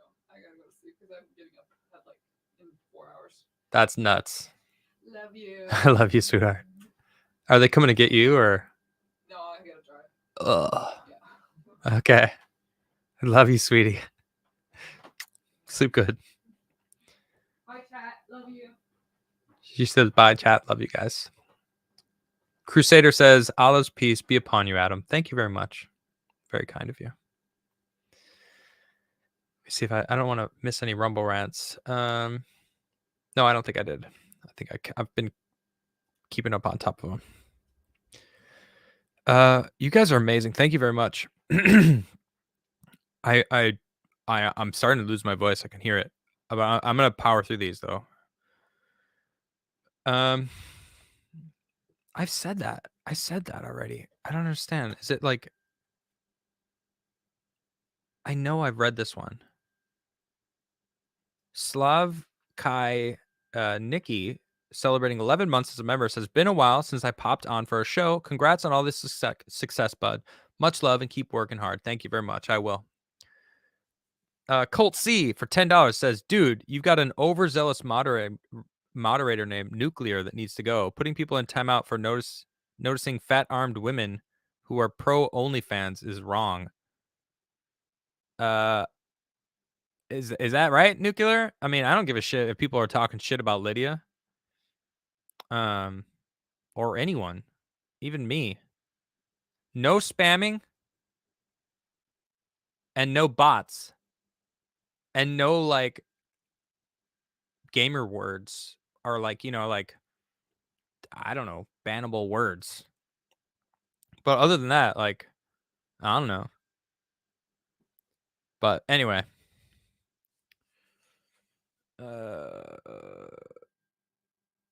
I wouldn't say he needs to go. He shows up every single day. Captain Ridiculous Awesome Sauce. Hey, buddy. For 10 months, he's celebrating here. You were the first person I super chatted and will always support you. That, and you got my name right on the first try. I mean, it's Captain Ridiculous Awesome Sauce. How does anyone fuck that up? With no spaces, though. And I could see it. But I wanted it to be that, and it was. So it's pretty easy. Oversoul says, enjoyed the glimpse behind the scenes. Was late to TimCast IRL. Regret that I missed seeing you in there. Your heyday. Look forward to your future uploads. 80 Cent Gang sends. Thank you so much. That's nice.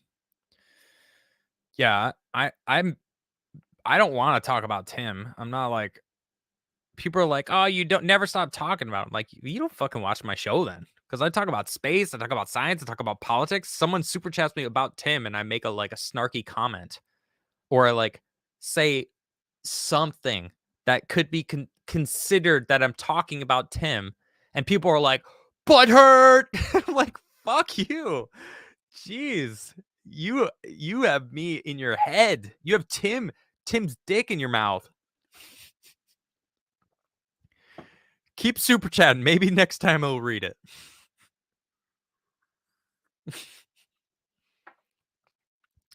Anyway. Feder. Oh, here we go. This is from Feder. He said, close enough on the guitar. Keep up the great work. That he said he would drop another 5 if it was in tune. It was pretty much in tune. It sounded pretty good. Brett the Illustrator says, I always knew you were the real one. All the shady back and forth messages with Lydia after I sent that art. Glad to finally know I was right about them. Yeah, Brett, that fucking dude, that poster was dope. And you know where it ended up? In the fucking corner. In the corner, dude. Rolled up. It's like, damn, dude. That shit needed to be like, pow. Shit was badass. I don't know how long you took on that thing. And then you printed it out. Shit was badass. No respect for the fans, man. Fuck that. The fans are why you're successful in this platform. If you don't give a shit about the fans, then like that always bugged the shit out of me. The Warrior Painter 91 for $20 says, I had to pause the stream right before you read the chat referencing the abortion. I teared up seeing and hearing the raw emotion on your face. Stay strong and Jesus loves you. We'll always be here for you. Thank you very much, mate. Black Screen for $10 says, I'm happy for you and your wife. Tim or not, you have come a long way. Was with you and Tim since day one back in high school. P.S. You're gonna be an amazing father, I can tell. Thank you very much. Damn, so you were in high school watching our show. That's cool. Right on, bro. Hell yeah. Fucking based high schooler. I can imagine, dude. being like enlightened enough to like watch like a political based commentary show with me and Tim in high school. That dude's gonna grow up to be based as shit. Mr. Jupe. I have respect for those who are truly themselves. Always listen and continue to grow and evolve. Cheers. Well, I try. One step too far. Anyone who buys a Hemi with an automatic, you need to immediately transition to so at least one tranny in your car actually has balls. I've got a stick shift. Well, my WRX is a stick shift. The daily driver that she drives to work is automatic. So Sejong the Great says the best part of being a WRX owner is getting good at changing head gaskets. I never had to deal with that yet. But I probably will eventually. Dude, my car is a fucking beast. Crusader Saracen says, have you seen the retardation of Sam Harris on Twitter? For a self-proclaimed rationalist, he sure doesn't seem to enjoy free discourse without the approval/protection of Twitter mods. Yeah, I agree. He also said that if they found dead carcasses of children in Hunter Biden's basement, it wouldn't matter and he'd still vote for Biden. And I was like, what the fuck? That's just nuts.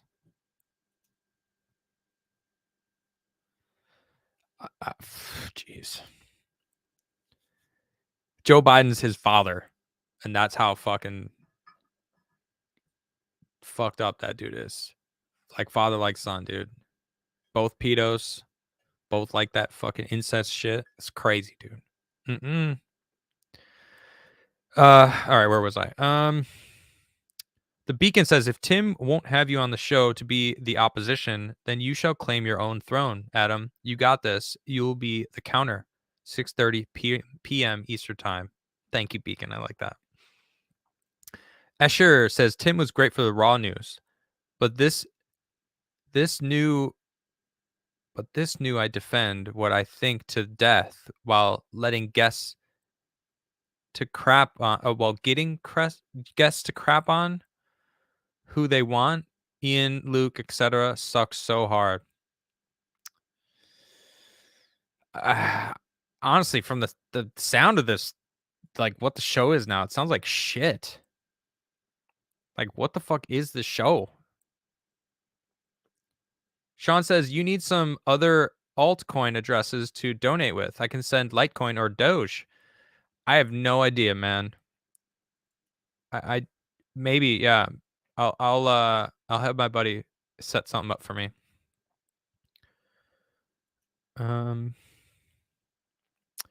Holly Movie Star says from ticks and actions, Tim's somewhere on the spectrum. I've heard some people say that before. I'm not a expert in. I don't know. I'm not gonna. Yeah, I'm just gonna give you my view. Taylor Cook says it's been great seeing you grow as a creator, and the Adam Red Pill journey has been fascinating. Hope to see you on the Pope stream soon. Yeah, I would love to be over there. I love Nick. He's fantastic. He's got my back. I got his. John Beck says over on Rumble, if you started hiring people, would you do either no one has NDAs or everyone signs one, and that haircut is no big deal in the States? It looks pretty close to a convict cut in Europe. Oh, shit. No, I didn't hire anyone. I started a new company and brought in my best friends, my wife and my best friend. And we all work together to make my show successful. They don't get paid. They have part of the company. That's how I do it.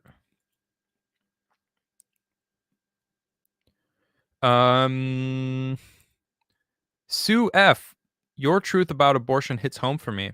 I also made the wrong decision, and it's part of why I'm so pro-life now. Keep on going. We love you. Thank you. Thank you. That was a tough thing for me to talk about. It still is. It always will be. Dave, Shortbus Dave says Ian is discount. Ian is discount you. Luke is dollar store Alex Jones. I like Ian and Luke. Both of them are really cool to me, really nice to me. Luke makes great content. He goes out and fucking calls people out. Luke's a fucking boss. And Ian makes great bed. And he's pretty good at video games. Mr. Squiggle says, I think his name is Andy. I don't know. I didn't know she was pregnant, though. The baby is probably Tim's, and Andy won't be able to tell. Oh, my God. No, Mr. Squiggles. Come on. No, I don't think so. She probably trapped the dude. I heard she was pregnant. She might not be pregnant, guys. But from what I heard, she's pregnant. And, like, rushed this new wedding. Because she's Catholic and can't have a child outside of being married with someone.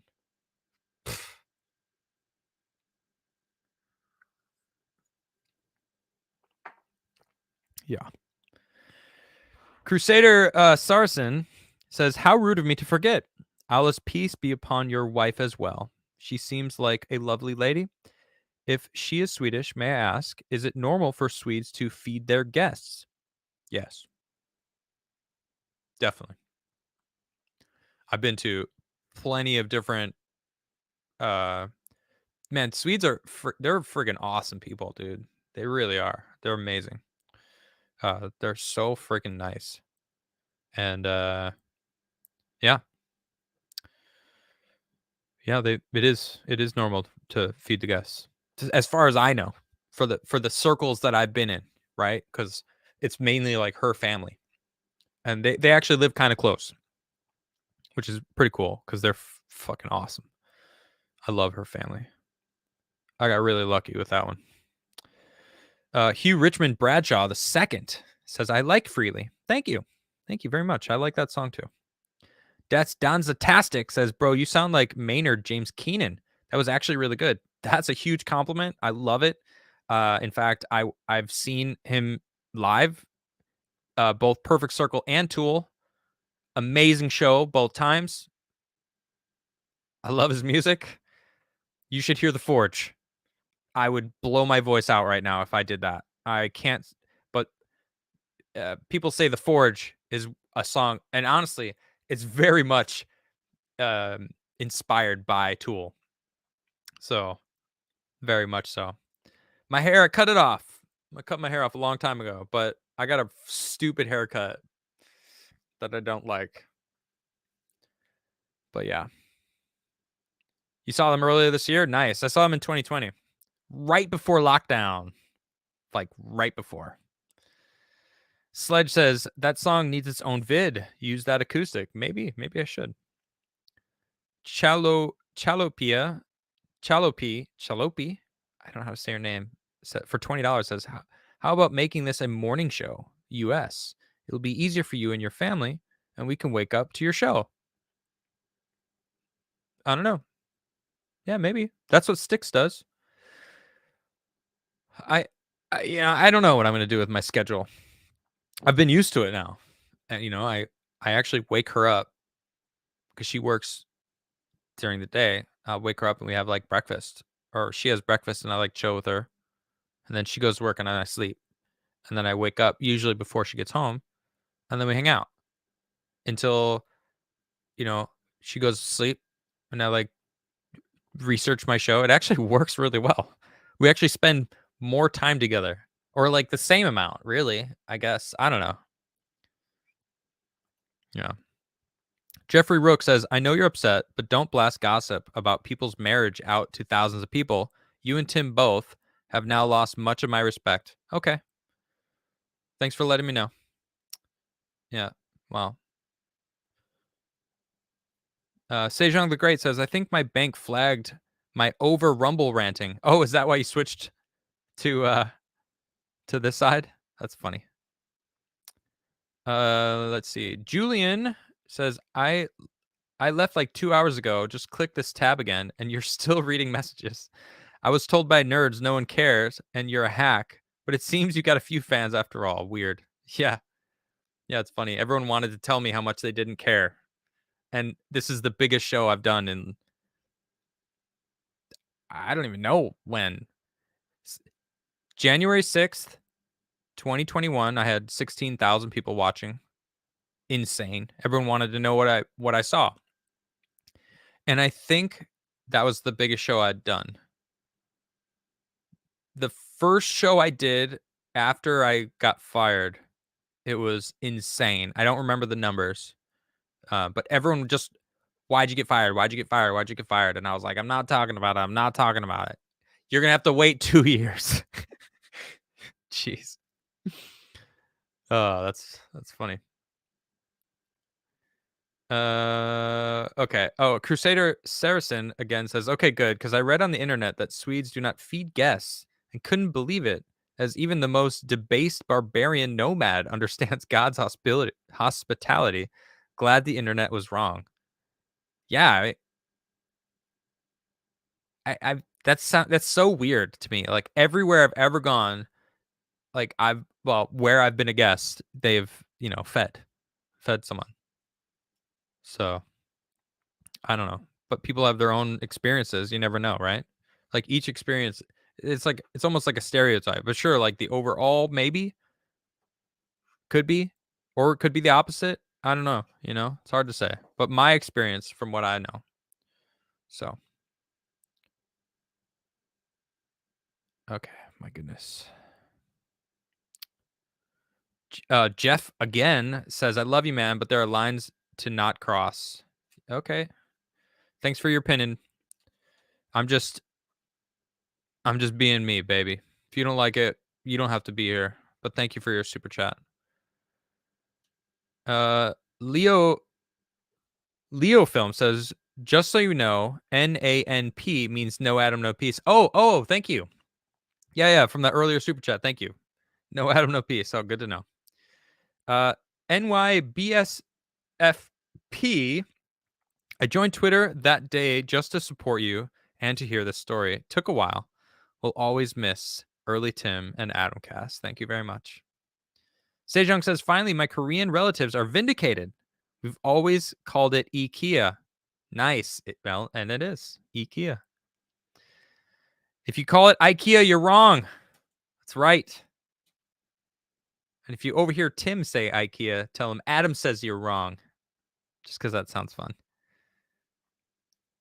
Okay. My. Blackie Poop says, I grew up playing in bands with the main singer in Beach Fossils. Found out my politics, had an abortion, changed myself, and I can't unsee what I experienced, if that makes sense. It does for me.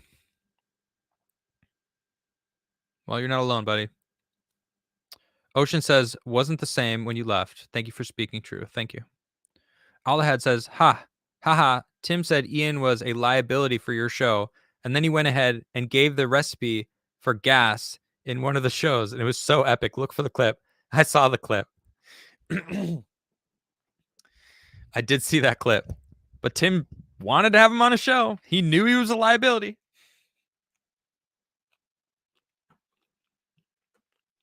Sorry, I'm so hungry, guys. I haven't had dinner yet. I usually eat dinner after my show, and then I like chill for a while, and then I go to sleep. Because I don't want to like go to sleep right after my show, because then I'll be sleepy during my show. And you know, when you're talking with your opinions and you're like cross-referencing different, you know, articles that you read, you know, different bits of information, you need to access that shit. You got to be on it. So I would give Tim a lot of credit for doing that, because he's so fucking good at that shit. But I had to be good to sit on the same desk as him, you know? I guess you guys understand.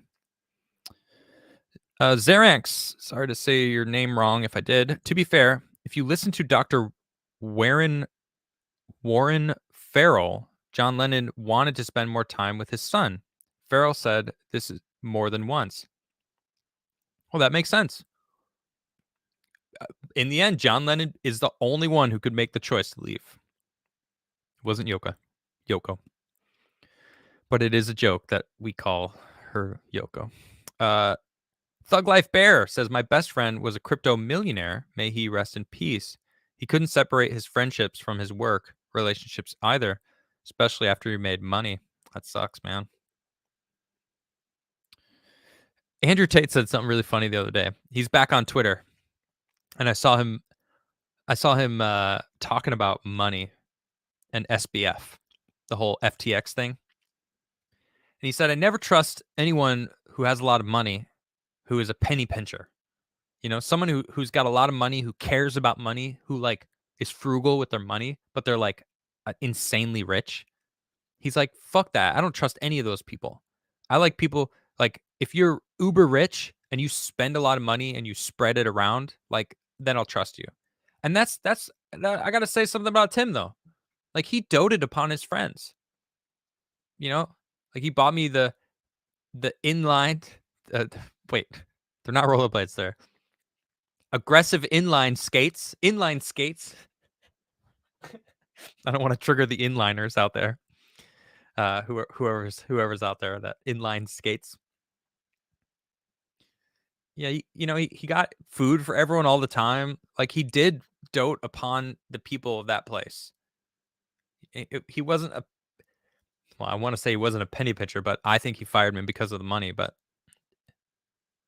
inline skates are dope, actually. They're not rollerblades day one. They're inline skates. Different. It's different. You don't, when you go gaming, you don't say you're going Nintendoing. I love that. I'm never letting that go. That's fantastic. I might do a little Nintendoing later. Why not? Do a little Nintendoing. Hey, my first game system was a Nintendo. All right. It was a Game Boy. Nintendo Game Boy. I actually have some of my original Game Boy games. Super Mario Land. Uh-huh.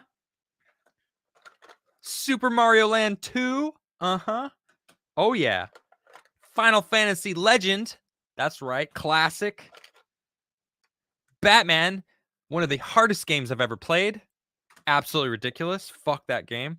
Final Fantasy Legend 2. That's right. I'm showing off my Game Boy collection. Final Fantasy Legend 1. Yeah, you know, this is back in the days when you somehow ended up with 2 of the same game. Legend of Zelda Link's Awakening. One of the best Game Boy games ever. Absolutely. Heroes of Might and Magic 2. Did you guys know this even came in Game Boy form? Probably not. I don't even know I have this. Pokemon Leaf Green. I've never played this. I don't even know where this came from. And what is in here? Oh shit! Final Fantasy Tactics. Oh, Advanced. This is the shitty one. It's not War of the Lions. I wasn't a big fan. I still have my original Game Boy. It's at my mom's house. I want to bring it and put it back here somewhere because that's pretty rad. Still got my original Game Boy. I bet it still works. Thing was a freaking tank. You got 2 copies of Tactics Advanced. See, everyone's got them 2 copies, right? Of some game. Excuse me. Conland for $10 says, first super chat ever. Thank you very much. But Adamcast forever. God bless you and your family. I wish you both a healthy and happy upcoming pregnancy. Well, we're not there yet, Conland, but thank you. Thank you very much. Dan Dick Music. That's probably your real name, and I apologize if it is. It's just sorry, your name's Dan Dick Music. It's pretty funny. Swift is a modern day McCarthy. Changed my mind. Who's Swift? Taylor Swift? Is that what you're talking about? I have no idea. I can't even name a Taylor Swift song. I can't. I'm sorry. I got nothing. Let's see here. Noah Sanders says, seen this vid with Yoko, Lennon, and Chuck Berry? No, I haven't. Sounds fun. Scott Sherrington. Oh, man, Adam's going to see the sunrise. Let's go. You guys have no idea how many times I've been sitting here with the freaking sun come in. It happens. Hobbs Meerkat. I hope you still have the whiskey glass I sent you back in the day. I love your coffee and order it regularly since you launched it. Cheers. Now, is that the one where you sent me, you kept 2 and you sent me the rest, right? The freaking, shit, I can't think of them. The sniffers, the ones that are specific, but you kept 2 and you sent me the rest, right? I don't know if you're still here. This was sent like an hour and a half. Shit, how long ago? Yeah, this was sent an hour ago. I don't know if you're still here, Hobbs Meerkat. But I think those are the ones, and I still got them, baby. Thank you for that. I keep everything everyone sends me. I have all of it. There's so much stuff. You guys are amazing. I love it. But to this day, this is my favorite thing. Nothing beats this, guys. Y'all remember this one? The United States Air Force. This is to certify that the accompanying U.S. flag was flown on a combat mission in support of Operation Inherent Resolve on board the U.S. Air Force C-130 Hercules, the 13th day of March 2020, flown in honor of TimCast News Team, which I was proudly a member of at that time. And they sent the flag, and I basically looked at Lydia, and then I looked at Tim, and I said, "This is mine. I'm keeping this." And I didn't get any arguments. That's it. There you go. I love that shit. That's my favorite thing. I see it as I walk into my office. It's just right there. It's freaking awesome. Sejong says, I demand a road episode to fucking Austria. God, no. We do have an RV actually parked out front. We technically could do that. That would be kind of fun. Lady Freddy says, seriously, put a permanent Crigler coffee sign up in your office. What? Yeah, I really should, right? I've got a little one, but like, I need like a bigger something. I don't know. That'd be cool. Carnell says, shout out to and hail to the mods for holding it down in chat over on YouTube. Love you guys. Thank you very much. Yeah, mods, you guys are great. Thank you. I have no idea what it was like. Did we peak? What did we peak at? Because when I looked at chat for the first time, it was like 9,000 people, which is insane. So like we may have like gone higher. It hit 10K. Cool. Damn. 9.7, almost 10K. Okay, so almost 13,000, 14,000 with Rumble numbers. That's true. Yeah, we got 1,600 people watching on Rumble, which is dope. Yo, Rumble's, man, I love Rumble. You guys have no idea. It changed me. I did this stream because of Rumble. I'm not joking. Like the ability that when I realized how censored I was, how much I was censoring myself, I was like, I can't do this anymore. I gotta, I'm done. It says 4.9. Wait, we got 4,000 people watching on Rumble? Hold on. The Last Crow says, damn, Adam, the numbers on the stream were insane. Lots of new faces. Hope your subs make a big jump. I guarantee you'll wake up tomorrow with a huge weight off your shoulders. Oh, dog, I feel it already, man. I feel it. That's amazing, guys. That's a. Oh no, I know it's 4.9 here right now on YouTube. I really appreciate it. And they were trying to tell me no one cared. Let me eat a bite of this sandwich I didn't make. You know they always taste better when you don't make them.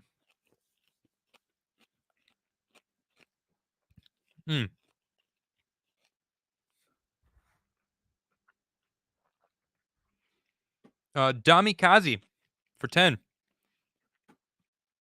Sorry, I don't like eating while speaking, especially into a microphone. Biggest issue with Tim is his demands that somebody martyr their entire life and livelihood for a political point, and then Tim so arrogantly saying his show is more important. You're awesome, though. Thank you. Oh, God. And the way that Lydia would mimic that. Oh, I can't stand that attitude. They would do that. They would sit around in the kitchen, too, talking about, like, basically that whole shit. If you don't like it, just go somewhere else. And I'd be like, not on camera. I'd be like, you guys don't understand like what everybody's life, what they're going through. Like there could be people that are relying on them. And if they leave, like people could lose their lives. And the fucking look that Lydia would give me. I'm so happy I'm not part of that place anymore. Sejong the Great says the Clumpo cells argument is flawed.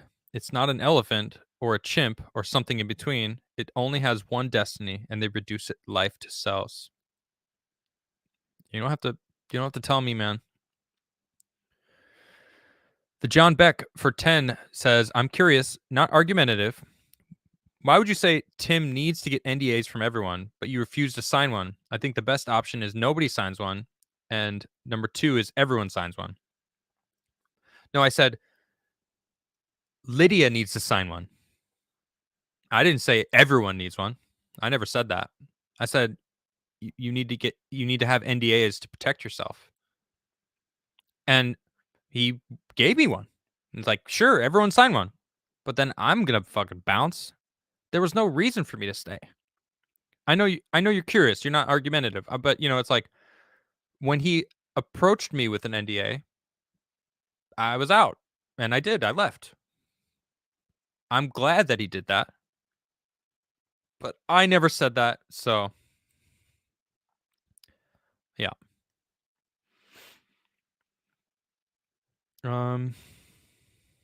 Sejan the Great says pro-choicers can't rectify the sea turtle nest egg stomp argument when compared to the abortion argument. If you can end one, you can end all. Never heard about that or thought about that. Interesting. Never heard that argument. Why would anyone stomp in the first place? It's not like they're going to have to be responsible for it. I don't know. It's a weird argument. Nacho's Business, what's up, dog? Says it's insane. Are you still in the hospital, dog? You still there? Shit, I don't even know how long ago you sent that. The Kiefer says, may you be blessed with many BLTs in the future. Thank you for that $10 super chat to tell me. I hope I have lots of BLTs in the future, too. Let's see here. Oversoul says, we love Rumble too, brother. I found you on here. Susan is a nasty redacted. I agree. Yeah, she is a nasty redacted. Kofifa Fitch says, the meme off. This will be epic. Oh, my God. I can only imagine what Twitter looks like right now. I don't even want to go in there, man. Fuck it, let's go check it out, shall we? 7 messages. Holy shit.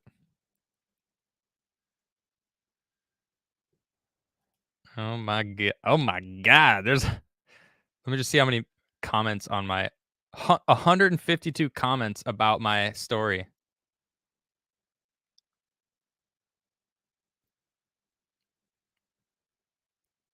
Damn. All right. I gotta read these super chats.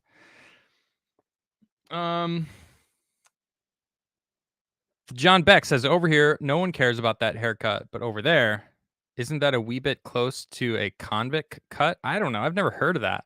And it's freaking cold in here. You guys want to know what I normally look like?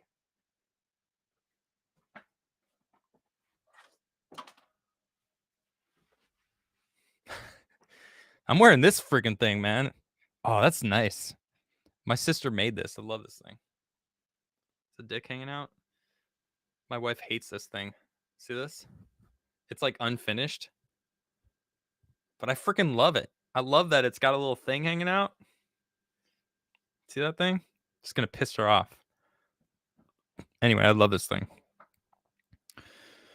It's not a beanie. It's like a friggin', I don't know. It's freaking awesome. It's super warm though, man. Anyway, my sister made it and I love it. Don't let Chris steal it. He ain't welcome. Dude, if I see him in my house, yeah. Anyway, Visidia says, "Oh my God, you weren't kidding. She's got an OnlyFans. Oh, you checked? Oh my God, I never actually looked, but I believe you." Anti-Piracy League says, "Did you see my super chats? The charges went through. I've seen many of your super chats. I've read plenty of them so far. So it was a while back. Let's see. Big Green Blob says, congratulations for 20. Thank you. Says, congratulations for everything you've achieved so far. I can't wait to see what you do in the future. May God bless you and your family. I got some cool stuff coming, man. I'm so excited. I'm serious. I'm just so excited about what's happening. It's going to be great. Yeah, no spamming. No spamming in chat. You can make a fun joke, but you start spamming it. That's... Skullduggery for $10. Thank you very much. Says, I understand you're grateful to Tim. Mass respect. However, this was good because it shows what kind of a man he actually is. Bros before hoes, always. Well, to some. Not all. Thank you, John Beck. I appreciate you, mate. I just read your last one.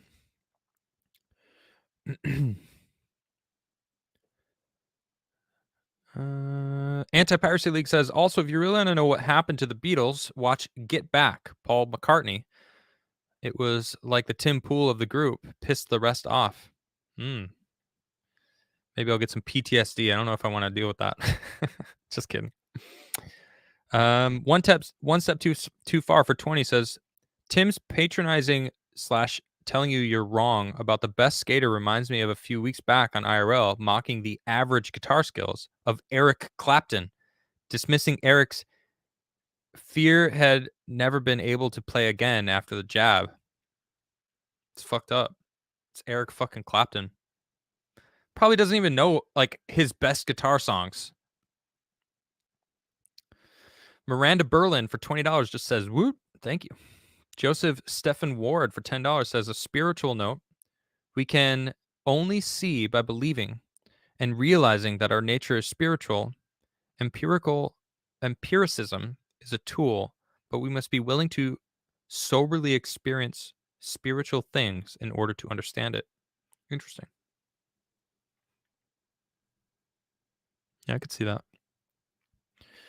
Holly Movie Star for $10 says, "Have you thought about doing some modeling to diversify your revenue streams on affecting culture, imagery in the conservative / pro-American space, and what it looks like is important for today's youth?" Nah, I fucking hate modeling. If I'm ever going to do it, it's going to be for my own products, and that's it. I am done with that industry. I did it for 15 years. I'm done. I understand what you're saying. Maybe if Hodge twins want to throw me some bones and wear some of their shirts, I'll support some people that I like. Quarter Black Garrett's got a cool shirt. I kind of want that thing. I kind of want a flawed beanie too. Andreas has got some crazy gear. I don't know if it's made in America though, but we'll see. One Step Too Far says, "Tim still thinks a speedball is a literal ball of rolled up meth / fentanyl people chew like gumball. It's hilarious." Does he really? That is pretty funny. I'm ready, guys. I got my speedball. That's funny. Christopher Maurer says, "Hey, I hope you had a great Thanksgiving, Adam. Thank you very much." Sectus Gaming became a member. Could have sworn you were a member already, but thank you, buddy. You're the best. Kill Oswald for $20 says, "I'm 41. I would never have supported keeping my beautiful child if I were a child myself. I can't wait for you to become a father. So happy I found you on IRL. Your energy is real. Don't stop speaking from your soul. Love." Thank you. I don't know how to not speak from my soul. Like, I found out that I was censoring myself, and I immediately was like, "Ah." Ah. How do I remedy this? I need to scream it all from the mountaintops. Kind of like my song. It's kind of funny. Thank you, though. That was nice. Joy in My Heart for $10 says, "Still waiting for your deep dive into Christianity. Please, please, please, please reach out to Dr. Vodi Bochum. Sorry, I don't know how to say it. He was recently on Glenn Beck's show." Huh. I never said I would do a deep dive on Christianity, but I know a bunch of people sent me like a lot of books about Jesus and stuff asking me to do that. But if I were to do it, I would have my mom on because she actually went to school for religious studies. She studied all sorts of different religions. So like my mom probably knows a lot about Christianity that I don't know, which is kind of interesting. The Last Crow says, "Oh my God, she does have an OnlyFans. And no, I don't want to see her kitty. She's the dictionary definition of a degen." Zookster says, "The best part is I just saw an ad on Tim's show for your channel." Wait, what? I don't run ads. You saw an ad on Tim's show for my channel. All right, I need a screenshot, or someone needs if this happens to anyone, take a screenshot, post it in my locals, because I don't believe you. I'm not trying to not believe you. I want to believe you, dog. trust but verify. All right. I told you I'm a see it to believe it. That's my website. Wait, the best part, I saw an ad on Tim's website for my channel. Is that what you're saying? But even still, I don't promote my channel. I don't know how. Like, is YouTube promoting my show because it like did really well with the algorithms because everyone wanted to hear this story that it would like any YouTube ad out there is like, hey, you like TimCast, maybe you'll like this episode. Interesting. Drunk 3PO, hey, what's up, homie? Man, Jay is so fucking nice. And he plays the part so well. I know it's an act. I see you, dog. I feel like as soon as the camera ends, Jay just starts like pumping weights. He's like, oh, finally I could shed shit. I could shed that beta shit. Get this fucking Canadian bear off me. Just starts bench pressing Gina Carano. I love Jay. He's fantastic. Where was I? Let's see here. Pigar says, now that Tim is off your chest, when is the Andreas Exertus first episode show? Can't wait. I don't know. I can't wait for that, though. Me and Andreas, for those who don't know, Andreas was on my show. The first time he was on my show, he was like, well, we're going to get into it. It seemed like he was tripping balls because like I didn't recognize the guy at all. And it's, I don't know, man. It's very interesting. We'll see. We're gonna talk about. We're gonna do a live reaction of the first time he was ever on my show. It's fucking hilarious. Miranda Berlin for $50. Thank you very much, Miranda. I remember when I first started watching TimCast with you on it. I remember being so excited. There was an actual show with different viewpoints, respectfully coming to the table authentically. If you had soloed out, the show would have felt fake. If you had sold out, the show would have felt fake. Oh, you mean today? Is that what you're saying? Or sold?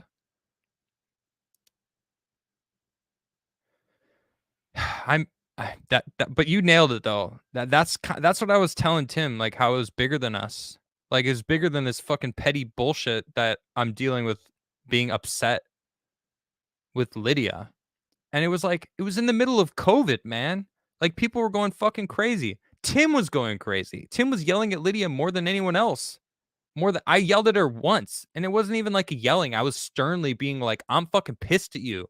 You call me a fucking murderer. Maybe I am. Maybe I'm dealing with some shit. All right. Hey, Tim, maybe I'm fucking dealing with shit. I don't believe you. You're fucking gone. Fuck you, dude. Anyway, that's the one half of my brain that like wants to give him the finger. You know what I mean? But you guys understand now. That feels so good. So like, you guys get that, like, it's like I don't understand. Sometimes I'm like pissed about him and I'm like, fuck this guy. The other times I'm like, damn, I miss skating with the dude. Because it's true. Thank you, Miranda, for that huge super chat. Sejong says, snowboard, then you hippie. Snowboard, then you hippie. I do have a snowboard. I have a few snowboards. Arbor Skateboards sent me a beautiful fucking snowboard. It is gorgeous. It is gorgeous. I haven't used it yet. It's so pretty though. Sejong the Great says, now's your opportunity to start dabbling in mutagenics and enhance an entire brood of mutant humans with monster hunting skills in the woods. Nah, all natural, baby. We're good. Sejong continuing gifting 5 memberships to the channel. Thank you very much. Welcome to all new members. You guys can spin the UFO yourself. Spin it for all you people watching. For the 16. This is for the 1600 over on Rumble. And the 4800 here on YouTube. Thank you guys. I just noticed that. Over on Rumble, here on YouTube. I'm on both. Here on Rumble, baby. Here on Rumble and here on YouTube. Both. I'm gonna say Rumble. I gotta grill that in my head because I'm here on Rumble. It's not some alternate spot that you're watching me. You're watching me here on Rumble. We're here right now live. Wait, this chat is still live? Yeah, baby, I've been going for 5.5 hours. Jeez. Oh my gosh. I'm doing it, baby. I'm doing it all. Hose a Contra Raz, first time listener. I'm broke. Here's a super chat. Hey man, thank you. Thank you. That being broke and still wanted to support me. I appreciate you a lot. Zookster has a screenshot of it. Go to my you're in my Rumble. Go to locals and post it in my locals. I could be on Odyssey too. I have to set that up. Odyssey has all my stuff. Everything auto loads over there. Okay, here we go. Scott Sherrington says your place is beautiful. How many acres you on? I'm on 25 outside Sydney and I love it. My actual property isn't too big. I think I'm on like a half an acre. But the thing is, to the east of my house, you can't build on it because it's kind of like it's not marshland. It's right on the riverbed, and it can flood sometimes in the winter. And then on the west side of the river wraps around my property, but on the south side, I have a bridge that goes right into the forest. That it's a full forest that there's nothing's there. It's just like a freaking forest forever.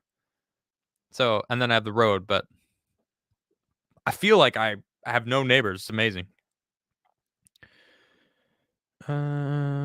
Smartest man in the world says, I've got receipts on Tim's BS with me. Let's talk. I don't want your receipts. I had my own and I just laid them bare and I'm good.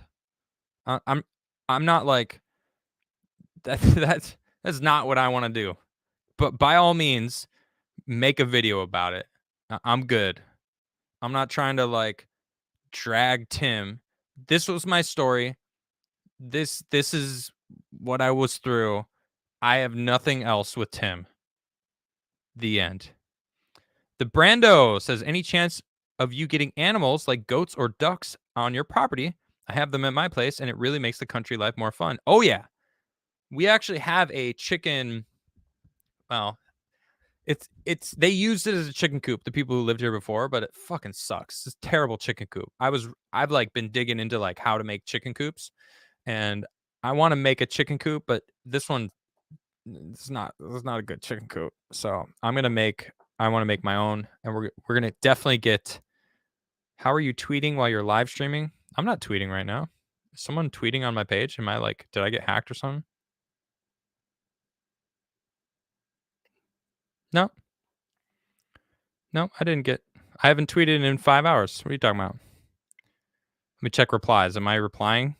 No, I didn't get hacked. All right, that's cool. I'm not sure how you even saw that, but it's all good. I also wouldn't mind a goat, actually. Goats are cool. Good lawnmowers. BMO Better over on Rumble says, right here on Rumble, I loved your take on skateboarding being art, how flow is an important aspect. I see it the same way, and that is the first time I heard someone else talk about it. Hosoi was one of the best. Hell yeah. Yeah, I love skateboarding, man. I can't do a 24-hour stream. Please don't do that to me, guys. I'm going to keep reading, but as soon as I'm done with super chats, I'm going to freaking get off and make some tea. I can feel my voice. I probably sound much different now than when I started talking. Okay. Yeah, I'll put a beanie on the goat. Call him Tim. It's my goat, Tim. Throw him in the pool. I'm having fun. Where was I? Isaiah Smith says, I'd be interested in you watching Legends of the Galactic Heroes. I think you'd enjoy it. I don't know what that is, but that's cool. Alex Jones says, Adam, I'd send more money, but the globalists took it all. Stay real. Well, they're trying to take it from you. But will they succeed? Oh my gosh, I just got another super chat jump. What is happening? Oh my gosh. I'm still an hour behind. Thank you guys. You guys are amazing. I'm gonna do it though. We're gonna get there. Say Jean the Great says Tim's best music video was a fence sitter. Did you guys see that video? That show's hilarious. Toxic Man Flu here on Rumble says, here is the last super chat so Adam can get off. You have such a dirty mind. I mean, your name is Toxic Man Flu, so it's fitting. So did I actually say that? My goodness. I need a bite of my sandwich.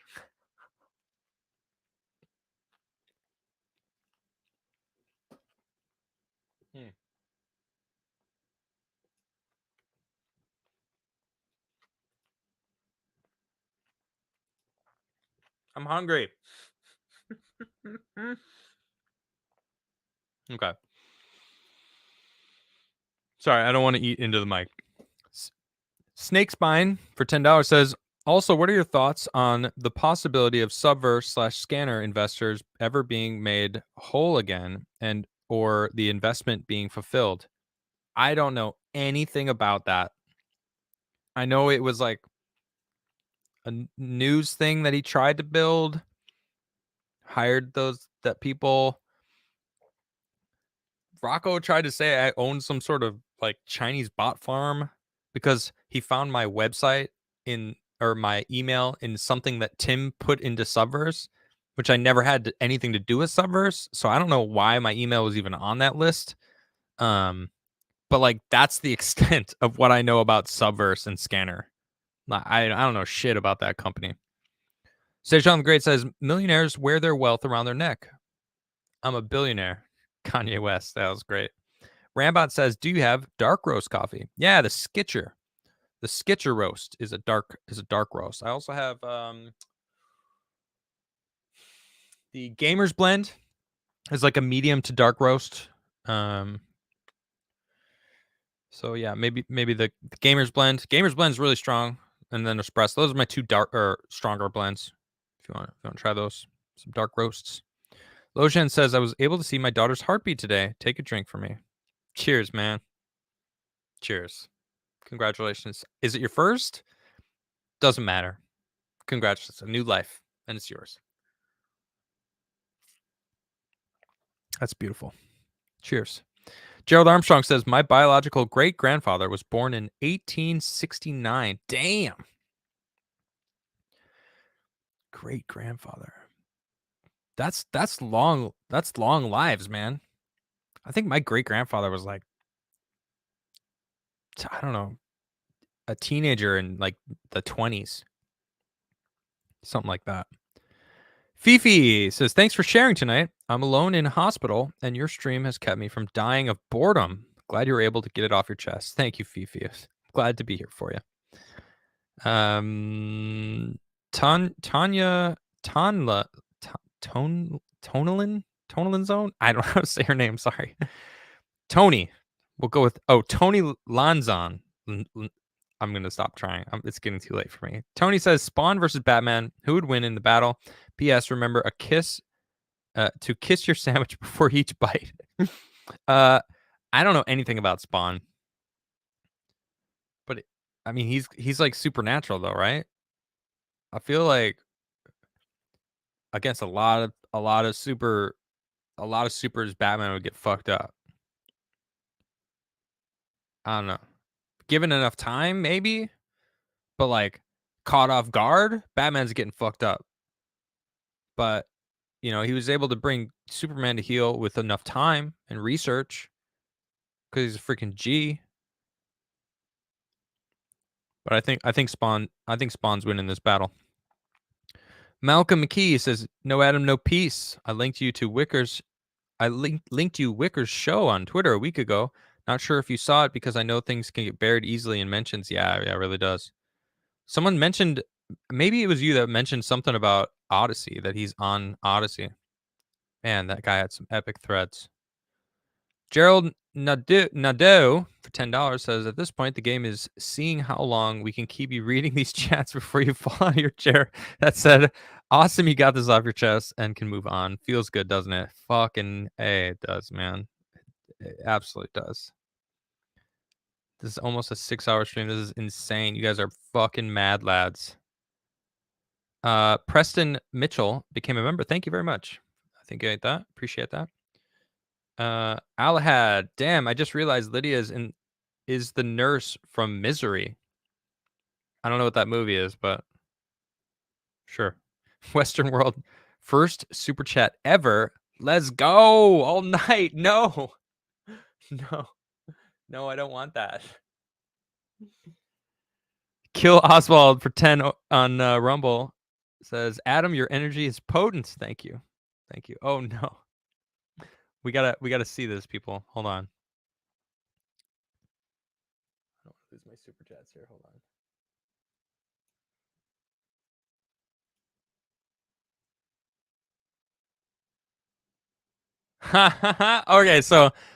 Okay, so it was it. This is hilarious. Hold on, let me show you guys. So he's right. So you can see here. This is TimCast.com. He's watching a YouTube like insert, right? It's playing a YouTube channel, and we got Fresh and Fit, and Adam finally reveals his story about TimCast. That's brutal. That's awesome. Thank you for that. That's seriously pretty hilarious to me. That's funny. Wow. Toxic Man Flu for 10. How many would follow me? Wait, how many would follow me to Adam's OnlyFans if it was just him eating sandwiches? Yeah, baby. Put mayo or mustard on that bad boy. You put mayo and mustard on that bad boy? Slapping that sandwich ass. Or what do you call it? The heel? Sandwich heel? Slap that heel. I love that it was the heel there. It was kind of perfect to smack. Anyway. You guys are crazy. Sejan the Great says the fire is lit, brother. Hashtag no jacket, no peace on Twitter. Oh my god. I am pretty annoyed that jacket was stolen from me, I'll be honest. That shit pissed me off. And the fact that Tim didn't care to fucking tell his brother to give it back to me when you confirmed it, you asked your mom, and your mom was like, "Oh yeah, he does have that jacket." And it's like, so get it fucking back for me, dude. What the fuck is wrong with you? Sorry, that shit pisses me off. Oh, your brother the dude moved in, and I was already moving out, and I was like, fuck this guy. I saw him like one time, and I was like, dude, I just want to leave the room. Fuck this shit. I wasn't about to fucking start something in that house. I just wanted out at that point. Hi, buddy. What's up? For $20 says, I want to be top. Okay. Chuck Horn for 10. What's up, Adam? First time super chatter. Thanks for sharing your story. What's your favorite part of moving to Sweden? The quiet. It is so fucking quiet here. Now, I know I can get that in America somewhere, sure. But I lived in New York for a long time. Then I lived in a house with a bunch of fucking crazy people. And then I moved to the middle of nowhere in the woods. And it's amazing, dude. It's so nice. Honestly, my life hasn't changed much. I wake up, make some coffee. It's not Crigler coffee, but I sit on my computer. I do some research. I do some stuff around the house. I prep for my show. I hang out with Niche. We watch a show or something. We chill. And then I do my show. And then like on the weekends, we might go do something. But like, I don't take breaks. I've been doing my show consistently Monday through Friday since I started it, unless I got a strike or I got COVID that one time. Like, there might be a day here and there that I don't do my show, but it's like I'm in a routine at this point. Like, I wake up, what's happening? I read the news. I'm like reading the news. Sometimes I'll like chill outside, sit by my river, and just like read the news, or just like sit there and look how beautiful the land is. No, my favorite part actually is my property. I live in the most beautiful place on the planet, dude. I love it here. You know, and it's not for everybody, but I love forests and I love moss. And my forest is covered in moss. Like it's not grass, it's not sticks and stones, it's just moss on the ground. It's like soft ground. It's amazing. You can like lay on the ground and it's freaking soft as shit. I don't. It's like it feels like I'm in an alien land because it's like the ground is moss. It's amazing. Thanks for all these first time super chatters today. There's a lot of them today. I appreciate you guys. Gene Simon for 10. Thanks for this, Adam. Been there since day one. I love you both. And this super chat is my first ever. Well deserved. Another one. Thank you. That's so cool. Harry Toes says, we can hear you hate Tim in your voice. Sometimes I do, sometimes I don't. Yeah. And if you don't understand, then you weren't listening. Chris Phoenix, this is my first super chat ever. Adam, you totally rock. Thank you very much. You guys are fantastic. Buford Justice for 20. Adam, you gonna watch Missing 411, the UFO connection, coming out December 13th? Probably. Probably talk about it on my new show with Nerdrotic and Quarter Black Garrett on Nerdrotic Live every Sunday night. Rena Bear says, thank you for sharing. Wishing you all happiness. Thank you. Alexander Cross says, that Rickroll would have got me if I hadn't come in hours late. I see you talking, and I knew eventually got serious. But good joke, mate. Thank you. I wonder how many people that's gonna get coming in to like watch this video. I mean, I feel like I need to clip out the super chats, and because it's a 6-hour video, almost. I don't know. I don't know how many more super chats there are. we're still an hour behind. Oh my gosh! I'm gonna do it, guys. I'm gonna get there. I'm gonna get there. Where was I? Sejong says, as a kid who grew up lifting wrenches on cars, I don't speak from authority. I only speak from experience. It's a good way to do it. I love cars and I joke accordingly. Nice. Raptor Dog for 10. You're a good man, and I'm sorry for everything you went through. I missed the first episode you were gone in. I was confused and waited for the truth this whole time. Thank you. I wish you all the best. Hey, man. Thank you very much. Mark B says, not audiobooks per se, has music, voice acting, choreography, voice acting, choreograph. So it's like a radio. I mean, audiobooks have that sometimes. It's not just people reading. Metastep says, Crigler coffee puts hair on your chest and pep in your step. There's a line for your radio ad. You can have that one for free. I'm going to forget it. I'm way too tired. Get out of here. I'm not going to remember that shit. Love you, buddy, but no. Alahad says, we'll know for sure if the kid comes with a beanie.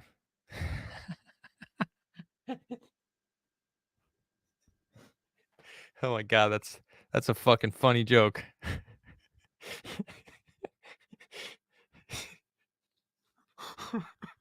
I just see like no, I shouldn't do this. It's too bad. No, it's too funny though. I see, like G Prime, dude makes amazing shit. It's just like Lydia being all like, "Oh, my new baby is like, congratulations, it's a boy," and Lydia's like, "Oh, can I hold it?" And the doctor's like, "Sure, of course." And it's like Lydia and her husband, and like the doctor hands the baby over, and it's wearing a beanie. It's got a little like the light stash, the Tim Pool stash, with the like. It's not neck beard, but it's like the frontal, the under chin beard. I don't know, whatever you call the Tim shit. That would be funny. That would make me laugh. Chef Nick Nero, dude, you were the only reason I watched him. Now it's lame as fuck. Glad you started your own channel and chill with Gary. Hell yeah, Gary's the shit. Mark Robershaw says, I had tears in my eyes when he talked about your child that never was, because I think my own child when that subject comes up. Love you, my brother. Justin Donning for 10 says, you're the best. Tim mentioned he has a fiance now. The quartering stream when he wasn't able to for round 2 was brutal. Major strike. Congrats on finding a great country where you feel good in Canada. Yeah.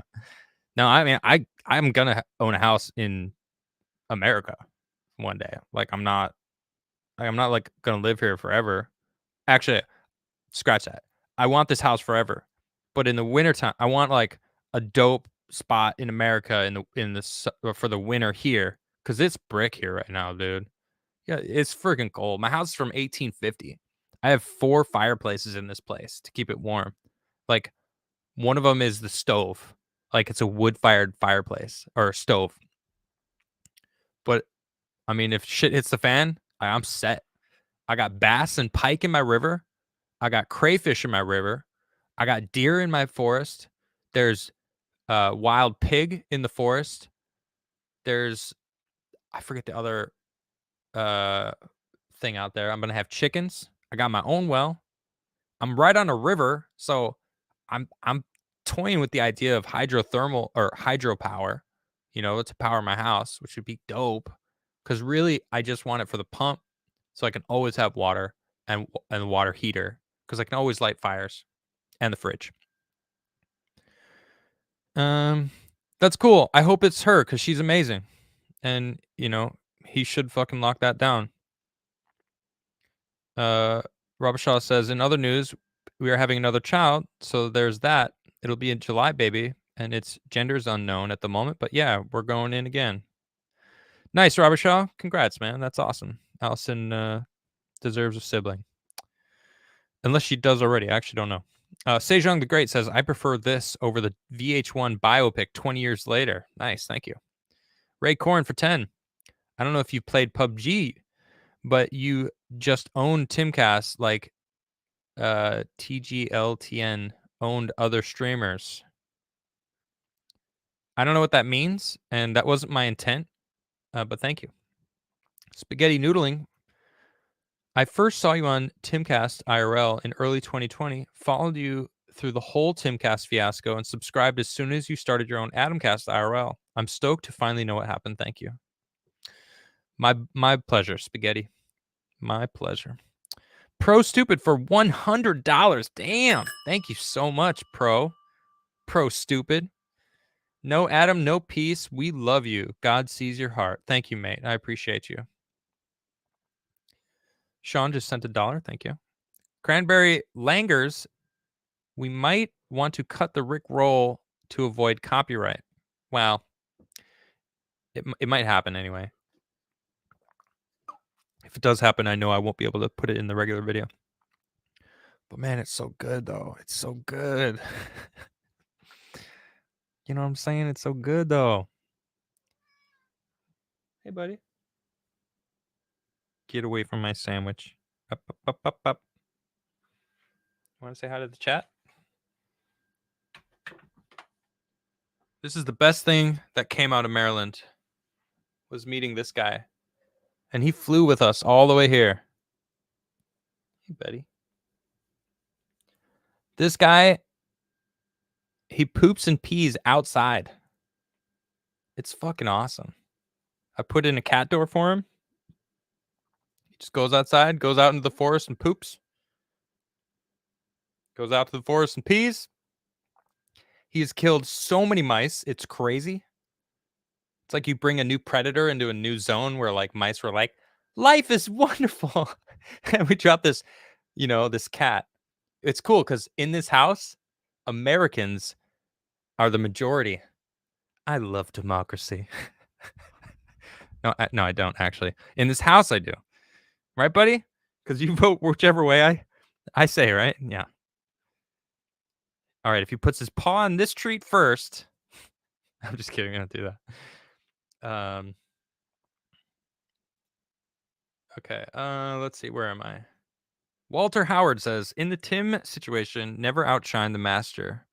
You were more of a draw than him, and his ego couldn't handle it. Yeah, certainly looks that way. Alexander Cross, my reaction to the clump of cells argument is, so are you. Because if you're going to reduce life to that much, it applies to all of it. It's a good point.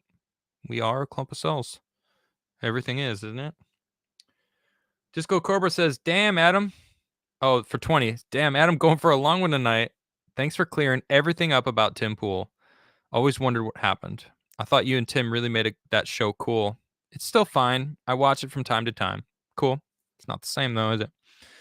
The Hylian Juggalo. Thanks for sharing your side. It's a shame. I hope you're doing well. I'm glad you won't compromise on what you believe for the sake of a check.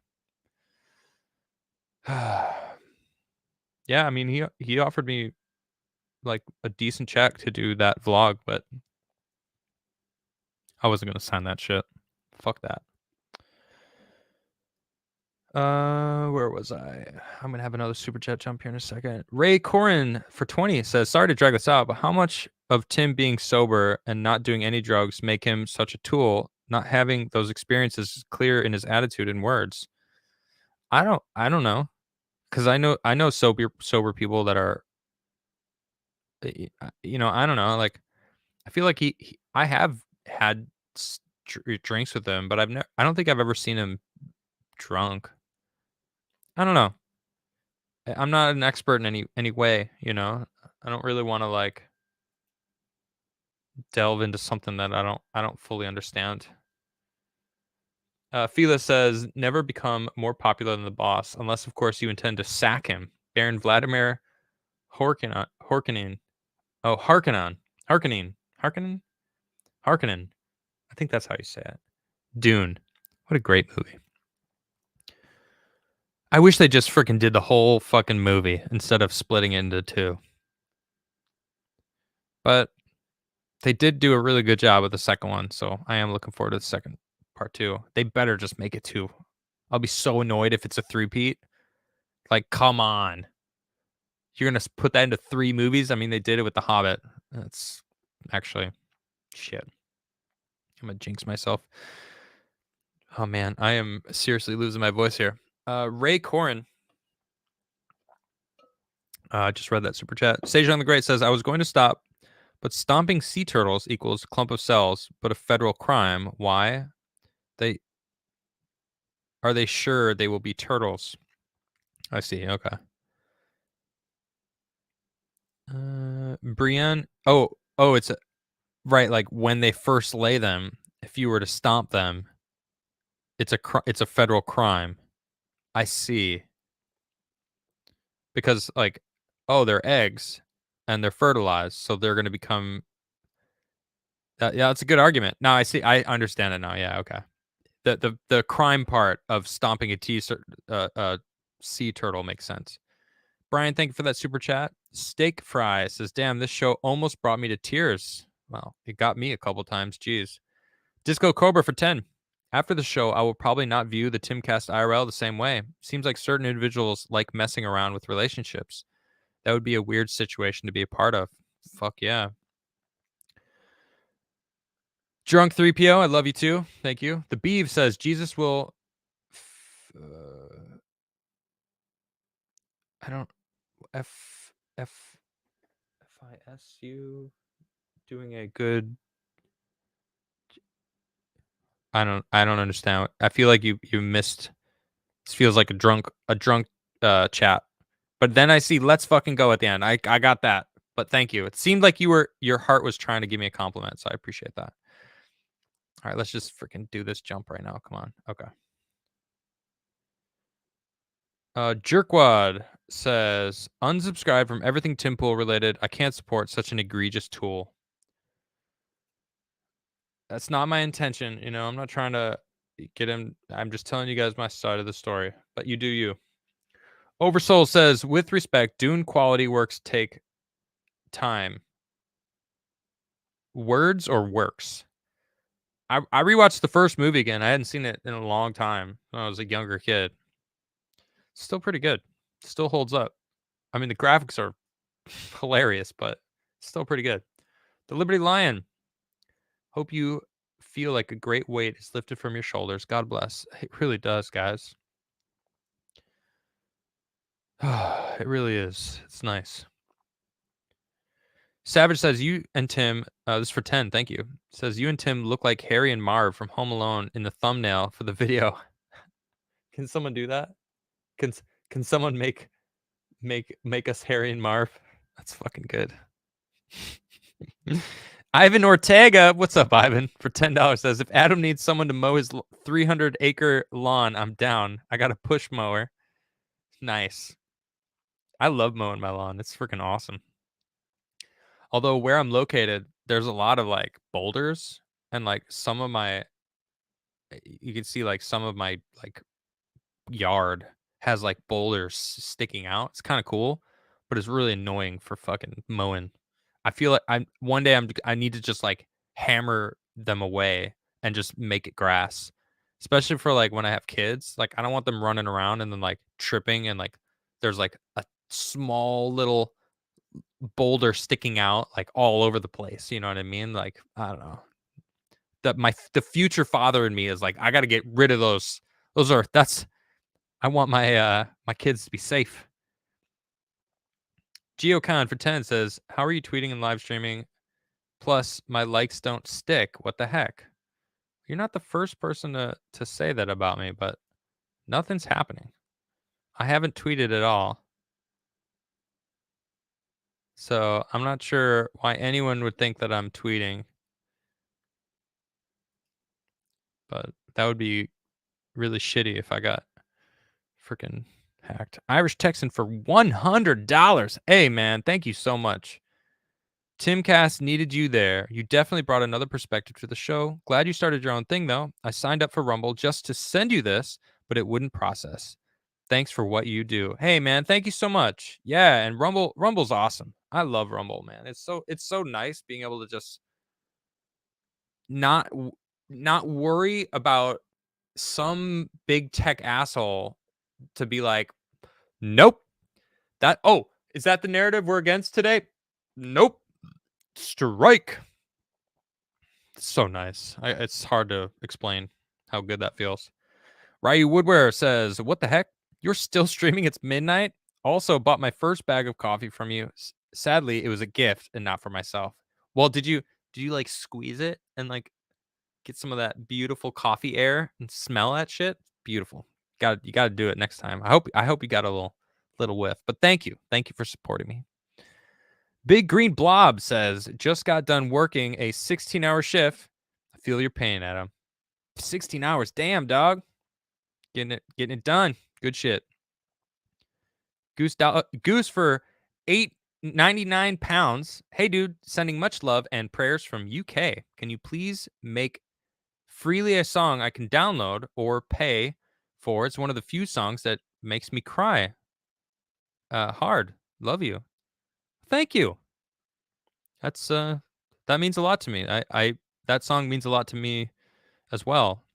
And a few weeks ago, my chat and we discussed what songs will be on my album.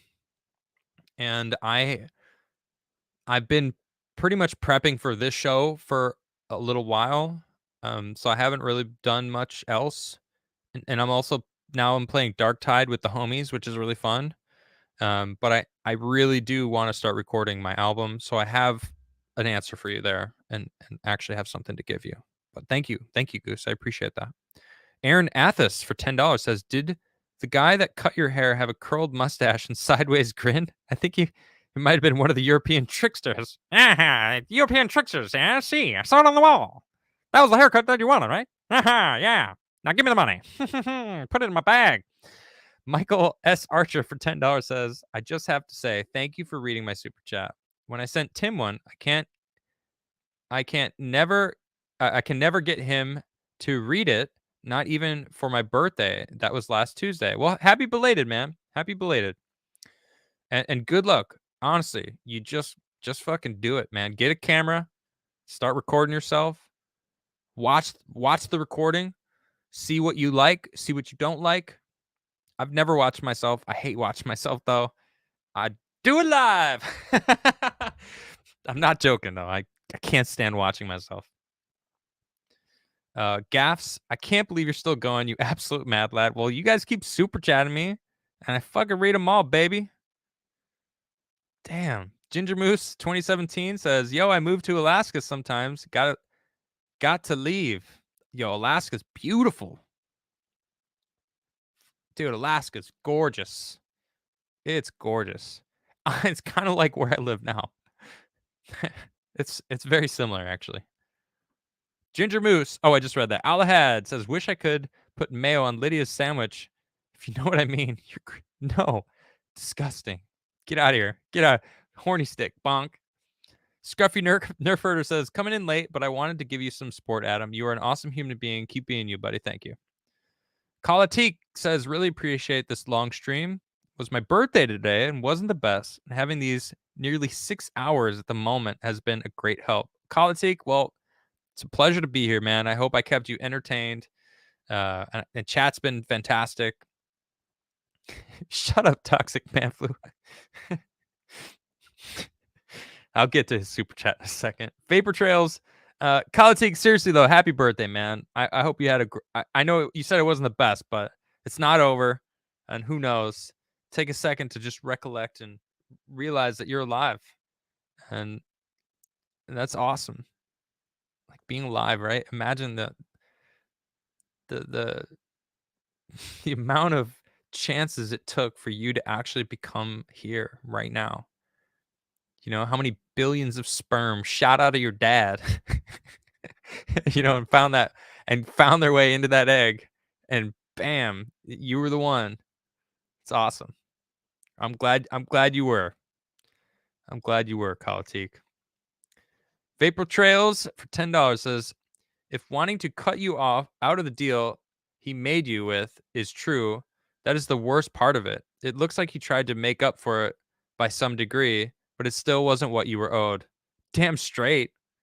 What does he make? 3 mil a month? He knew the trajectory. We saw the statistics. I saw him. I think that's what it was. John Burt, love you, man. Smash that like button. Thank you. 8,000 likes. It's amazing, guys. Thank you so much. Gotta love the love. I feel it. I feel your love, guys. You guys are awesome. Man, I feel so much better. Citizen 7 for 10. Adam, love your content. Love your channel. It's too bad things didn't work out between you and Tim. Agreed. Jack-O-Lantern for 10 says, "Long time watcher, first time super chatting. Love you, brother. Keep up the damn fine work." Jack-O-Lantern, thank you. Hey, Nick Weiser, 32 flavors of Nick Weiser. Coming in hot, says, "Just dropping by to support. Thanks for being you, dude." Thanks, buddy. We got to reschedule. I think I got COVID last time you were supposed to. No, what was it? I don't know if it was COVID. I think I just got mad sick. I'm still alive, Jack. I know. I'm about to get off. I got one last super chat. Toxic Manflu says, "I missed the first 3 hours. Can you go over that again?" No, I'm out. That was it. No more super chats. I can't speak anymore. You guys are crazy. I need to go make some tea. I love you all. Seriously, I love you all. I feel great. I got that shit out of the way. Still not light yet, so seriously, thank you guys for supporting. Brahma Bull, you the man, Adam. Thank you. Great stream. Appreciate you, mate. All right, guys, I got to get out of here. I am freaking beat, and you know the reason why. It's late for me. Oh, Tim Pool just super chatted me, $100. What's up, Tim? Tim says, "Last I knew, we were cool. You and Nish had still helped with my song. You guys decided to leave and took Herman Osiris to Sweden. Could have called me if you were upset. Hope you're well." Thank you, Tim. You know, Tim, I could tell you didn't actually watch this stream. If you did, you would understand why talking to you isn't the easiest thing.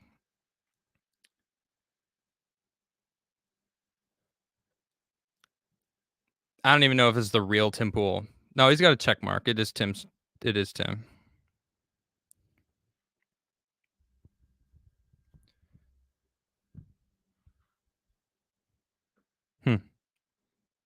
Interesting turn of events.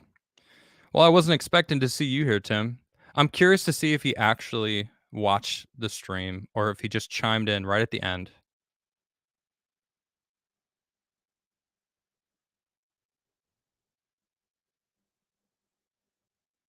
I don't know. Interesting, man. Cheers to you.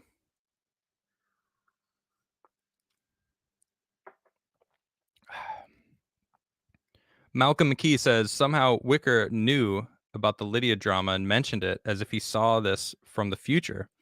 He made sure not to use names to avoid a paradox. Interesting.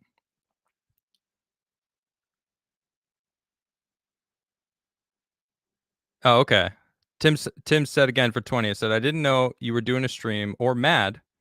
I was out and someone mentioned you were streaming, wanted to say what's up, but I don't know what you were talking about. Come on, dude. Oh, come on. When was the last time you super chatted me, Tim? You know? Ever? Come on. Don't play that. Like I could get the first super chat, but this one? Come on, man. Tim, I've got a lot of respect for you, dude.